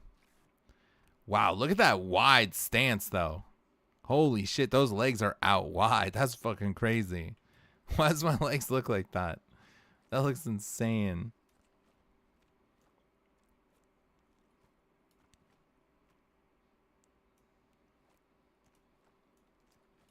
All right, let's get on Cataclysm.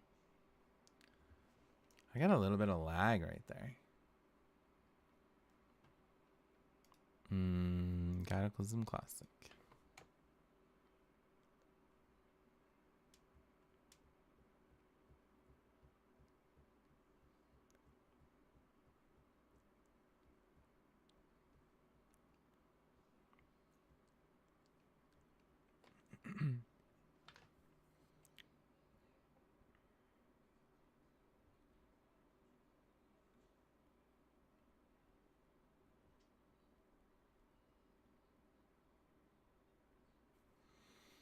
Okay, I'm hopping on.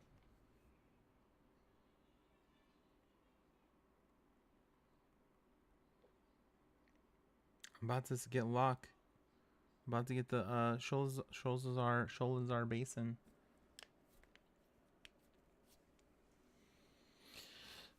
Oh.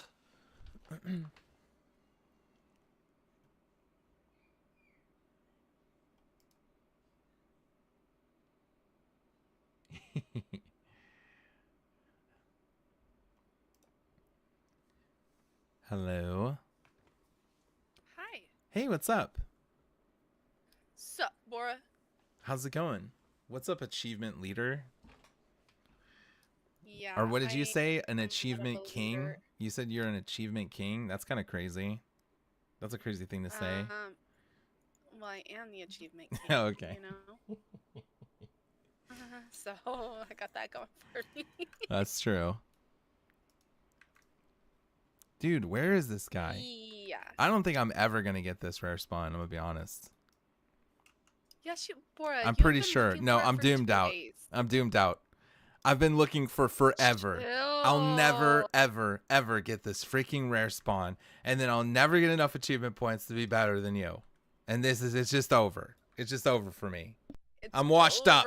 I'm washed up. You're yes, that's what I've been saying. I'm fucking washed up right now. Guys, chat. You guys heard it here first, Chat, right? chat in the chat bar. What I was thinking.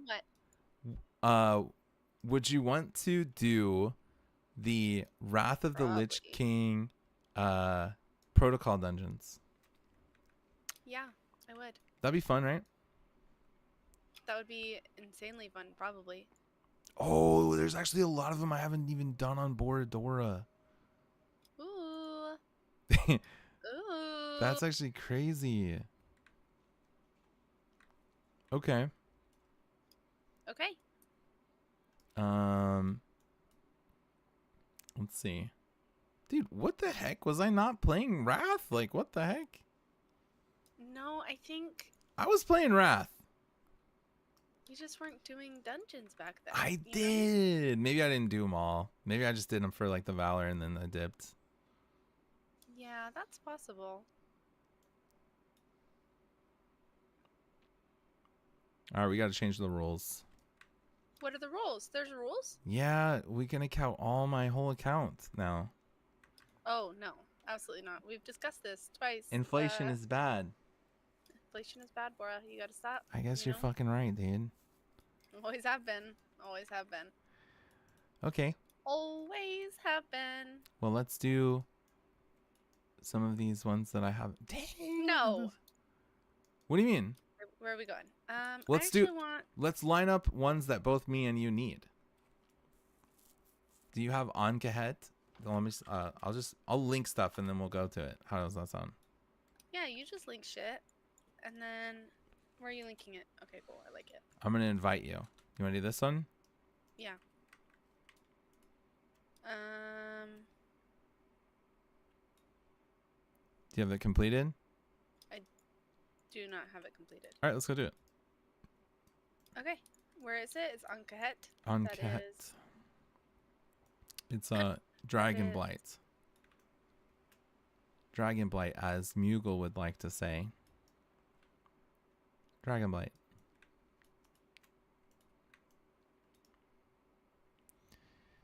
Yeah, We have a lot of battleground ones, and I think Yeah. I feel a little weird jumping into battlegrounds right now, but I feel like in MoP, at the start of MoP, it'll be fun, right? Like Yeah. once we've kind of done a lot of the little random things, and if you're playing, right? I keep assuming that you're gonna play, but if you end up playing or whatever, You do keep assuming. I that. do It's keep totally- assuming. Maybe that's a little weird. It's actually kind of. Oh, okay. When you play MoP, then we can do battlegrounds together. And Justin, and a lot of people. We get Matthias back on there too. Matthias likes to do Listen, BGs. I'm gonna play MoP. I'm gonna play MoP. All right, cool. I just am not committing to any rating. Yeah, that's fine. The rating sucks anyways. Yeah, raids suck. Raids are lame as fuck. Raids and raiders, right, guys? Whoa. Wait, what? People who raid, they suck. Right, chat. That's not true. Oh, okay. I was fishing there, I guess, a little bit. All right, I'm gonna put it on heroic, and then I'm gonna go zone in. I told my trainer. Oh, I went to the gym, by the way. I Yeah. told my trainer. I was like, oh my god, I was struggling getting here today. I was really struggling. It's like I have no motivation. I'm going based off, willpower kind of thing. Also, Gyarados saying I was fat. Okay. He didn't really say that. You're like, I know I was there. Mm-hmm. And she said, oh no, is it because you couldn't play your game last night? I was like, damn, Rachel. Dang, she fucking calls you out, huh? She's like, did it really get to you? I was like, no, I was actually at a wonderful night. No, trust. I had no FOMO on that one, actually. I'm zoning I in. thought that was funny. Okay, don't kill things because I don't have as much progress on that as you do. Yeah, that's fine. Also, how the fuck do you only have 3 out of the 5? That's Because people why not? would skip the bosses. Oh, Remember? Yeah, that is right. People no more. Okay, we need to do the beta one. I'm gonna go grab a drink while you're working your way over here. I'll be right back. Okay.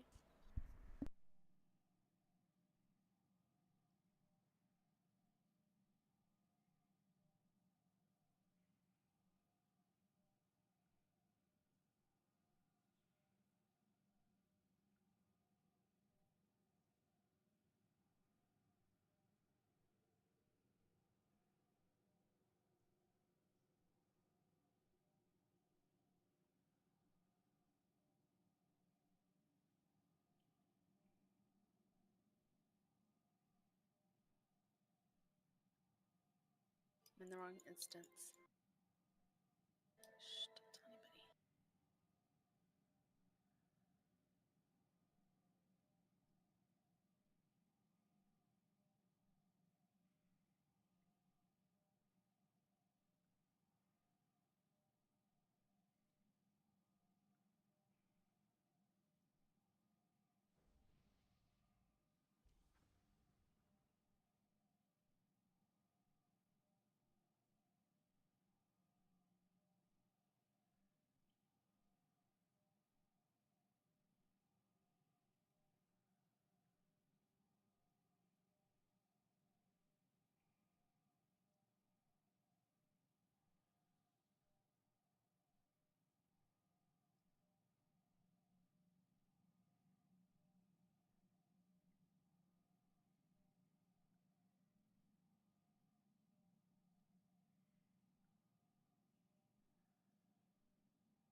Hello. Hi, Hi, are you ready? I'm ready. Do Okay. we click on this or no? Yeah. Click beta. Beta. Beta.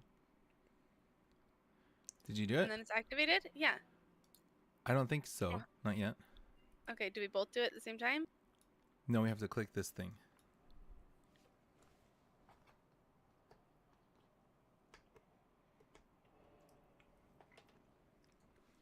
Okay.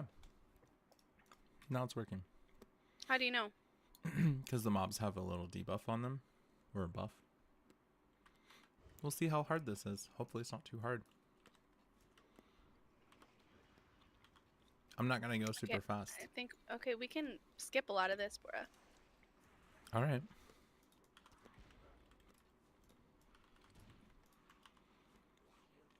Something definitely just bit you. Something bit me, huh? Well, it bit me. I was just reading what it said. Yeah, we can focus on skipping if you want.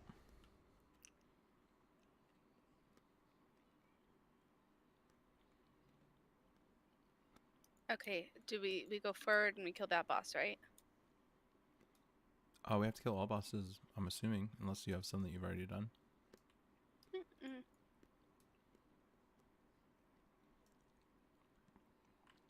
Dan, we can skip these. No, I couldn't.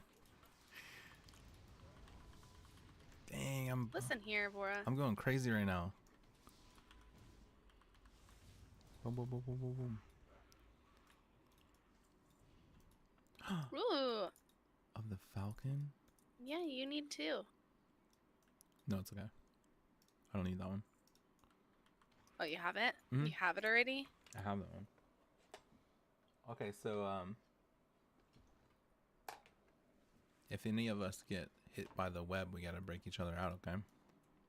Okay.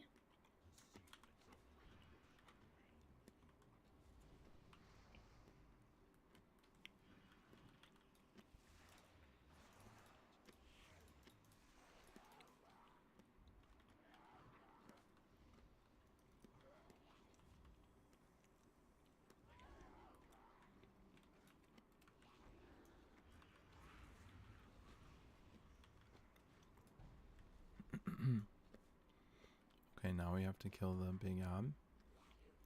There's the big odd. There he is. Killing him. Oh, and I'm in a web. Oh, and I'm in a web again. It's hard to target you. Oh, you're in a web. Oh, I'm in a web. We're both webbed. We're Well, web wapped. This is really good. I'm actually dead. Oh, fuck. I knew this would be kind of a problem, maybe. Okay. No, no, no, no, no, no, no. We'll try again. I'm dead. That was hard. Yeah, the main problem is that we couldn't break ourselves out of the web wrap because the ad didn't die. Okay, so we have to focus the ad, then the web waps. Yeah, yeah. The big ad makes everything else immune. Yeah, web wap. Whoop. Web wap. Where the Or heck web did I go? wapped. Oh, Where the heck and Bob did you? where did the heck you Bob frickin' did go? I freaking go?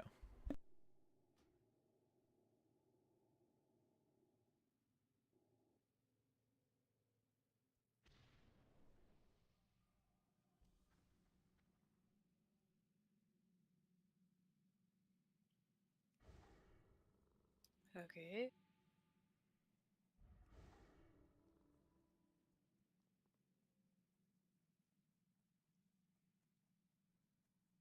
What's your favorite vegetable?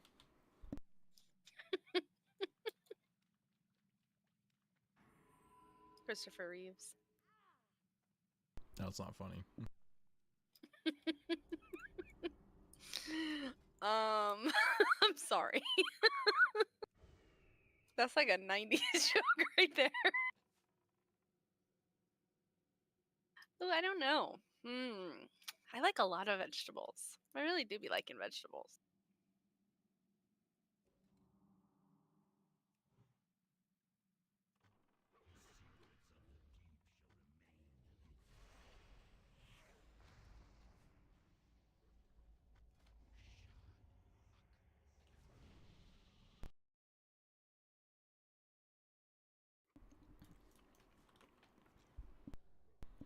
I'm just always gonna kill the ads anytime I can. Okay. Because the more ads there are, the more like web wraps that spawn. I think that's how it works. Okay. Mm-hmm.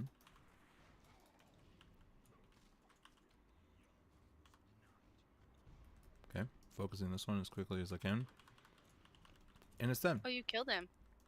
Wow, I'm insane. Yeah, you are. Web web. How are you getting yourself out of it? I'm using my pet, plus I'm using explosive trap.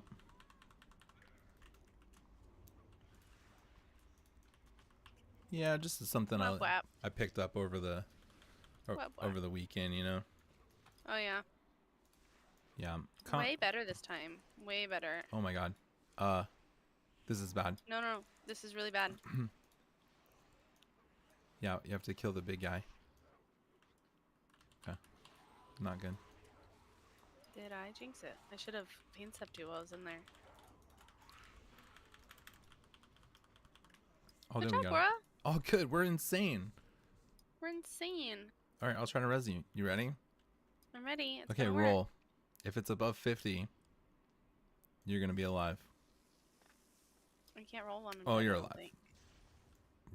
No. Dang, what the heck? Good try though. Good try though. Good try though. I think you meant if it's below 50, I'm alive. I wonder what the percent chance is on it. It doesn't say? No. Probably on the Wowhead or something. On This is crazy that this is Lich King. Why would this be Lich King?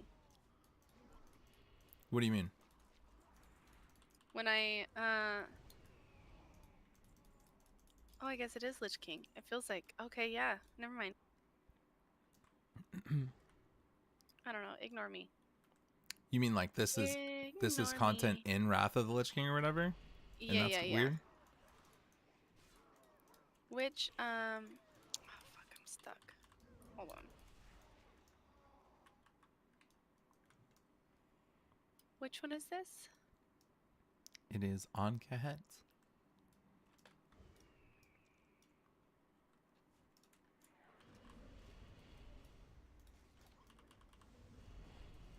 Dang, I can't find the thing. The entrance? No, I'm in already. The, what's it called? Achievement? Yeah, Defense Protocol Beta. Beta. Beta Akahet. There it is. Okay. Okay, cool. I don't think either one of us needs an Adox if that's a skippable one. I don't think it is. Well, we'll see. We need to at least open the door so we can go down, you know? And we'll do that right now. Okay.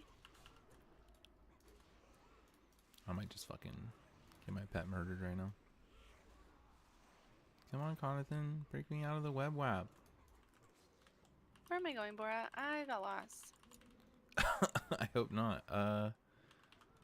Come to me. Yeah, I see you. Why can't I go over here? Just, Sorry, I'm trying not to. I'm aggro not these sure. I mobs. can't see what you're doing. I'm sorry. Oh, I'm you're not- fine. Um, Fuck, I got mobs on me. I'm coming. I found the. I'll come back.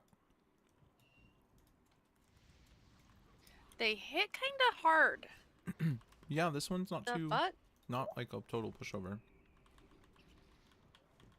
But we got this. This is probably one of the harder affixes to do, you know, because it's the web wraps or whatever. Yeah, annoying is because it's annoying. I think the other dungeons will be easier. Yeah, and let's get hard shit out of the way, you know? I like it. Picasso. Mm-hmm. So I already did one of these platforms. Love it. We got to do the other one.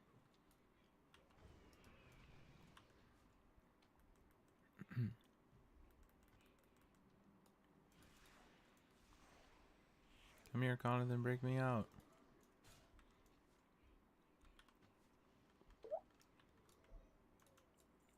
since Den won't do it. No, it's okay. It's Yeah, Conathan's. well, I'm bad. It's Conathan's job.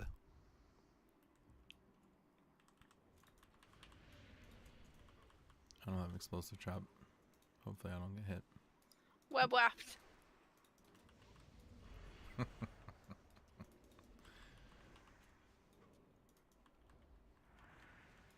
This is cool too because No. you get some cool transmog. I feel like, you know. Yeah.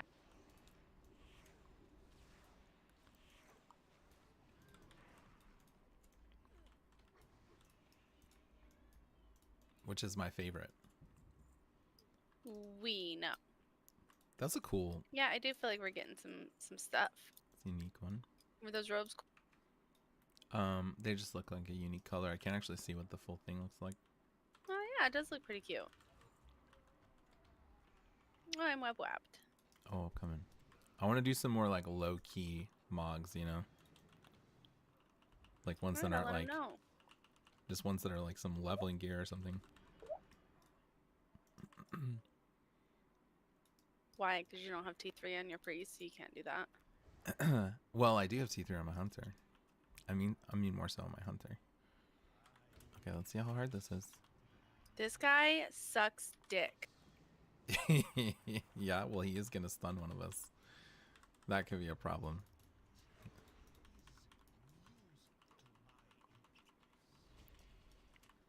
Yeah, you're gonna have to. Okay, cool. That wasn't bad at all. That was easy. Mm-hmm. Oh, God, now he's can I on tell you. you? I could do this shit in this entire dungeon. I could probably literally do in my sleep. I like how I say that right after I got You lost. just got lost. What do you mean? But literally, like, now Wait. that I'm back in here, I remember the whole fucking place. Okay. From doing it so many times, trying to level. Yeah. Don't disagree with me. My Bora. bad. My bad. My bad. Okay. Sorry about that, Achievement King. Thank you. Yeah, that's what I thought. You're abusing your power right now. This is fucked I up. prefer if you address me as king of achievements, but Okay, King I of will Achievements. accept. Yeah. Yeah, I think we need to go this way. Sir Den, the king of achievements. I wonder if we can skip the trash. Probably. Not if I just run right into it like that. Oh.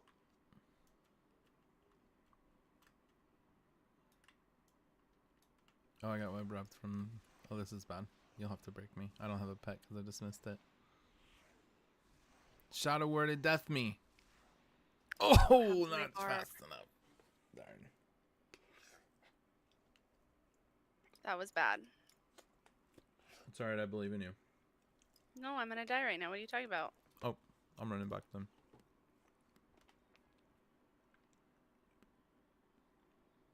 Why do you just die in the thing? What happens? If it gets to 10 stacks, it's like a countdown. Okay. The longer you We stay just in. gotta make sure we don't separate. Yeah, I thought we were skipping.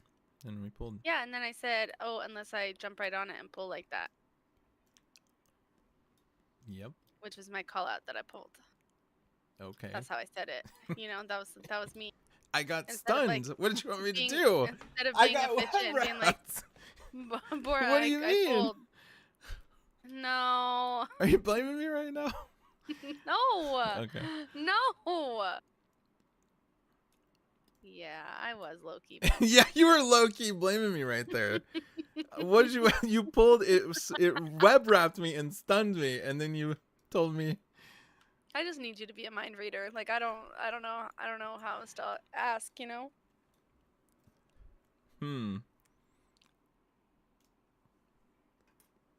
Just do everything that I'm thinking. Okay. Right when. Bora. That was not me. I'm not even in combat. You have to break me. You have to break me. You have to break me. You have to break me. You have to break me again. Why? Because it I'm gonna kill myself. Okay, you got a dot on you. Okay. I'm gonna run back All right. and then repair. I'm sorry. I'm sorry. It's I'll okay. focus up. I'll focus. No, I'm gonna focus up. It's me. I I'll want stop it to be blaming you known for- that was not me that pulled that. But me going Bora really. That did was make it fucking like- crazy right now. Are you calling me fucking crazy? No. No. You're calling me crazy. I'm trying to kill these things so I don't You die. got 5 stacks. I'm fucking dead, bro. 6 stacks. Okay. 6 stacks. No, I'm dead. You're dead, Bora. You died. I did. Oh, you're here though. So it's okay.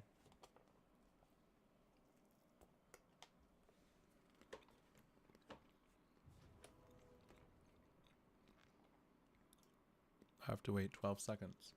Wow.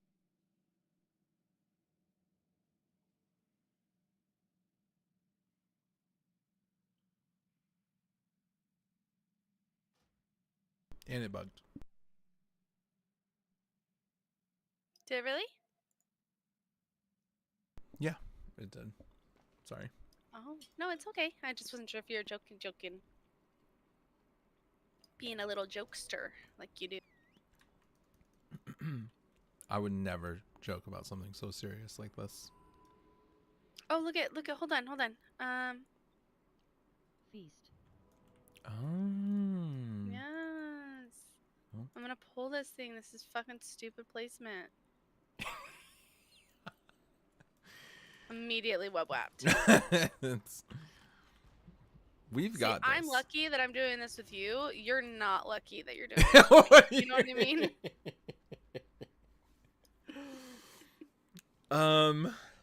Deep breath. Okay. You're like, I'm aware. No, of, I'm of the lucky. discrepancy. I'm lucky. In our in our I'm lucky, talent. okay? Don't blame me though, okay? You know, like That's that. not fun. Bora. Yeah, That's not fun. everybody heard. Now everybody thinks it was you and not me. You know this is being recorded, right? You know I this know is this tastes like the back literally of my being hand. recorded, right? Hmm. We only need to kill 2 bosses. We're gonna be fine. No, I think I need 3. Oh, okay. No, you're right. I need Jidoga and a Manitar. Yeah, me too. Okay, cool. My eyes are just like crying right now. How weird is that? Why? What's wrong? Allergies. Oh, allergies. Okay. Literally, well, I shouldn't say eyes. It's just my right eye is just for like it literally tear after tear. Like I'm actually like crying. It's crazy. That sounds pretty uncomfortable. It's annoying. Yeah, I'm sure. Hey, And good it's job. drying You're out killing my those face. critters. Thank you. Yeah, it's efficient. I think it's efficient. You're right. All right. Just do it as I Do go. you want to know? kill Okay, these we can or? skip. We can skip. Let's Okay. skip. Let's skip. Because the first time I started killing stuff, Oh, now you're gonna I pull. pulled. I'm okay though. Oh, but oh no. Okay, well I pulled. You gotta help. Okay, but you gotta break me. Oh fuck, this is such a mess. It's okay. I got my pet now, and we're gonna be Okay, fine. there's 2 of us. Web whapped. Yeah, yeah, Web it's whapped. alright. It's okay. It's okay. That was for sure my fault that time. You gotta tell me when you're web whapped. Okay, I should be fine whenever I have. So you see this fire down or whatever? Yeah, that's you. Okay. If does I'm that in the also fire, help I'm me? trying to stand in the fire. What'd you say? Does that also help me? Yeah. Yeah, it'll break you. But it's not 100% like down all the time. Okay. Oh, we're like so good at this game, dude. Yeah, It's crazy. we're so much better now. I'm actually gonna kill this one to the right to give us a little more space. Because web Web wrap. wrap. Boom, you see that? Instantly melee weave. Yeah. What is this? 2019 classic? Okay. Yes, it is. Okay. All right. You know about this fight and how it works? I remember. Break the big mushrooms to get a What do damage you mean buff. break the...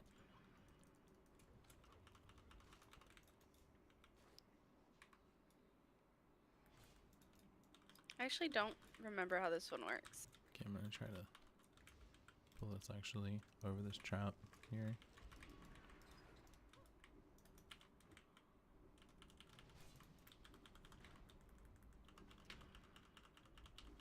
I'm mini.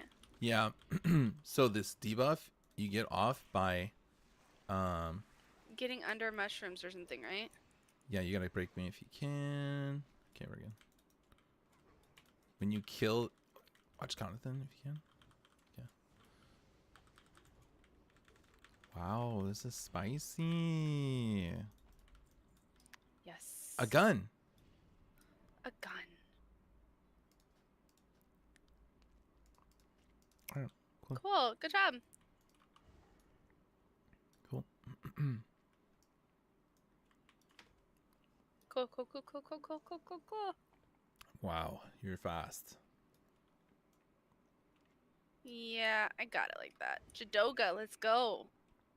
Should we just try to skip, or what do you think? Yeah. Oh. Oh, hold on.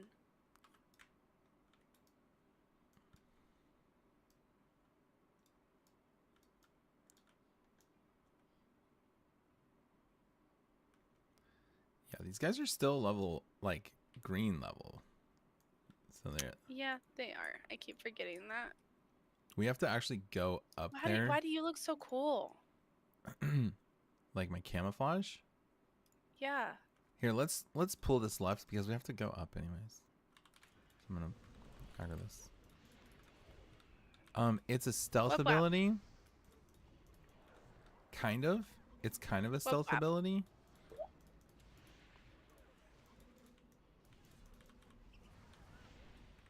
It's called camouflage. Hunters pretty much never use it because Whoop, whap. Why? because dang, you didn't spam Dang, you one. shot me in the air, bro. I did. I shot you in the air.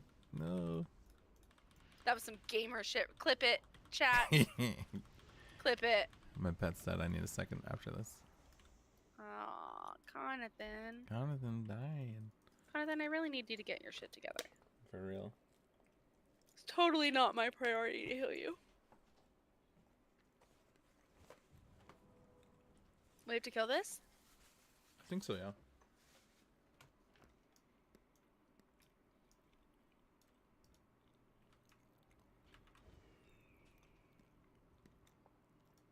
This boss kind of hits hard if I remember correctly. I think so.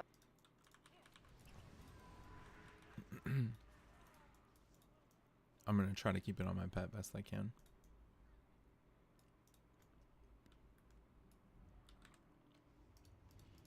For some reason, Jonathan isn't on my raid frames, and it's pissing me off.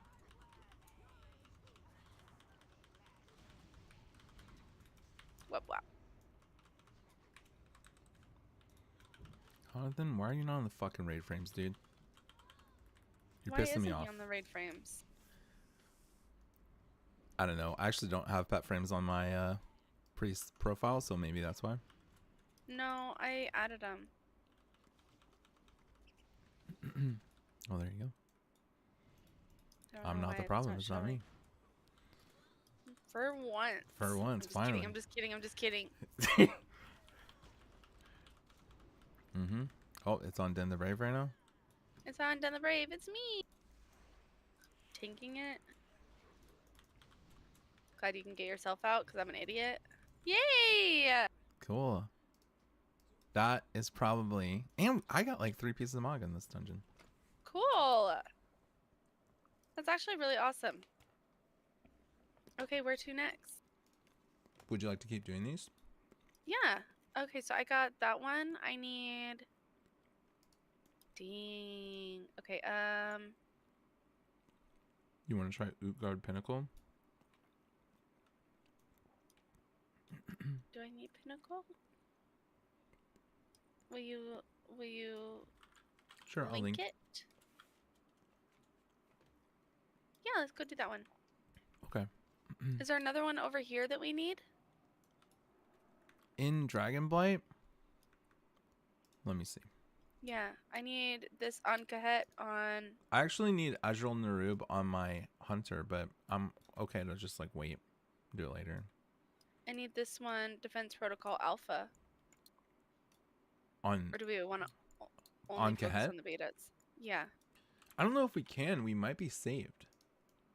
Oh, duh. Heroic Dungeon. Yeah, we're safe. Okay, we can't do yeah. this one again. Okay. So, what's the fastest way out there? Well, we could wormhole over to My wormhole's down. That's how I got out here. Okay. Okay, I'm gonna go to Dalaran. My ring. Sure. And then fly. And then I might AFK for a minute while I'm doing that. Is that okay? Yeah, don't use your ring yet. Never mind. Oh. I'll use mine too.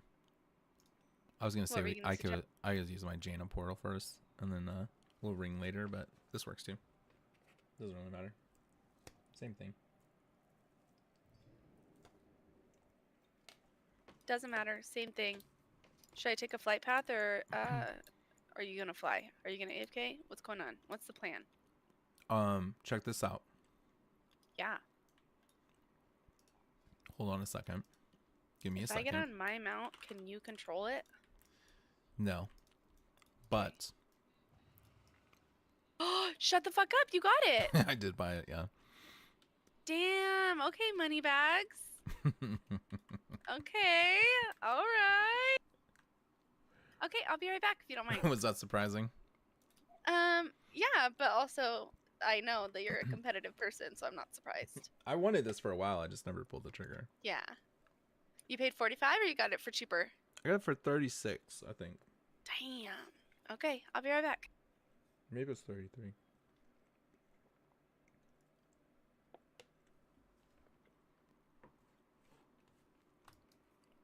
How much was it?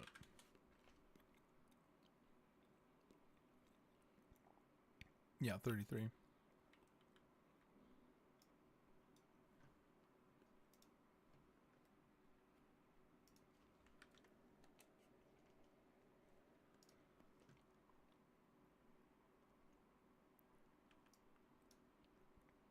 Maybe not worth it. I don't know.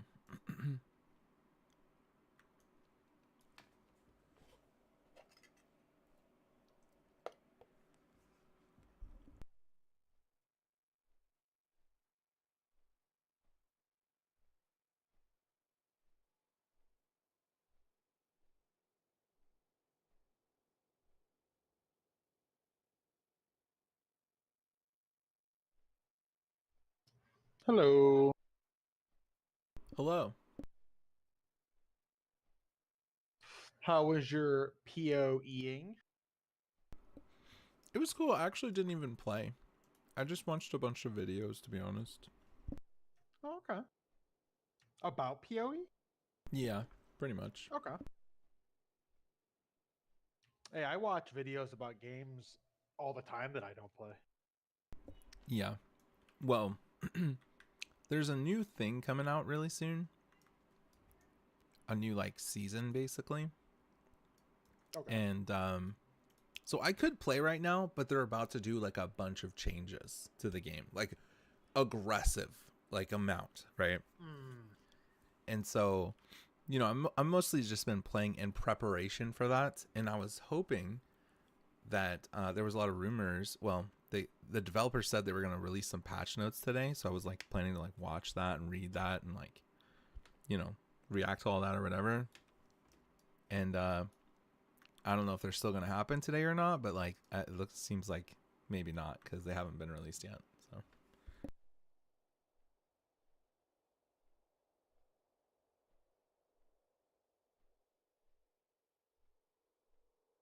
Yeah, I like watching videos about like Marvel Rivals and stuff. I play a little bit, like barely. I haven't played in a while, but I still like to just watch videos about it. I really like that game. Do you? It's pretty fun. No, it is fun. I just Who did you play? Doctor Strange. Oh yeah, I remember you saying that before. I'm just not gonna play a tank in that game. I mean, like I tell my brothers, like I have 3 times the health as everyone.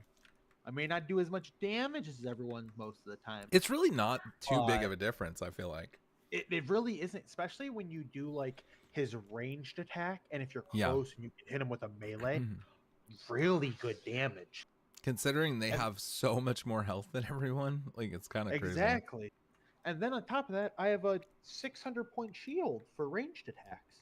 So if I kill someone and I'm coming back and people are just shooting at me, I can just shield as I come back. Just Yeah. the land shark can never kill me because if he tries to spit me off, I have that like float glide, whatever it is. So I can never get killed by that shit. Or like if people are doing like a ultimate by me, I can just like turn and just fly and just like get away from it. Yeah. So I do like that. His portal thing, probably was better the first couple of weeks when people didn't know what to do about it. Yeah. Probably pretty good in like lower tier games or something. Yeah, Where or people are like- still kind of noob. Or super coordinated high tier games where like the execution is just like flawless. Oh yeah. Are you ready, Den? Yeah, This would be a lot better with like 2 more people, huh? that's fine. But What do you it's guys still play? pretty fun. We are We're playing doing WoW. Yeah, we're doing some achievement Oh. hunting. Nice. It's really not that bad, Bora. Are you not having a good time? We could do something else. We I could go do am. a whole section. I didn't say that. I was just saying that was we died like 6 times and I was Okay, I thinking, thought you were enjoying how I pull every fucking mob I run past. Are you having a good time right Yeah, now? then are you having fun? Do I'm you annoyed wanna by do me. something else? I'm annoying myself. It's okay. I'm strong. We're strong. Look at that. He healed through it all, and I'm killing him. I was mainly just meaning like, if we had a tank, this would Like, be such a we're like- breeze kind of Oh thing. yeah, we could go knock it out. I mean, and Theris is on, isn't he? I don't know. No, he's not. I lied. I'm a fucking liar. All right, we don't have the web wrap anymore, but we do have This, which is super fun. the frost. You remember me almost losing my mind over this, but it was also like in some ways helping me be like a better healer. Yeah, something a little bit more like Just- reactive yeah. and difficult. Yeah, because everybody was dumb. Yeah. Fucking I used to rage idiots. about it. Get out of it. Just gonna pull stuff because it is pretty high level and it won't be too bad.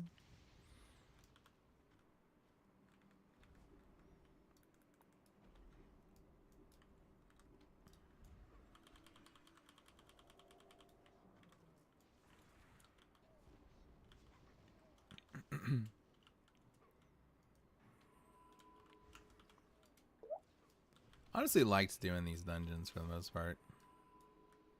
Like I liked that they added like the little extra difficulty and I one did thing that too. was really fun is like a loot was crazy in here. Like how much efficient loot you got. Like it just felt so good.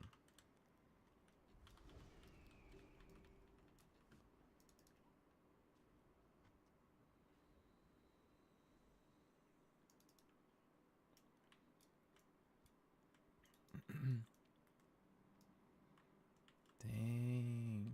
We be skipping? Yeah, we skipping? We skipping? Do we need this boss? I believe we do. I don't have any bosses in here yet. We could get the mount to drop. Ooh. That would be cool. It's dropping. Hey, what's up, man? Hello. Den, how was the gym? Listen, fuck you, Gyarados. I'm really glad I went. So also thank you. You're welcome. Yeah, I did a really, really good back day. It felt great. I'm in a like, I'm glad I went. Yeah, I know. There are no see? downsides to it. Okay, real quick about this boss. One Yeah. of us is going to start to get stunned and sacrificed, and the only way to break them Hopefully out is it's to me. kill all 4 of the mobs. Oh fuck. Hopefully So it's if me. Okay. I get sacrificed, save me. Please. Oh, no pressure.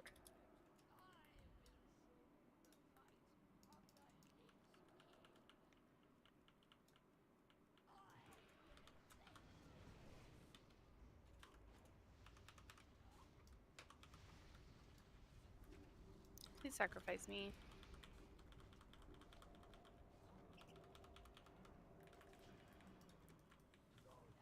It's me. Oh. That was scary, huh? No, you literally killed everything fucking Instantly. instantly. Yeah. Guys, you hear that? I'm insane. No, I said just okay. He's instant. I'm crazy. Damn. Watch out, that sword's gonna hit you. Oh, that's a cute sword. I really like that sword. A sword? Yeah, Gratspora. Sword.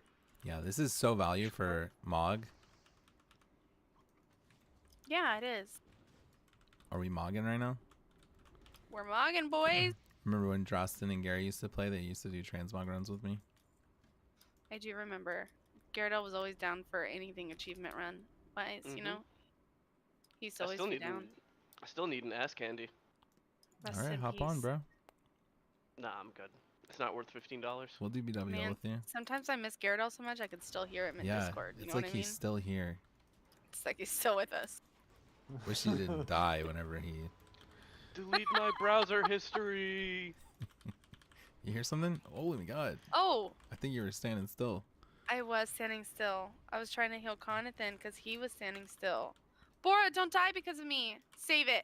Save it. Be a Chad. I think I'm dead. Pop a health pot. Pop a health pot. You're gonna feign death. Yeah, And you're because... just gonna sacrifice Conathan like that? Yeah, that's what he's for. Everything's so low. That's what he's for! Sorry, that's your dog, bruh. Oh, they saw you, Bora. Please don't put the debuff on me. I'm bad at the game. No, you're not. It's okay. I don't know how baby. to get back from the graveyard. This is crazy. Yeah, Oh, there's stairs. I can go into the stairs.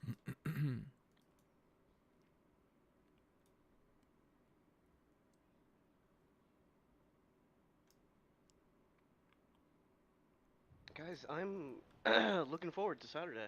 John Elden Ring. I said I that think we're every doing week it- at this point. I think we're doing it Friday now, Gyarados, if you can. For day? I think so. Go look at the channel. If I'm not mistaken. If I'm not mistaken. If Hello. I'm not mistaken. Hello. Hello, Governor. Hello, Governor.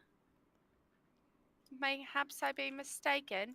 Playing my hunter's getting me hyped for For what? mop. For mop. Now we want a mop. I'm not sleeping first. I need help. I'm coming. My boots Oh, are down. that sucks. This guy put a dot on me and Oh, killed me. I was right here, Bora. Cool, now you can rest me. Get up. Get up. Guy fucking put a dot on me and killed me. Thanks. Yeah, we can do Friday. That's even better. I could go Friday. Hell yeah. Oh, I can't go Friday. Okay, I don't have to go. Oh, that's weird. My schedule just opened up. No, I mean, I don't have to. Oh, I was talking to someone else. Yeah, I can do Friday. Oh, it's a good thing your scheduled open up, Gary. Balls in your court, Yeah. Gary. Yeah, Gary. Fucking. Backfire. Just be cool, Bora. Be cool. Can't. I don't know how. Be careful. I started moving. Sorry, I forgot about it, you know?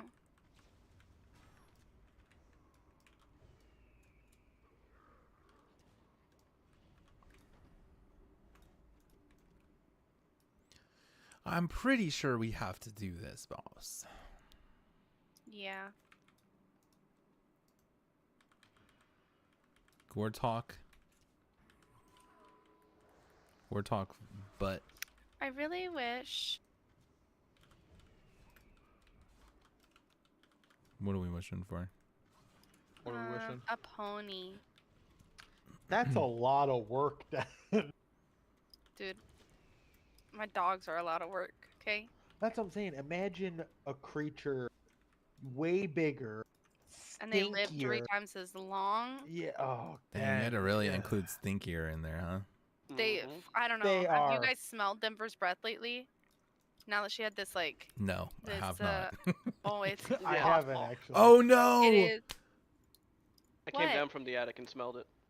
Oh, we can do it with one. Okay, thank We God. can do it, Gyarados. What? What are you saying, Gyarados? We can do it, boy. This usually Yeah, I takes came down from the. more than one person to channel. But they changed it. They changed it. Don't live in my attic anymore, please. No. Freaks me out. Have you ever Yeah. heard of frogging? Cause you ever heard of those? Literally, that happens. Mm-hmm. Oh, have you ever seen people just have like video cameras, like they're like Ring Yeah. doorbells and shit, and people be like leaving their house and shit, Yes. bro? Yes. Oh, Why am I dying right now? I don't know, dude. Oh, I can't stand in your red stuff. I think it just ever so often will put a dot on us, right? You see this dot, and it just does. Oh. Like whenever you find a way to think I cool might off. Be a moron. no. No. Sometimes. Stop it. So here's how it works, okay? Okay. This was the beta version. The alpha version just had the frost debuff. The beta version introduced the fire buff as well. And what happens is sometimes people get the fire debuff, and if you run into the frost, you get a massive crit buff. So now you have the fire debuff. So if you run into my frost path here, you'll get like a crit buff And whenever, it takes it off. and I'll take it off. That's right. Okay, I remember now. Dang. I need some more vitamin B. Was that My for memory? Yeah. Vitamin D's nuts. Got him. D's nuts. I already I got got that stunned in vitamin. the Thank frost. you. No, don't kill me, Mr. Rhino. Now it's a big boy. How did I? Yeah, I don't have. Oh, this is gonna be awkward. What don't you have? I guess I must have accidentally misdirected to you. Oh, accidentally. It was an accident. Accidentally. I didn't mean to do it.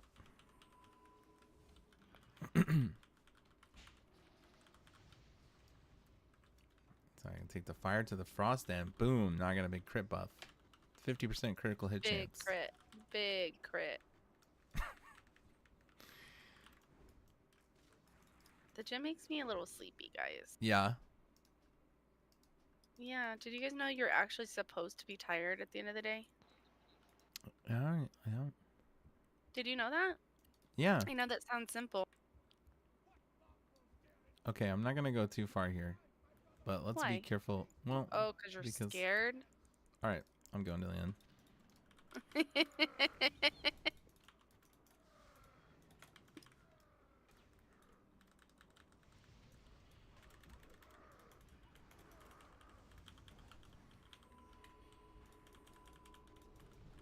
Kill him, kill him. Kill him, kill him.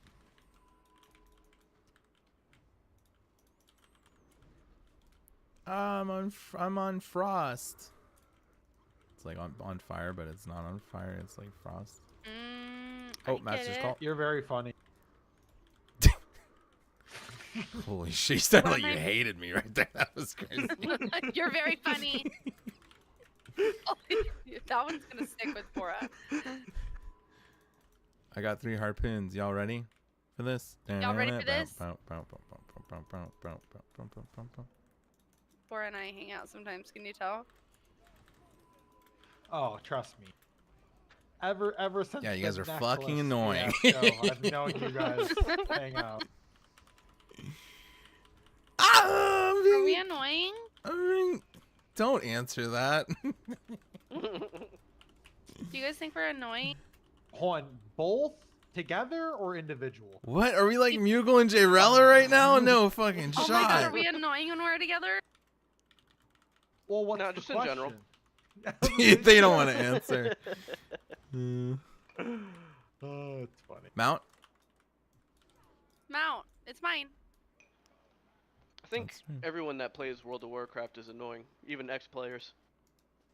Okay. So I'm you- glad you put yourself in there. Okay. Interesting. Yep. Am I wrong though? No, Why are they healing? Don't heal each other. they do mending, and I don't have interrupts yet. I think I get one a mop. I'm gonna skip the A-bomb. Yeah.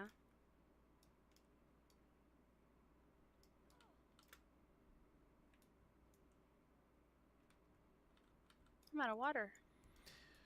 This is gonna be kind of difficult to skip, so I'm gonna pull these, but be careful for the fear.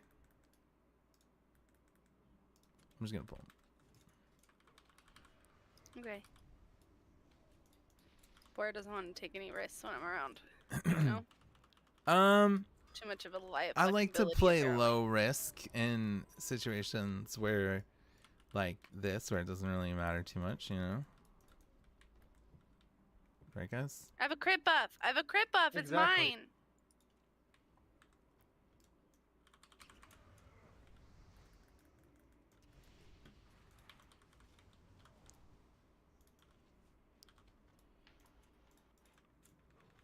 You know, it'd be cool if hunters had a talent that would give them more focus every time they killed something. What's focus? They don't have that? It's like energy. Like hunters don't have that? No. Is that a rogue thing too? Oh. No, yeah, that's the thing. Rogues have that. It's called oh my god. Oh, he doesn't play anymore. Yeah, let's say I forgot. I know it. You lose it, right? If you don't use it, you lose it. That's what they say. No, I got this. Hold on. You can do it.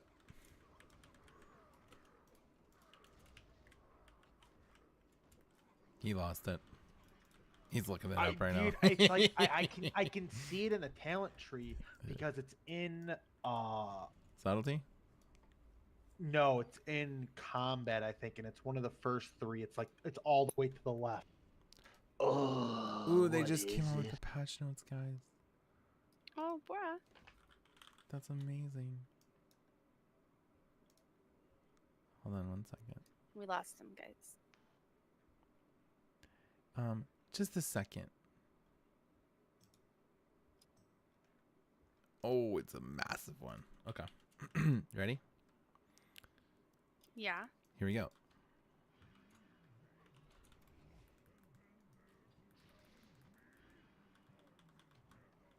He's gonna stun us. All right, I gotta go look it up now because. Oh, I'm stunned in the Oh, frost. that's not good. That's not fair. Doesn't seem to be Oh, doing it doesn't. anything. Okay, that's cool that it gives you. That would be bullshit, huh? That would be bullshit. Yeah, see, deadly momentum. I couldn't think of it. But after killing an opponent that yields experience or honor, there's 2 of it, so it's a 100% chance to increase your critical strike chance of your next ability within 15 seconds by 40%, and refresh Slice and Dice and Recuperate to their original duration. Does that give energy though? No. Oh, that's what I was saying. Is I want something that gives me energy. Well, Recuperate Basically. also gives you energy and subtlety. Oh, okay. And then if your Slice and Dice is always going in your combat, what's it called? Combat potency is always going because of your offhands to give energy on hits. Yeah. Nice. So basically it does, but then again, it doesn't. I see. So same, but different. Same, but different. Cool. Good Good job, job. High five. Good job. Me, good job. Me, more cowboy than you. Okay. She's fucking cooked, bro. What's going on? Oh, Den's done lost it. I don't even know where she's going right now. I'm going out. Okay. You don't have quests to turn in right now? Guys, Den's going places. No one knows where, but she's getting She's there. fucking cooked, bro. She's getting there. You want to do Gundrak? That's right here, right? Sure, it's up a bit. It's uppies. Mm-hmm. I chat's spurging out right now. I actually need only one thing. I only need Ek and Gundrak on Alpha. Okay. Ek. Okay. Okay. This is Oakley cool. dokley. If we do all these, there's also meta achievements for these. I don't know what that means. So like, boom, like this, like. Not on Facebook. Huh? Whenever you complete a set of achievements, you get an achievement. That's like the meta part. Ooh, okay. Oh, Okay. So like discovering all of like one location, and then you get the whole big Sure. achievement of discovering Kind all of. of it. Yeah. Yeah. Got it. Well, we get individual achievements for each dungeon, and then there's an achievement for completing all dungeons. Is basically. Gundrak. It's pretty far a little bit, but we're almost there. It's right here, right? I like how instead of being like, Den, that's an entirely different zone, you're like, yeah, it's close. We'll go. It's just a little bit up. It's just like really far away, but it's okay. No, Den, that's literally 2 zones away. Okay, my bad. Can I follow you, bro? I don't want to press buttons. Okay. Yeah, I'm following you. Thank you. I actually just want to grab my inhaler. I have breathing issues. Skill issue.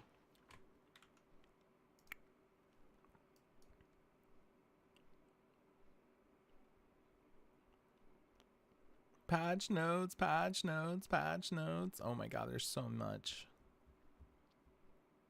Mid. This is cool. Where is Title update 1, on the other hand. We're cooking. True. 700 They're thinking pages about of bumping the changes hammer. versus 1 new monster. Okay, you and I both know that's not true. It's like 3. I thought it was. Tally just said it was just the one bubble guy. It should be both Bubble Guy and Zoshia. Well, that is 2. And then we get Ray Dow later on, like in a week or 2 after that. Okay. Okay. So take that. Take that. Oh no, Gary's been coping kind of hard today. He be I'm gonna coping? honest with you. As a Cobra? He died every single time in 3 levels of repo and blamed every single death on me, Dresden, or Matthias. Dresden literally admitted that he did that on purpose. Yeah, like how you guys all framed me for that trash in Sunwell. Remember, guys? I remember that. Then let's not I was muddle the clearly issue. there. Yeah, and you In clearly party were chat. part of the conspiracy. Then I watched it happen. You guys will not get. I was literally like, no, I will not be gaslit into believing that I did that. I didn't do it. I didn't do that. Sounds like you did I it. literally clearly remember Nack No. screaming, "Den, what are you doing?" Yes, but that doesn't mean it was what happened. I'm not sure the best way, so Den, let's just go over here. I yeah. was right around the corner. It was right after the twin. Yeah, I know where it was, where I was Yeah, framed. I know where you started it. I know where I was framed. Thank you, Peak. Alpha, right? Alpha.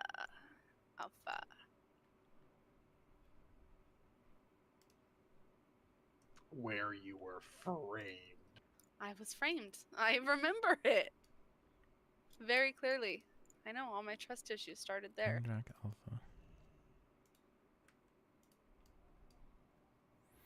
Gary in my chat right now says Din is sounding crazy right now. Weird. Yeah, I agree, Gary, from my chat. How does Gary in the voice chat feel about this? He sounds pretty wise. Okay, are we doing skips or are we just doing this We could thing? skip. We could skip. I just need. Okay. Do you know which ones? Do you have this one already? No. Which ones do you need? I think I just need Ek. I wonder why. We probably did the dungeon Well, together at the same time. Well, no, everyone would like skip back, I think.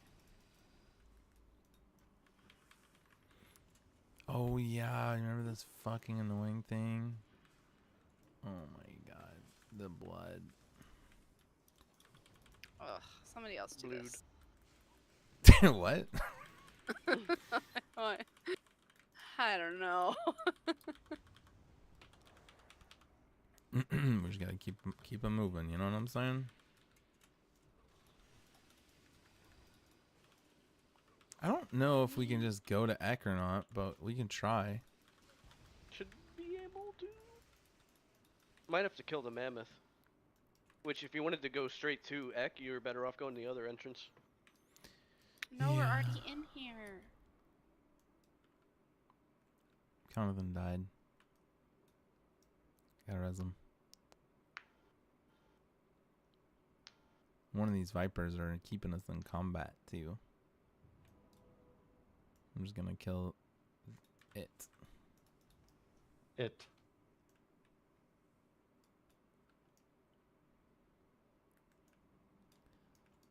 All right. Hello, done. Hello then, Bora.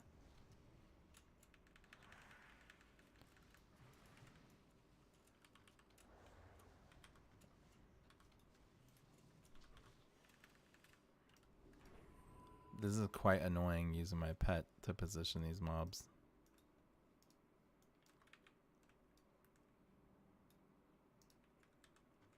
Okay, big AoE.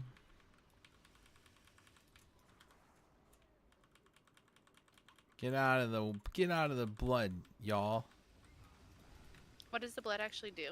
Heals them. Like for them? It heals them.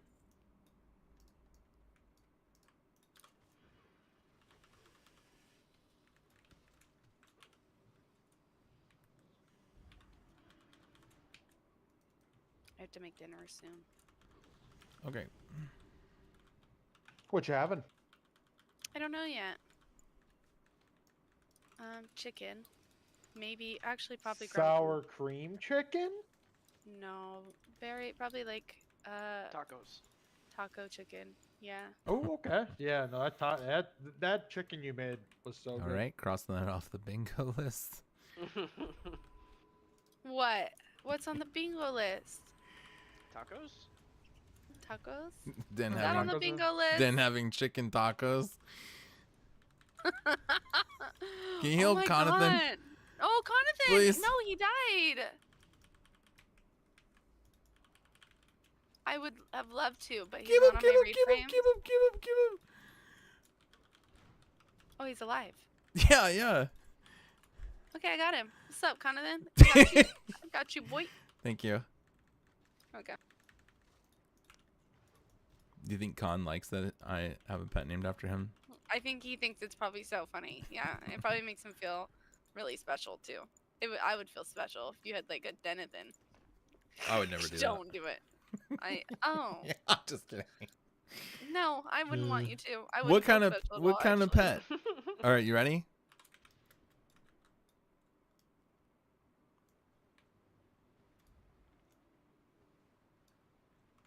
You want like a scary one? No, I don't want a pet anymore. Because here's the thing. No, I don't want it. Okay. No. I want you to have done it naturally, not without me saying something about it. Yeah. Fuck you guys. No. Here's the thing. In Mop, you have an ability called Stampede, and you take your entire pet lobby or whatever, and you attack at people with it. So I'm gonna be like, and it summons all of them, and it's all ones that you've tamed or whatever. So I can have 5. Oh, like Cloak Nahak when you tame her instead of killing her. Yes. I'll do it on the second time. What do you mean because the I need second the time? achievement parts. No, you gotta get the pet because that's more rare. Make Den a spider.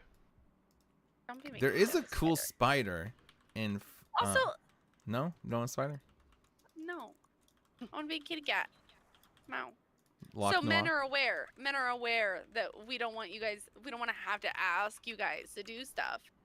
You guys are aware that you should just be doing stuff on your own. Can we skip this boss? Nope, I because feel it's like not not a open. whole lot of guys figure that out. Oh, what do you mean? What do you mean? It You want took me to want to do the dishes? it took 1,000 guys fucking up for some of us to realize it.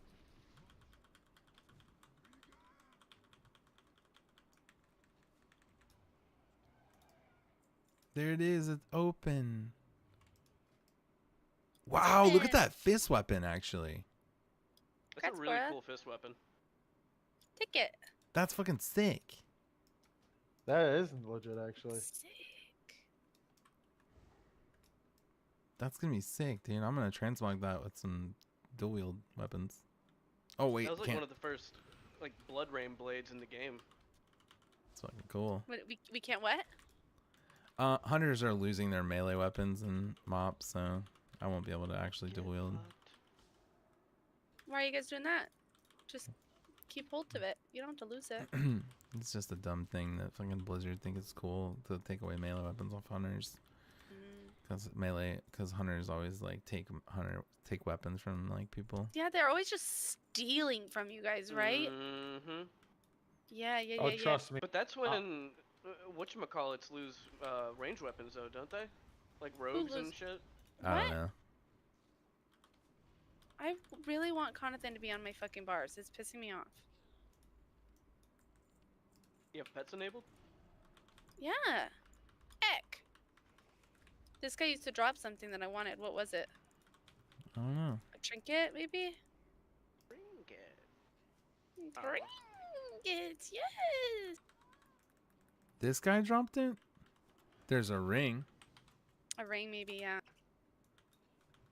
The first boss in here drops Embrace of the Spider, which like everybody wanted. Oh, yeah. Makes his femur.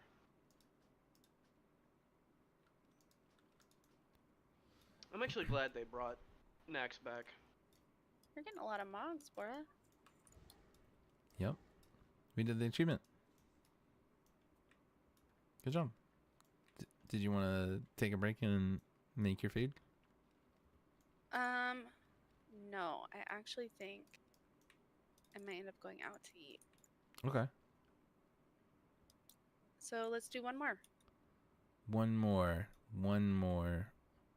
It's your choice. I choose it. This one. Okay. Do you need Violet Hold? Can you link it? It's so hard to look through these. Oh, Violet Hold's probably. No, I don't need that one. Okay. I completed that 2 years ago, Bora. Thanks. I completed on a different character. Almost to the day, by the way. I completed it April 21st, 2023. That's really cool. Yeah. April 21st, 2023. Mine says January 17th, 2023. So Mine has that too. Achievement earned by Boradora on January 17th. Except for you didn't really get it, right? Okay, dude. Yeah, I did. You didn't really. Let's do Halls get of it Stone. on Boradora. Okay. Do we both need that one? So now we gotta see if both of us need it. Yeah. I'm just kidding. Yeah, I don't know. I'm assuming so. Yeah, I need two. Okay. So who's in the points lead?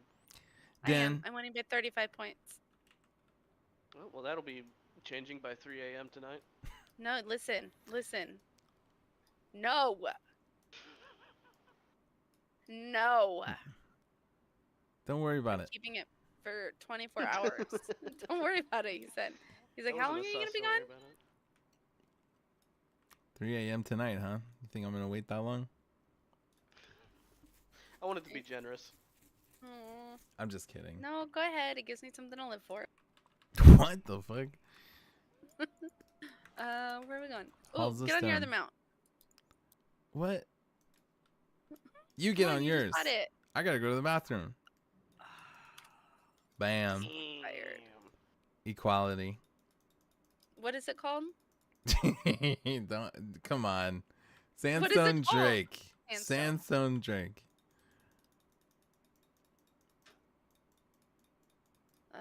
Okay.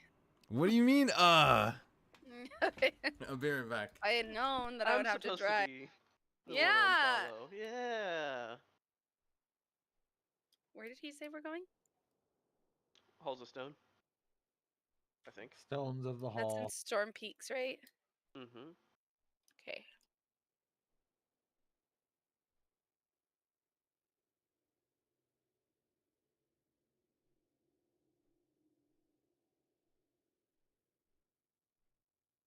Watch, he never left. He just didn't want to fly. He's just sitting there watching. Yes, fly me all the way there. Listen, if Bora did that, that would actually be so fucking deserved. The amount of times that I've been like, can I put you on follow? Can I put you on follow? Can I follow you? I for sure would have done that like 2 or 3 times by now. Or it's like, I knew, you know what? I knew when he was like, you should get the mount that you can carry people on. I should have known that some shit was coming. You know what I mean? It is a cool mount though. Okay, you guys want to help me figure out something mildly healthy to eat on the place we're going? No. Yes, you Where, do. where are you I want going? to pick out the least I'm gonna healthy thing. So it can be any of these places. I'm gonna link it in. Don't we have a food channel? Dirty Dish. Yeah, dirty dishes.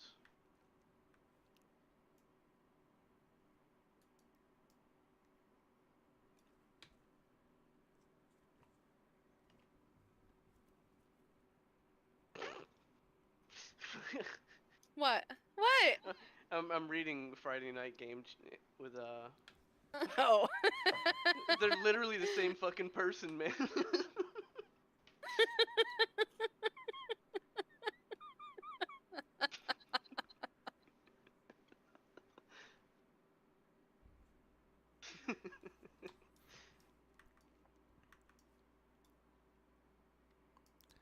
All right. I got to figure out what achievements I can do whenever you're gone. That's See, I told you, you never left. crazy work. Bora, be really honest right now. Yeah, I'm always honest. Did you AFK? Yeah, Okay, where is Halls of Stone, to the right or the left? to the left, to the left, to the left. Okay, Beyonce. Or you should have said no. It'd been way funnier. Halls of Lightning. Should have said no. Should have gone home. I'm AFK. I can't believe you guys don't know the me more cowboy than you. Clips. That sounds like Taylor Swift.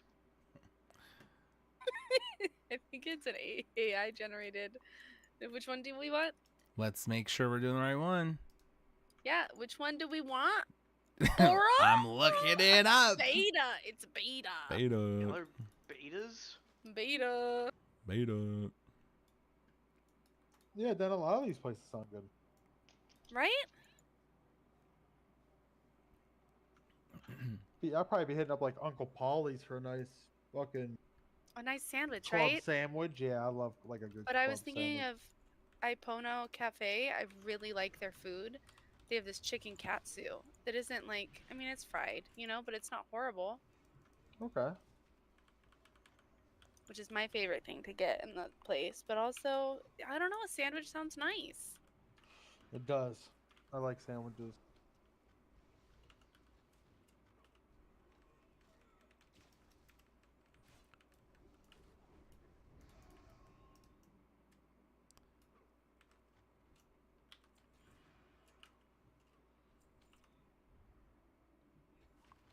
I like sandwiches too.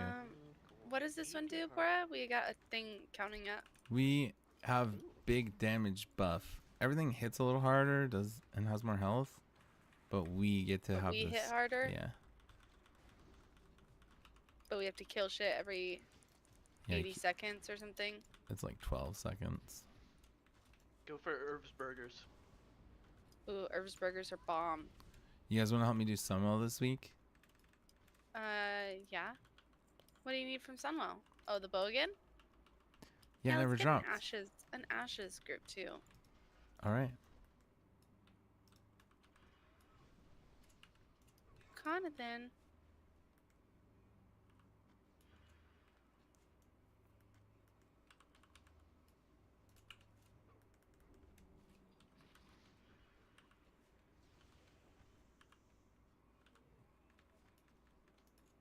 Yeah, let's do everything in the game. Okay. Well, we didn't go do all our mount stuff. That's alright. I didn't go do my mount stuff. Gotta break it into segments, you know what I'm saying? Mm-hmm.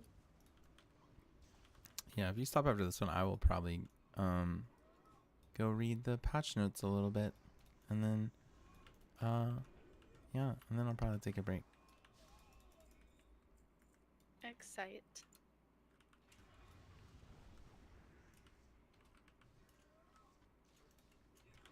Gary, you there? Hello. We playing a little Reaper soon? Yeah, in like, give me like 30 minutes, cause I want to like eat something still. No, you're good. You're good, brother. Hell yeah. I'm honestly just playing RuneScape till you're ready. So. And I learned that we can use the same yellow crystal, like if we're careful with it, like infinitely. What do you mean? In Repo, when you want to recharge something like a gun or whatever, you stick it in the yellow box and it uses a crystal to recharge it. But if you only recharge it some of the way and not like all the way, the crystal won't get destroyed, and then you like, if you leave or whatever, it'll reset the crystal strength. So you can get more juice out of it. Hacks. Yes. I'm telling the Exploit early, producers. exploit often. I've never used the Really gotta weapon. cheat. Really gotta cheat in that game. That's crazy. There are some good weapons in the game, and you just have to be very like cautious with them, because like when you move with a weapon, it's just like how you would with an item. It just like whips it around, and it's like I was using the shotgun just in the shop, and it's very hard to control them. What's the purpose of a weapon? You can kill the bad guy? Mm-hmm. Yep. And then when you kill them, they drop orbs that are worth like 4,000 to 6,000. Damn. They're very fragile too. Yeah, they're like little vases. Yeah. Vases. Is it vase or vase? It's both. Yeah, it's. What? It's like, is it? Hey, what? Sounded he got derailed. I mean, what do you guys call the top of a house? A roof. A rough. Sorry. Look, now we got some dogs in here. All right. Yeah, it is a roof. Yeah. All right. Is Oh, it? yeah. What kind of drink would you classify a Coca-Cola as? A soda. It's a pop. Sody. Yep. It's a Sorry, sody. Peak, you're wrong here. It's a pop. Yeah. No, it's not. It's a soda. That was I just actually the only wrong answer. I just didn't know when you opened a pop, it said soda when you popped it open. Holy shit! You didn't know that. Oh, so now we name things after the sounds that they make all the time. Okay. I cool. mean, Is that why you guys call it a pop? Guys, we Well, I have mean, does lots it of not stuff to be pop? divided on. We don't really need this one. Yeah, no. We're going all to the war for this. The other stuff's too serious. I'm getting mind controlled! Domination. Yeah, He Bora, was you're trying to getting MC you. yeah, Bora. Why don't you focus on your mind control, guys? Yeah, I'm focused on the mind control guy. Okay, be careful. Mr. Sodi. Why Alright, am I'm I being sorry. careful? Why do I gotta be careful? Be careful then. Why? Be careful. Oh, I was actually waiting for it to say like 250,000 threat directed Death the Brave. Y'all are so lucky. So lucky I was never a hunter. I would be misdirecting everyone. It'd be Gary, great. we're so lucky you were in a lot of classes. Mm-hmm. Yeah. Ooh, a mace. Finally, something for me. What the fuck?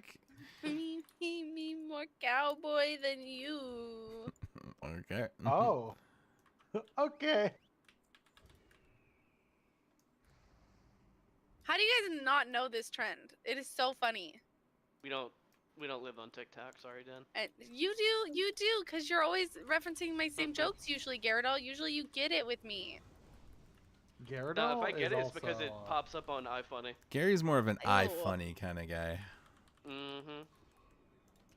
Yeah, he likes apps that don't let you control the volume at all or are made like dog shit. It's not true. Alright, maybe a little true, but Kill him.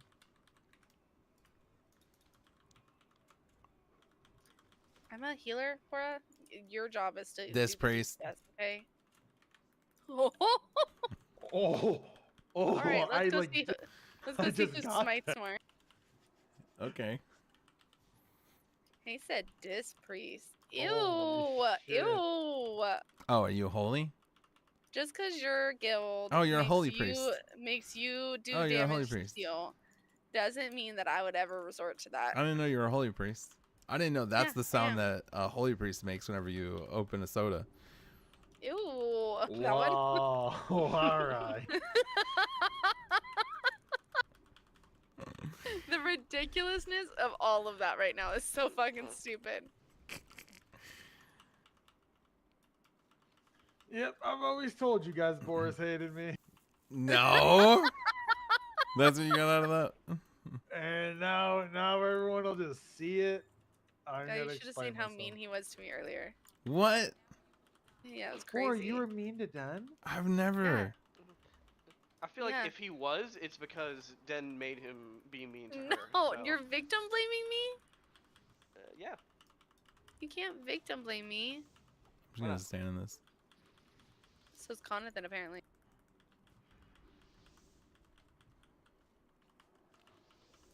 You can't victim blame, guys. It's illegal. Illegal. Hey. Illegal. Yeah, illegal. Boots of the follower. None of cloth gear drops. World's like cleaning What up about in mine? these. What about me? What about me? Where's my stuff? Did you get your achievement, bruh? Yeah. Okay, amazing. Okay, amazing. Okay, amazing. I'm gonna heart then. Okay, me too, me too. We'll do some more later, yeah? Yeah. This has been very cool. Yeah. It feels like really good value, honestly. Like Getting them everyone's kinda like, transmogs, you know, Yeah. making getting achievements. Easy. It genuinely feels so much easier when I am not sitting here like I'm gonna be listen. Go ahead. I'm gonna be broken record right now. I don't have to raid. I don't And at the that feels really raid. See? That's what I've been saying. Everyone's like, no, Gary, no. And then they quit, and then they all say that. Who Nobody was saying that. Who? I've been telling Who? Den to Who? quit for fucking He half has- a year, okay? Okay, chill. Quit the game. Only because he wants my disc free spot, right? That's definitely not true. Now it all makes sense. I know, right? That's what I've been saying.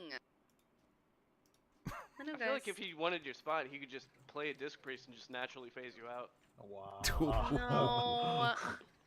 No. Okay, guys. Come Nobody would on. let him just steal my spot. That wouldn't make sense. Everyone's Leave replaceable. Fukin. Easily replaced. Easily replaced. Especially Deuce, right, guys? I'm just kidding, Deuce. What did he say? Yeah. Easily replaced. No, what before Yeah. that? Before that. Yeah. I was Yeah, typing as okay. YA. Yeah. Easily replaced. God, he Oh, must what have been stewing, bro. He must have been What was the stewing other when he one? got kicked out of that raid. There were three Holy messages. It was shit. yeah, easily replaced, and what was the third one? Figure it out. Figure it out. Yeah. Figure it out. Okay.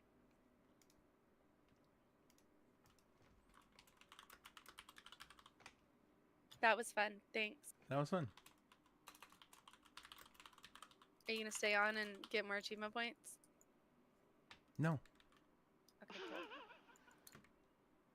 I got over 100 achievement points today. I don't want to make you get FOMO, so I'm not gonna do I got that.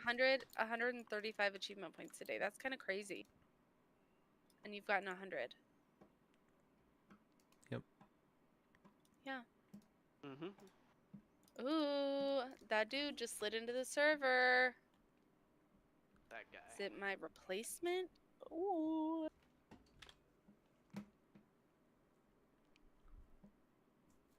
Yeah, I'd still be raiding if it wasn't for work. If you have fun, you have fun. You know, I have fun, guys. Yeah. The only have not fun. fun part is the stress of getting. Also, like if it's too late, it's too late, right? If it's Bro, time. you can't say the only non-fun part and then list 8 things. Yep. You're eight right. things. I counted them. No, I mean personally for me. Cause Your like, character's pretty. yeah, I'm cool as fuck. Yeah. What was your thing though, Bor, that you The stress of like the leadership stuff, you know, which I've really backed off of. Like the mainly just like making sure the raid is full and like dealing with roster and recruitment stuff. Like I kind of hate all that stuff.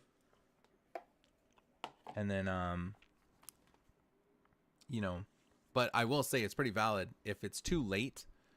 Like if you're raiding too late for whatever it is, right? It's like, you know, or you want to do other things. Like both of those things are super valid. But for me personally, like the only thing that is too much for me is like if I have to do too many like things I don't really like doing. You know? Yeah, staying up till 2 days a week was just fucking brutal. Yeah, I can't be doing that. I'm gonna go check lock. So you guys want to hear something funny? Yeah. Is we have like a loot table, right? A loot sheet that we Hello. like track who's gotten what.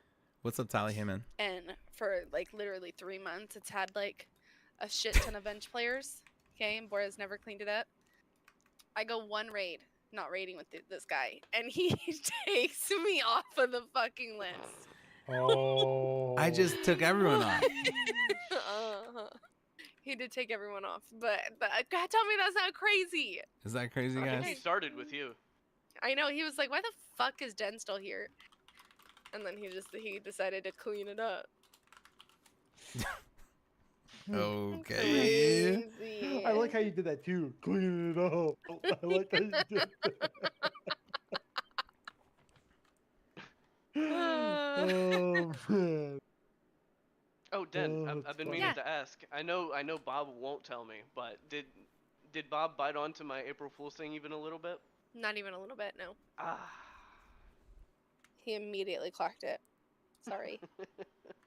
Yeah, that was pretty It was, yeah. It wasn't even a little believable. I'm sorry. Damn. You're way too anti-WoW for like if you had like been like I don't know, like I've had a nice break. Like if you had led up to it at least a little bit, you know. Damn it! I could have done that too. I didn't think about that in time. Shit. All right. Like I'll have to throw do that some for little next time. drops in there, like Yeah, I've maybe gotta, I should get spend into it months before building it up. mop. Yeah, maybe I should be thinking about it. Yeah, oh yeah, you could have laid a Yeah. nice little foundation. Yeah, you could have Tori's fucked in with for us Friday, hard. guys. Let's go. We shaping up to have what is it? 7, 8 players again? Uh-huh. Hell yeah. How fun having 20, like taking 2 steps and then instantly killed by 3 monsters. Guys, I don't like it when you guys kill each other in the spawn room. Yeah. I don't like it. I'm gonna be real with you. Or I'm gonna go read these patch notes. And these guys are like, we don't give a fuck. We're gonna for real murder you. Okay, yeah, I'm gonna go get I think a sandwich. I think I'm gonna go get a sandwich. I'll be back later. Oh yeah. Wait. Bye, See Bora. ya. Thanks for playing. All right, we got some patch notes here. Okay, let's see. Should I do some background music? You know, think you're committing to Bone Witch. Bone Witch with bleeds or what? Are we doing blood mage Bone Witch? All right, here we go. So, we've got the new season, fresh economy. Okay. We know all this stuff. This is all not really too crazy. New playable class, the Huntress. We know that. Amazon Ritualist Ascendancy for the Huntress. Smith of Katava, Ascendancy class for the warrior. We know that. Tactician for mercenary. Lich for witch. 25 new skills, primarily spear skills. Okay, so a lot of new spear skills. Bone Storm, Bone Circle, Unearth. That should be fun. That should be fun. Bone Storm. That sounds cool. I don't know what Bone Storm looks like. Is it just like a swirly AoE? Like, that sounds kind of sick. I have to look at that one. 100 new supports, 2 new item classes, spears and bucklers, 100 new unique items, 8 in-game maps, each with new encounters and new rewards. So this is cool because I feel like that is something like having a ton of variety in the end game really goes a far way. 4 unique strong boxes, 12 rogue exiles, Asmerillian wisps. This seems really interesting. 15 socketable items with modifiers that you can craft onto your items. Okay, so these are the runes, basically. Twilight Reliquary Key. Okay, we know about those. Those just like give a big item sometimes. Essences can now have Val Orbs applied to them. I don't know how crazy that is. To corrupt the essence with a range of unpredictable outcomes. So more like essence stuff. Continued to incrementally improve the sound, art, and effects and environments. More art stuff? Really? That's cool. In-game changes. Areas of corruption on the Atlas now have a central corrupted nexus. So let's try to read this. In areas leading into the nexus, the corruption will spill out from slain enemies. So we know about this. Upon reaching the nexus, you'll begin to task the cleansing of the source of corruption. Complete the task and receive crystalline shards that you can use to obtain passive skill points. A boss for each faction has been added. These appear in the corrupted nexus. Additional corruption monsters,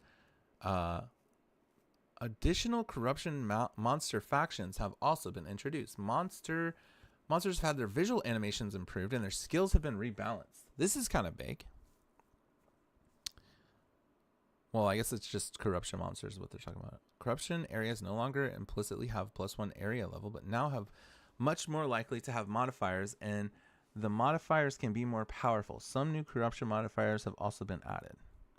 Cleansing Nexus will cause surrounding maps to become cleansed maps, which now have their own set of monsters and rewards, including the new Fractured Orbs. These are big. Fracturing Orbs fracture a random modifier on a rare item with at least 4 modifiers locking it in place. In order to open a Corrupted Nexus map, the waystone placed in the map device will need to have at least 4 modifiers. So it has to be a big map. Corrupted Nexus map. Okay. So if you want to clean a map, you got to do like a big map. You can now respawn and return the map if you die upon first entering the end game. You get a total of 6 attempts per map. As you add more modifiers to the waystone, the number of respawns goes down. This is really big because I feel like the second you get into maps, it actually gets really difficult. Like, it's kind of difficult to start, you know, and especially if you die early and you're losing your maps every time you die. It sucks. In parties, everyone gets to respawn that number of times. You will be able to enter and exit your maps as much as you like, as long as you haven't died. The number of portals represent the number of revives you have during the map. Once you start a boss fight, the respawning system will change to require that map owner to collectively respawn the entire parties, that it must kill the boss from full life. Okay. If you decide to rush the map boss without interacting with any of the other map content and die, you'll respawn at a boss checkpoint, and only the map boss will be present. All of the other monsters and content will be removed. This is to prevent cases where players would be able to farm multiple copies of the same rewards by dying on purpose. The number of towers on the Atlas has been reduced drastically, but each one is more powerful. This is all stuff we've already kind of know. Tablets inherently add twice as much mechanics. Tower maps now can spawn with all extra content mechanics, including bosses. This is big because clearing towers really felt like a waste of time. Like, obviously you're empowering all the maps around it, but like it just felt kind of bad. The number of maps affected by tablets have been doubled on average. They also now scales based on the map tier. Killing rare monsters required for map completion no longer has a chance to grant monster modifiers that to the remaining rare monsters. Has a no longer chance to grant monster modifiers to the remaining. Interesting. Increase the chances for monsters to have 3 or 4 modifiers in the maps. Note this means they drop more items. This mostly to compensate for the removal of rare monsters, granting their modifiers to other monsters on death. An extra checkpoint now spawns when the last available optional content in a map has been completed. Okay. Extra content such as Breach, Delirium, Expedition, and Ritual now start spawning further away from the Ziggurat Refuge. How waystones are obtained in maps has been redesigned. Our intention is to make both sustaining waystones drops as much more reliable and less dependent on random elements. Waystones can no longer drop from lower tier than a lower tier of the map than what you are. Oh, so if you're doing a T4, it can only drop T4 or above. Waystones dropped by final map bosses will now always be one tier higher than the map you're in. Okay. So you're just pretty much always going to go up. Final map bosses and the final naturally occurring rare monsters in tier 1 have a 100% chance to drop a waystone. This chance scales down as you get into higher map tiers, but will start to be guaranteed with appropriate investment into waystone, suffix monsters, and through Atlas passive trees. Remove chances for waystones to drop a tier higher from the Atlas passive tree. Okay. And lowered the amount of waystone quantity available in the Atlas passive tree. Sources of map bosses have a chance to drop a waystone of a current tier or higher have been replaced by increased quantity of waystones dropped in map bosses. So Yanni now has 10 waystones available to purchase. So this is all just like waystone, like map, basically just map sustain. Overseer talents can now cause up to 2 to 4 maps in range to contain bosses, previously 3 to 7. Okay, so they nerfed the boss part. All right. Waystone chance granted by waystone suffix modifiers have been reduced in result of the new chances to drop waystones. Unidentified waystones now have 30% increased waystone drop chance instead of 30% increased quality. Oh. Wow. Okay, so you just don't ID them. If you don't ID them, you get 30% increased waystone drop chance. The first 5 different unique maps you complete now grant 2 Atlas passive points for a total of 10. Okay. That's unique maps. Okay. Specialties of some maps have been adjusted to account for the addition of Asmirian spirits. Okay. What does that mean? The specialties of some maps. Adding a new modifier relating to Asmirian spirits for Overseer tablets. Added a new modifier relating to Asmirian spirits for Rogue Exiles and Precursor tablets. The Untainted Paradise map now has 200 to 400% increased experience gain. And previously was 150 to 300. A new crafting mechanic called Recombination has been added at Expedition. Know about that. The tablet modifier that caused ritual favors in your map to have 5 to 10% increased chance for omens now has... damn, I'm barely even through this. That's crazy. I think I might kind of skip through some of this endgame stuff because I kind of know most of this. Reduced notables. Reduced intensity of fog and delirium encounters. Number of monsters spawned from breaches has been reduced. Because I want to get down to some of the more like class change stuff. If you exit the game while in an in-game map area, logging back into the same character will now place you back inside the map if it still exists. Vendors in the Ziggurat Refuge and those in your hideout will now correctly have level 65 items available rather than one having level 60 items and one having level 70. Added support, Asmirian stuff, interdimensional assaults, breaches your maps. Okay, so this is Atlas passive stuff. General improvements. Here we go. In order to work around common crash that was occurring on NVIDIA hardware with recent drivers, the game can now recover from device removed events. The reforging benches in town have been repositioned to be more optimal locations. The stash and guild stashes have also slightly been spaced apart to reduce misclicking. Strong boxes can now appear in certain Act 1 areas. Okay, that's cool. Hold on a second.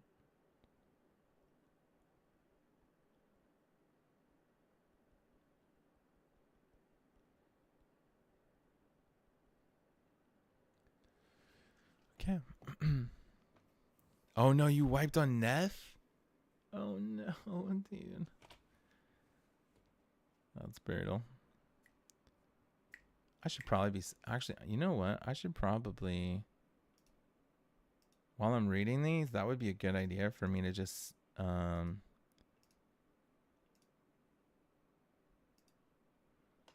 actually would be a pretty good idea to I want to do full screen. Properties. Early access patch notes. I want to get Ani buff.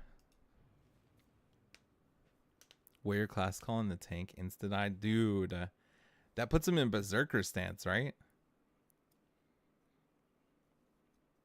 That's a pretty tough one. Just fucking get insta crit. Wop, wop, wop, wop. Berserker stance plus an extra 30% damage taken. That's actually insane. Oh my god. Yeah, you can't even fucking shield wall, can you? What can you even do there? Last stand?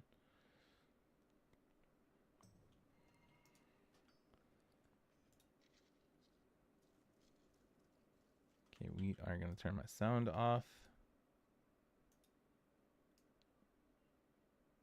And I'm just going to sit here and hope I get a world buff.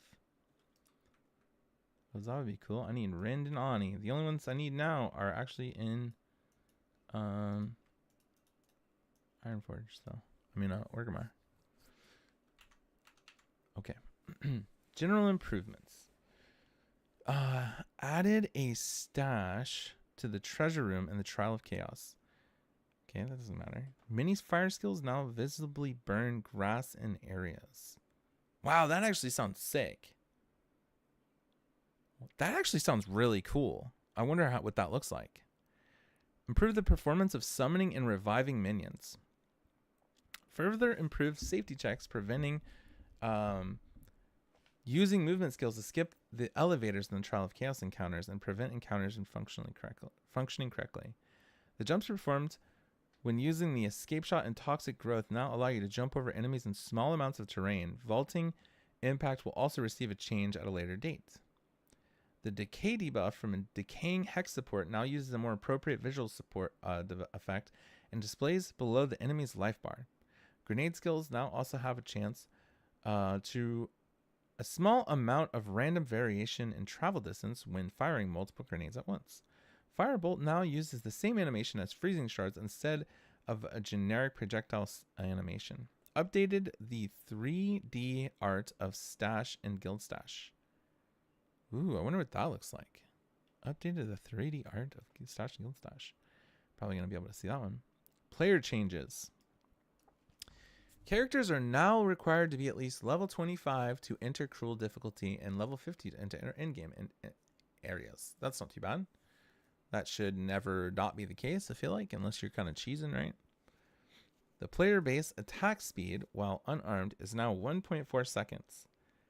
Was previously 1.2, so we got 0.2 seconds. Killing Palm, Shattering Palm, Staggering Palm, and Hand of Cholula all have 25% less attack speed to compensate for this change. Okay. Freeze builds up roughly 48% slower on enemies. Okay, so slower freezes. Player base ailment threshold. It's on enemies. Okay. Player base ailment threshold has now half of maximum life. Previously all of maximum life. Player base ailment threshold? I don't really know what that means. Presence base radius is now 4 meters. Okay, they nerf presence base, whatever that means. Monster modifiers stolen from rare modifiers and such as through behead support have had the effect they provide to players adjusted to be more appropriate. The cruel version of Candlemas Essence now provides 5% increased life. Interesting. Oh, so they nerfed this by 3%? Why? They just wanted people to have less health. The Worn Sandals Trial of Sekama's Affliction now grants 30% less movement speed if you've been hit by an enemy recently. Previously it was 25% movement speed. Okay, they made this 5% worse. Blocking a hit by raising your shield or parry now gives you a chance to avoid accumulating heavy stun buildup equal to the chance that you would otherwise have had to evade the hit. Unified stun mechanics and terminology between players. The stagger that players suffer when blocking too much damage with their shield raised is now a heavy stun. Players are still able to be heavy stunned unless a mechanic is specifically states otherwise. Players can no longer be light stunned while the shield is raised. Modifiers to curse effects have been changed to increase apply to curse magnitude. This means that there are multiplicative with other modifiers to the effect of the debuff on the target. For example, curse magnitude and slow magnitude are now multiplicative with each other for temporal chains. Player created objects such as ice crystals no longer have monster power value. Ice crystals can no longer apply kill effects such as Herald of Ash or Trample Toes Overkill. Players have 50% more light stun threshold per time stunned in the past 4 seconds, so you can't get chain stunned as much. Heavy stun bar now doesn't start emptying until the heavy stun animation bar has finished. Increased instead of when the heavy bar stun animation starts. So you can't get chain stunned. They're trying to prevent chain stuns. That's good. Heavy stun duration on players is now 3 seconds. Oh, whoa. They made heavy stun last 3 seconds instead of 1 second. That's kind of brutal. Players cannot block or evade hits while they are heavy stunned. Critical weakness stacks now track during duration individually. Player targets now can no longer evade. Oh, pin targets can no longer evade. The base duration of endurance frenzy charge is now 15 seconds. Previously, it was 20. Okay. That's kind of like why? Why are they making it harder to sustain those? Fully broken armor now causes enemies to take 20% increased physical damage. Revival minions now spawn with their skills on cooldown. This applies to newly summoned minions, not minions that have just revived. I guess that kind of makes sense. Otherwise, you could like spam kill something and revive it. And Ancestral Boost Slam now has 30% more damage and 20% more area of effect. Persistent minions granted by Ascendancy passives will now automatically be summoned when you allocate the passive for the first time. That would probably be cool. Players and monsters now only count as moving while moving, rather than for the whole length of many animations that have some movement during the part of them. Setting a stat to a specific value, such as Chaos Inoculation, setting your life bar to 1, or Blood Magic, setting your mana to 0, now occurs before conversions is applied to that stat, rather than being ignored by conversion. Okay. Titan. Let's see what they did to Titan. We got in some Ascendancy changes now. Like, isn't this insane? When you really compare this to like, you know, WoW patch notes, like WoW patch notes is like, okay, and now it's over. Like, I'm literally like 20% into this. Like, I'm not even like 15%, maybe 20%. Yeah, probably 20% into this. And it's like, I'm about to get to the juicy stuff now. The Surprising Strength Ascendancy Notable passive now provides 50% more damage against heavy stunned enemies. Okay, so 10% buff. Earthbreaker Ascendancy Notable is now provides 25% chance to slam skills you use yourself to cause aftershocks. So they buff this a little bit. So a little bit of buff on Titan. All right, Warbringer.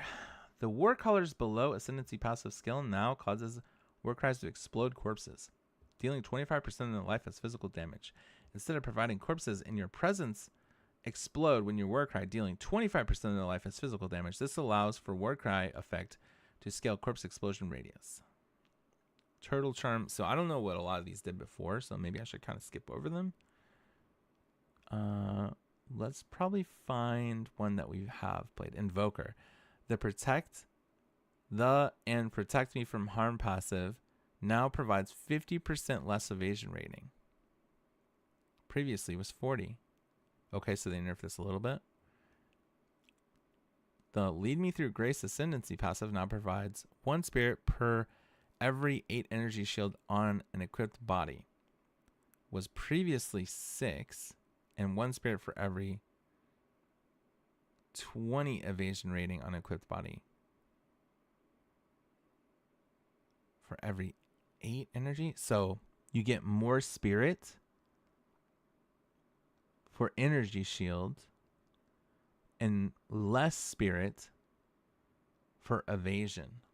So they're trying to push people to be more half and less like full stack evasion, because evasion seemed to be more efficient. Elemental expression skill granted by Scatter Them to the Winds. Ascendancy passive now deals 40% more damage at all gem levels. Okay. Blood Mage. Blood Mage Ascendancy. The Blood Barb's Ascendancy passive skill no longer provides 10% damage gained as extra physical damage. It now causes bleeding you afflict on cursed targets to be aggravated. Okay, that's good. I don't know if that equals more or less than 10%. I think it's better, because aggravated is also a set thing. So as long as you're cursing a target, it's going to make the bleeds aggravated, which could enable more things. That's probably better. I think that's probably better because it's probably more multipliers. Added a new Between the Cracks Ascendancy passive skill that causes critical hits to ignore monster armor. Requires Sanguimancy. I don't remember what Sanguimancy is. Infernalist. The Demon Form skill granted by Demonic Possession Ascendancy passive now has a cooldown of 15 seconds. Previously it was 20, so they lowered the cooldown of the Demon Form. And the maximum Demon Flame of 10, previously uncapped. Now you lose a flat amount of life per second per Demon Flame, scaling with skill level, rather than a percentage of your maximum life. The dodge roll while in Demon Form has also had its distance reduced. The Seething Body Ascendancy passive was while on High Infernal Flame. You and your allies in your presence gain 50% of damage as fire damage. Previously it was 20. Well, that seems like a big buff. The Grinning Immolation Ascendancy passive now provides 50% more critical damage. Was 30. Pyromanic. So lots of buffs here. Pyromanic Pact Ascendancy passive now causes 50% of Infernal Flame to be lost per second if none was gained in the past 2 seconds. Okay, well this seems more aggressive. The Bringer of Flame Ascendancy passive now causes all damage from you and your allies' presence to contribute to ignite, chance, and magnitude instead of providing. While not on low Infernal Flame, all damage from you and your allies in your presence contributes to ignite, chance, and magnitude. No longer required Pyromanic Pact. I don't know anything that I just said, because I've never played Infernalist before. The Loyal Hellhound Ascendancy passive no longer causes 20% damage of hits to be taken from your Hellhound's life before you. Well, that sucks. That's a good one. I would imagine that's a pretty good one, right? That's a brutal nerf there. Master Darkness Ascendancy passive now grants Demon Flame has no maximum. Small mana Ascendancy passives provide 3% maximum mana instead of 4. Allocating the Pyromanic Pact Ascendancy skill, now you will now have at least one maximum Infernal Flame.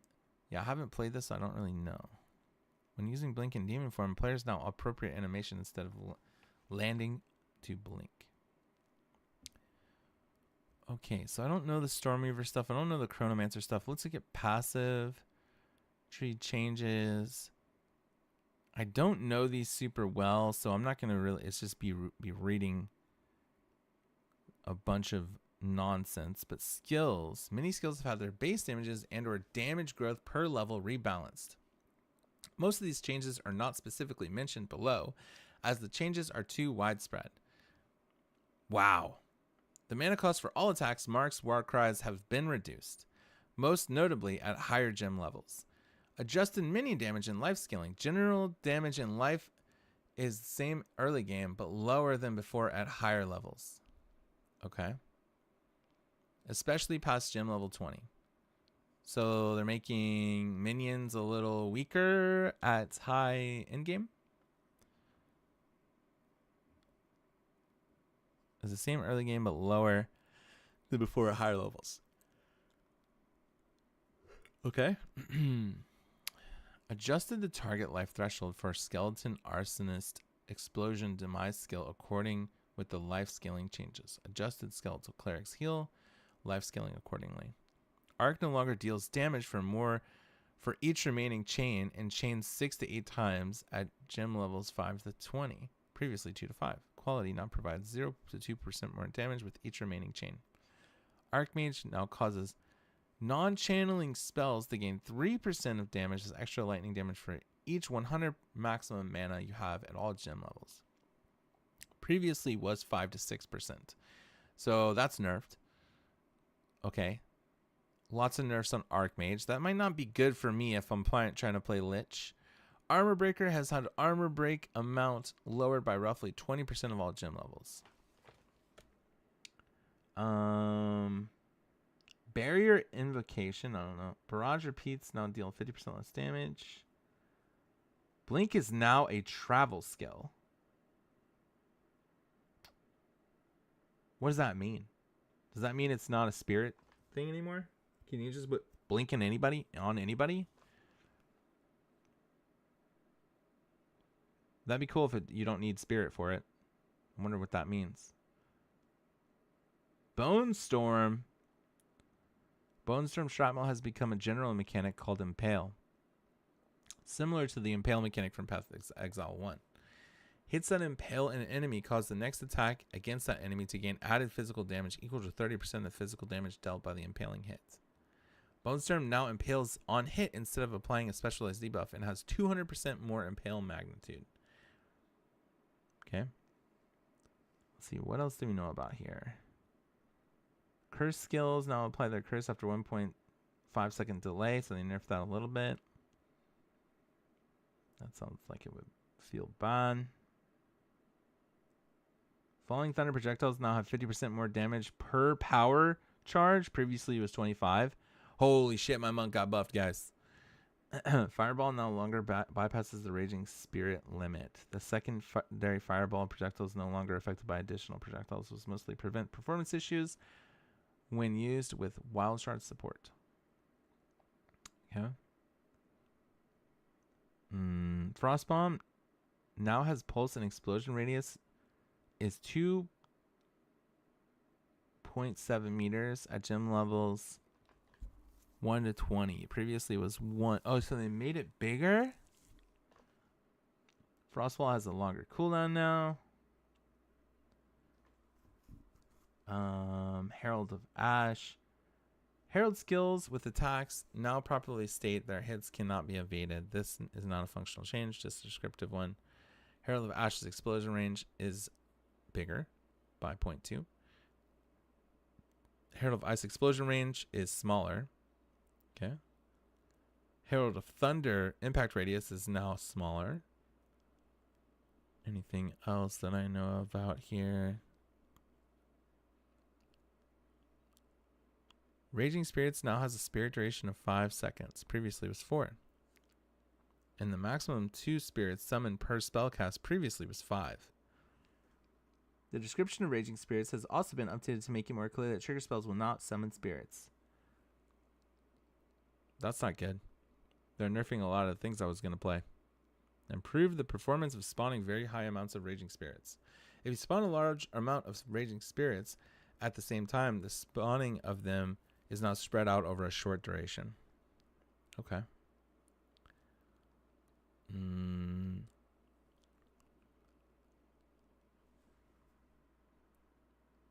Anything else that I know about here? Tempest Spell Shockwave no longer deals 30% more damage per elemental ailment affecting the bell, or 60% physical damage converted to the corresponding damage type of each elemental ailment affecting the bell. Instead, it now gains 30% of physical damage as extra damage of each type, matching the elemental ailment on the bell, and now has 60 to 132% attack damage on the gem levels 3 to 20. Previously was 96 to 211%. So that's a nerf. Tempest Spell can now only trigger a shockwave every 250 milliseconds. This value is a strict limit, not a cooldown, and as such cannot be modified by cooldown recovery modifiers. Tempest Spell's limit on number of bells placed is now shared between different copies of the skill. Okay. The on-kill effects of Herald skills can no longer trigger from kills caused by Herald skills. Wind Dancer now grants 10% more evasion per stage at all gem levels. Previously was 15 and 19, so that got nerfed. God, there's a lot of changes, man. Lots of nerfs, too. Support changes, and I'm about halfway through, guys. I'm about halfway through.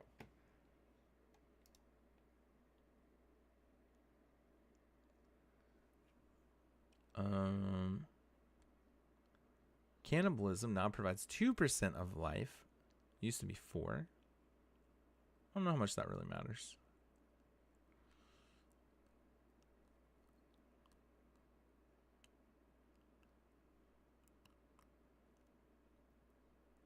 Magnified effect has a higher cost multiplier and causes support skills to have 30% more area of effect. Previously it was 40. This got nerfed a little bit. Scatter shot has got nerfed.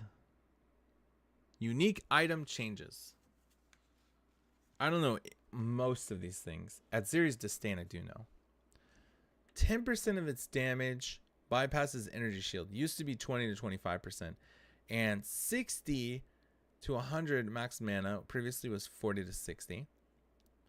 Now gain 10 to 15%. Used to be 25 to 30. So this got nerfed. Existing versions of this item can be updated to the new values with a divine orb.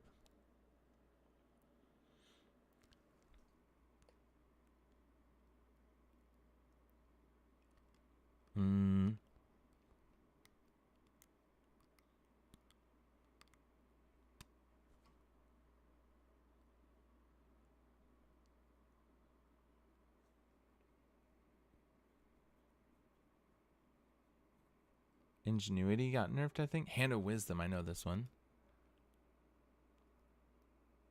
Previously was 10 intelligence, now provides 1% attack speed per 20 dex. Previously was 3% per 25. Big nerfs on those. Big nerfs on those.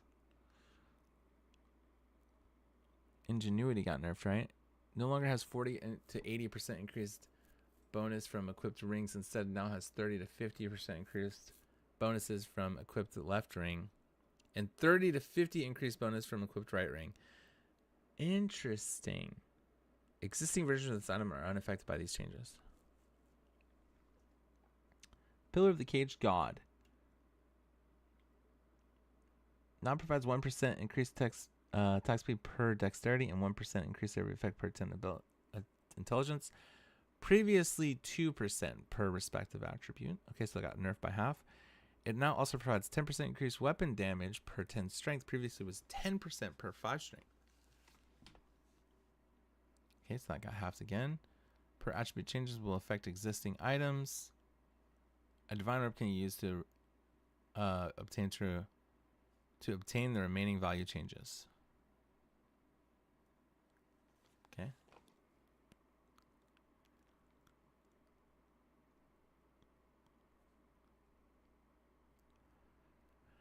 Whew. Item changes.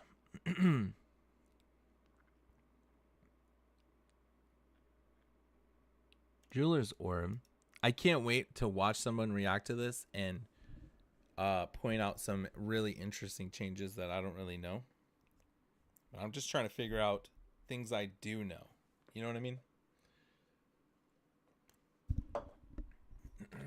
All right. Jeweler's Orbs now set a skill gem to have the specific number of support gem sockets. Rather than adding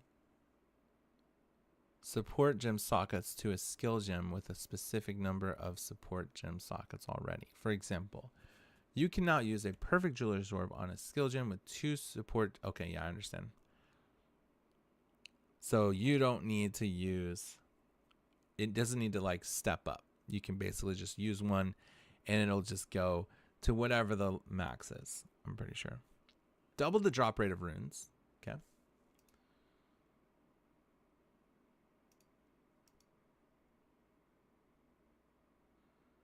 Runes now have 3 tiers. I know about that. Can I check my buffs? Dang, where's my fucking Ani buff at, bro?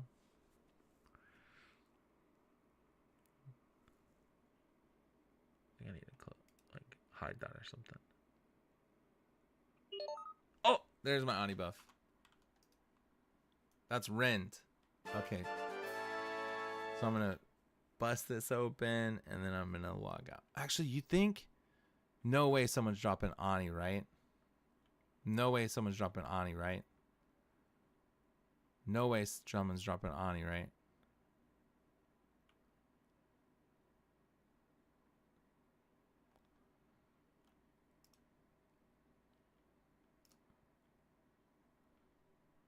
They did. They dropped Ani's. Thank God I stayed on, dude. Okay. Cool. I'm fully buffed. Let's fucking go, dude. Okay. All right. Let's see what else here. Physical thorns and rare modifiers have been buffed at 3.5 times. Using a Valor on an item can no longer cause a modifier with a value of 1 to be reduced to 0. The base damage of all crossbows have increased. Increased rate of items found on modifiers and items lowered to the top end. The suffix modifier now grows up to 25%. Golden Charm now grants 15% increased rate of items. Previously it was 20. That's nerfed. Breach Rings now have the implicit modifier of 40% quality instead of 50. Existing items can be updated using a Divine Orb. The chance for Breach Rings to drop has been greatly reduced. Notable passive skills in the starting areas of each class can no longer be instilled. Notable passive skills. Adding a new jewel that provides similar effects. Let's see. Okay. Amulet modifiers that provide 5 to 6%, 7 to 8%, or 9 to 10% increased maximum mana now have values of 3 to 4, 5 to 6, 7 to 8 respectively. Belts, gloves, boots can now only roll up to 124 max mana. Helmets can now roll up to... Okay, so they're nerfing mana stacking. The debuffs you inflict have 30% increased magnitude of slows. The first 2 tiers of elemental damage modifiers on weapons have had their values lowered. The added lightning damage modifiers on weapons have had their values slightly lowered. Lots of nerfs. Okay, monster changes. Bosses that need to perform certain actions to progress their fight will now become immune to damage if their life is brought significantly past the point at which their action should be used. This should not be a noticeable effect to most players, but will prevent cases where players could semi-permanently crowd-controlled and prevent the fight from progressing. Armor on all monsters has been reduced by 30%. Soul Eater on monsters grants 1% skill speed and 1% damage taken. The life of the following pinnacle bosses has been adjusted. Scaling back up to the unchanged by difficulty 4. Okay. The life of the Trial Master and Temporal have been reduced. The following bosses no longer have Armor Penetrator. Lowered the damage conversions on all elementals for some skills. Arbiter of Ash. The Arbiter of Ash now... Yeah, I don't know a lot of this stuff here.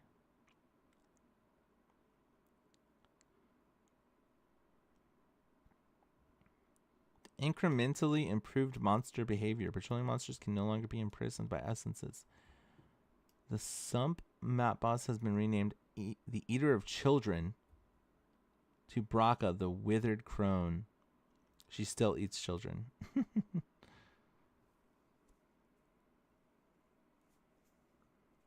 Quest changes. You must now open the Halani gates before you can advance to the Ascent of Power quest to the point of being able to travel to the Trial of Sekhmet. The Earning Passage quest now ends on entering the Arudano caravan in Act 2 rather than after speaking to Zarka in Vestiria outskirts. User interface changes. Added the ability to spectate party members if you died in combat.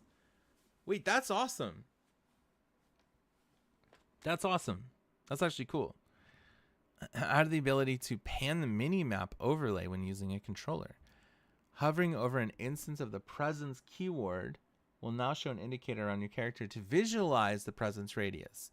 Hovering over a skill on your skill bar displays the shortened description of the skill's behavior with a button prompt to open the skill information panel. That's good.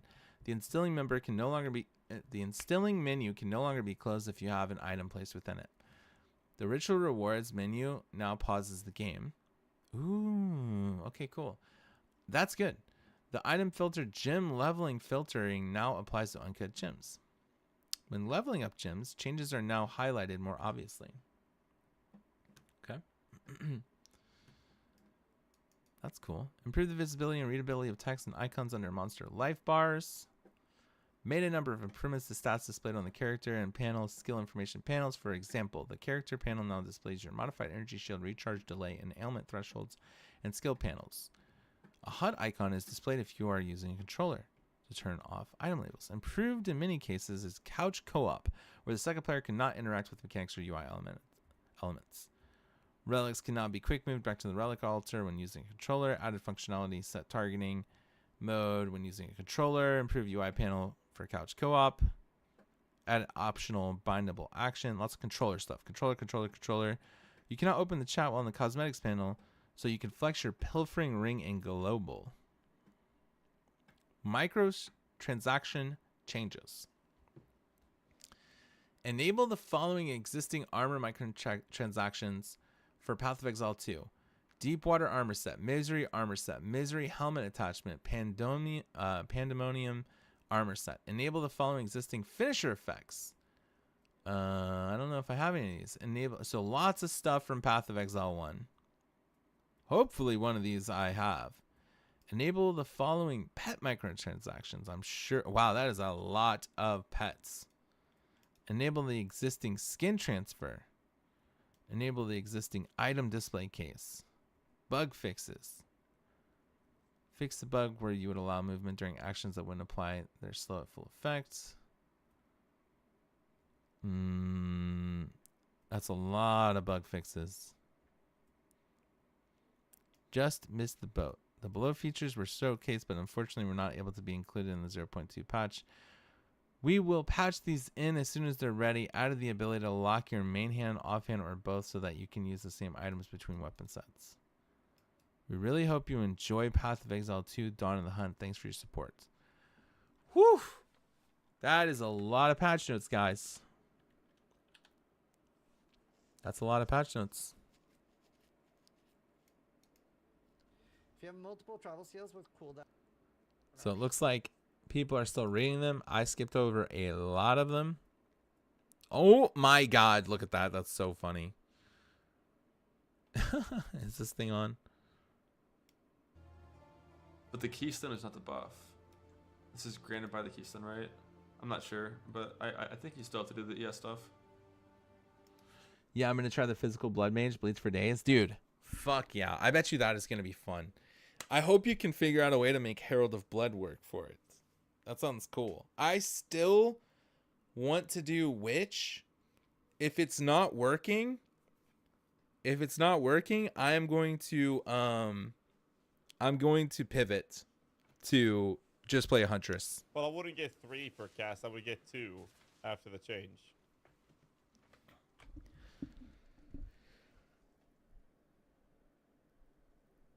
I would get 2 in the future.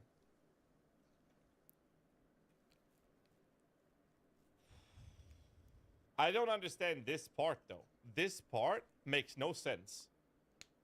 Improved performance of spawning at very high amounts of radiant spirit. How? I can't summon it with triggers.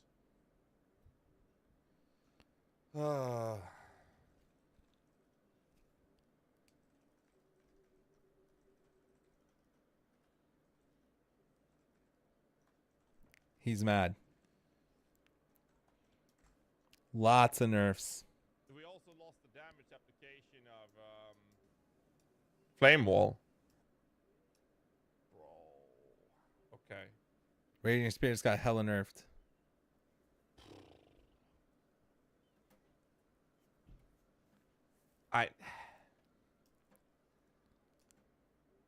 This is what I get for laughing at the nerfs on the other classes.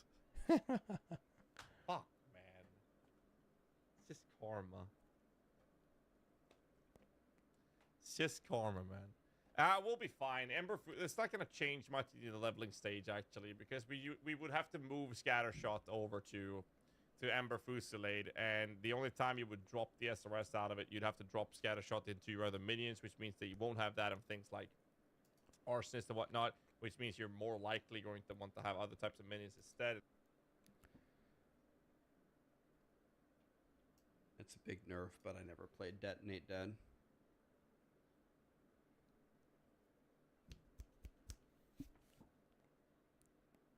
That's a lot of nerfs, guys. That's a lot of nerfs. You know what? I'm for it, dude. I am okay with them nerfing a little bit, and then we kind of see, like, what is the game gonna feel like after all this? Because they might have also nerfed a lot of health values across the board too, of a lot of, like, maybe we don't really know. Like, we don't really know how the campaign's gonna feel anymore. So yeah. Okay. Well, read the patch notes. Tomorrow I will probably maybe watch somebody's deep dive video or something, talking about, like, you know, what it all means and all that stuff, and anything interesting that's going to happen. I'm sure there's probably already some videos out there, actually.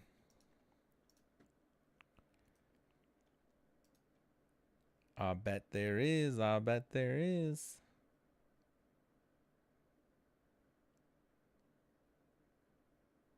Let's see. Path of Exile 2. Patch notes today. Patch notes. Yep. Lots of people are literally just going through the patch notes right now. So I'll probably do that. I'll probably go look at some patch notes as well. Dawn of the Hunt plans. Ooh.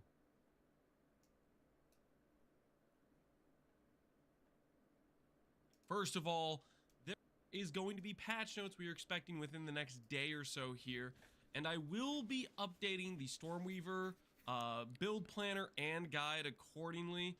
Whether or not that's, hey, there's a couple of changes here, hey, we're getting nerfed here, this is how the character's going to be. I needed to see the patch notes to really assess the damage. Ultimately, this character is much, much stronger than most other characters in the game. Archmage is simply just overtuned, and I'm expecting them to give it some heavy nerfs. Now, even with some decent nerfs, Archmage might still be one of the strongest builds in the game, so we really need to see how much they nerf it by. I'm just not sure, and I'm waiting on that to make a video update for it. So that is coming after the patch notes. I will assess the damage. Now, aside from that, I like variety in my life. I don't want to just replay the same build for the 0.2 patch, and I want to play something new. And I gotta say, from the new ascendancies they've given us, Lich, to me, is looking very, very tempting. Quite frankly, I'm assessing these ascendancies, and I think Lich is just the best. I could be completely wrong, I could be cooked, but let me break down my thought process. First of all, Soulless Form plus Eternal Life. To me, this reads that if you put on an Adziri's Disdain and you corrupt it for a high roll, it can go up to 31% damage, bypass your energy that got shield. nerfed. What that would end up meaning, if you are a ES build, that would be 41% damage that bypasses your life, goes to hit your, or bypasses your ES and goes to hit your life, and then you just don't take damage for it. It reads as just straight raw damage reduction, which is something that, by that amount of quantity, is usually pretty hard to get. Now, we will see if they nerf Adziri's Disdain to account for this, but if they don't, this should be one of the tankiest, if not the tankiest classes in the game. I'm fairly confident of that. Granted, there are some other variables, like, for example, they've said they might be nerfing Energy Shield. This could be them just nerfing Grim Feast. I think ES is broken without Both Grim got nerfed. Feast.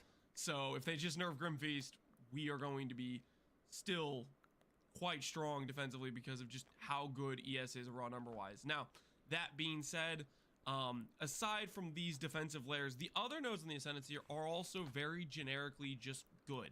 Crystalline Phylactery, 2 jewel sockets. Basically, let's say you could get even a 5 mod rare jewel or a rare jewel with 4 mods and a corruption.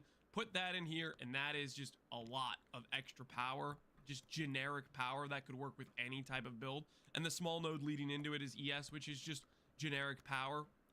And then to follow that up, the other nodes they have non-channeling spells, some damage multipliers for power charge consumption or consuming your energy shield. Both of these are just decent damage options for if you want to stick to a spell build. And then if you want to have some more variety options, we have Explode on cursed enemies. So if you run like a Blasphemy Aurora, you'd get Explode in your build. That would feel pretty good. Or you have the option to get Explode. That sounds sick. Cursed enemies killed by you or your allies in your presence have a 35% chance to explode. Get Unholy Might into your build, which, speaking of, this thing comes with a lose mana per second. Another thing I wanted to talk about, another upside of Soulless Form Eternal Life, is it also, to some extent, has a mana solution for you. Because the base mana regen rate per second is about 4% of mana. This is 6% of life. Typically, as long as you aren't an Archmage character, you get a higher life number than you do mana number to begin with, in most cases. Even on an ES build, like if we're leaning into it, Zeri's Disdain, we might want to still scale life because it'll give us more ES as well. Which would mean this regen amount would just be a higher base flat amount per second. And I'm pretty sure this would still scale with mana regen rate, which would mean mana solutions would be easier even if you took this downside for Unholy Might. That has potential there. On top of that, the other one nodes behind these, I will say Eldritch Empowerment, or not Eldritch Empowerment, sorry, Blackened Heart and Dominion over Flesh. I'm not particularly impressed by Blackened Heart. Blackened Heart, for example, 4% magnitude of 30% gain is extra is 1.2% gain per 100 mana. For context, Archmage, I believe, gives you about 9% gain per 100 mana, so it's like 8 times more powerful, 7 times more powerful, roughly.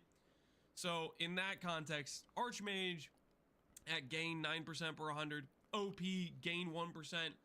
I'm not sure that's enough to make it warranted for an ascendancy point, but it might still be decent enough to consider as an option. Now, ultimately, when I'm looking at this ascendancy, yes, there's a bunch of stuff that says spells. Yes, you are a witch. But aside from that fact, if I didn't want to play spell build or a witch build, I just wanted the defensive package. You get the defensive package over here with Soulless Form, a jewel socket, which can be generic. It can be an attack-based jewel, whatever it is. And then something like Explode. All of that would work on an attack-based character. And I want to keep my options open. Quite frankly, if spears, for example, are very good and are fun to play, I think, and this is just me saying it, but I think Lich would be a better class overall to choose Really? than potentially the here. That being said, these ascendancies do have some decent stuff going for them. For example, if you wanted to do a like Queen of the Forest angle with Stalking Panther, that helps you scale that evasion quite a bit.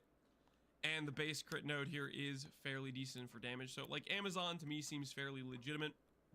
But ultimately, I'm just... Ritualist plus ring node slots is very strong, but bad on Link Start, in my opinion, gear dependent. I can't get over how tanky this class looks. With holding, they don't completely gut its Zeri's Disdain. So we're going to see on that how that rolls out. But I'm They gutted it. towards starting a Lich. And quite frankly, I might start out with some Chaos spells, but then swap into just... I'm probably going to try to target whatever I think is going to be the strongest after the patch notes. What they nerf or buff the most. I'm going to assess that and try to go from there. Ultimately, I want to make a pretty strong character, and we'll see how that goes. So that's my rough plans for League Start. All right. I'm leaning towards a Lich. We need to see the patch notes. I will be updating you guys on the Stormweaver changes to what they changed Archmage, what they nerf, what they buff. But yeah, I'm looking forward to... Let's see what Gothra is doing. He has not uploaded anything. You think he's streaming right now? You streaming right now? Bleed at. I see the Blood Mage bleed. Bleeding related clusters. Add a new Crimson Assault Keystone passive.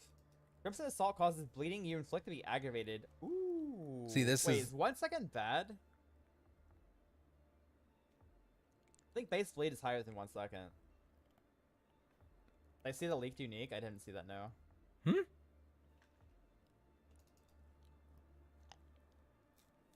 Bone Blast has the 40% chance to inflict bleeding. Bone Blast is the wand skill.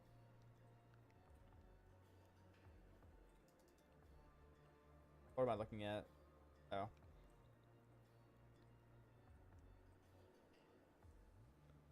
Wait, that's a unique wait, that's a unique charm? Wait, it's a belt. It's Ingenuity.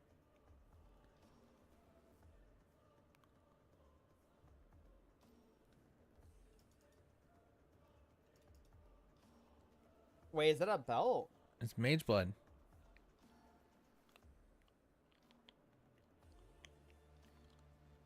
Did they add a Mage Blood to the game?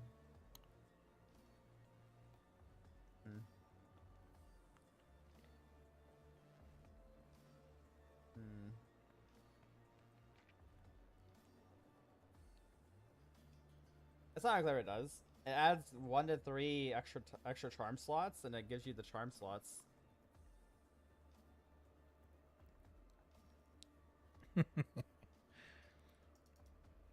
All right. Anyways, it doesn't look like bleed. I don't know. Maybe that bleed pass is OP. Do you think Crimson Assault's good? Bleed Mage looking good, bro. Bleed Mage looking good. Tally stocks are up, bro. Bleed Mage looking good. Aggravated bleeds. Let's go. Bleed Mage looking.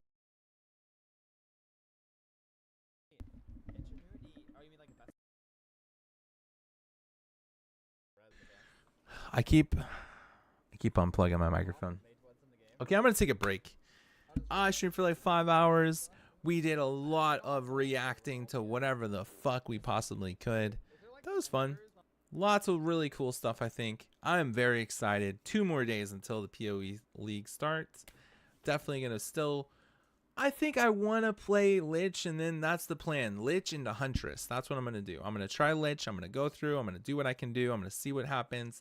Spectre sounds really interesting. And then I'm going to play Huntress, and I'm going to either play a Spear build, or I'm going to play... I don't know. I probably play a Spear build. I don't know. I'm going to see what kind of develops and see what people play. I think a Spear build Huntress is definitely going to happen at some point. Yeah, for sure. But yeah, thanks for watching, guys, and thanks for hanging out, and I'll see you guys tomorrow, and yeah, have a good night, guys.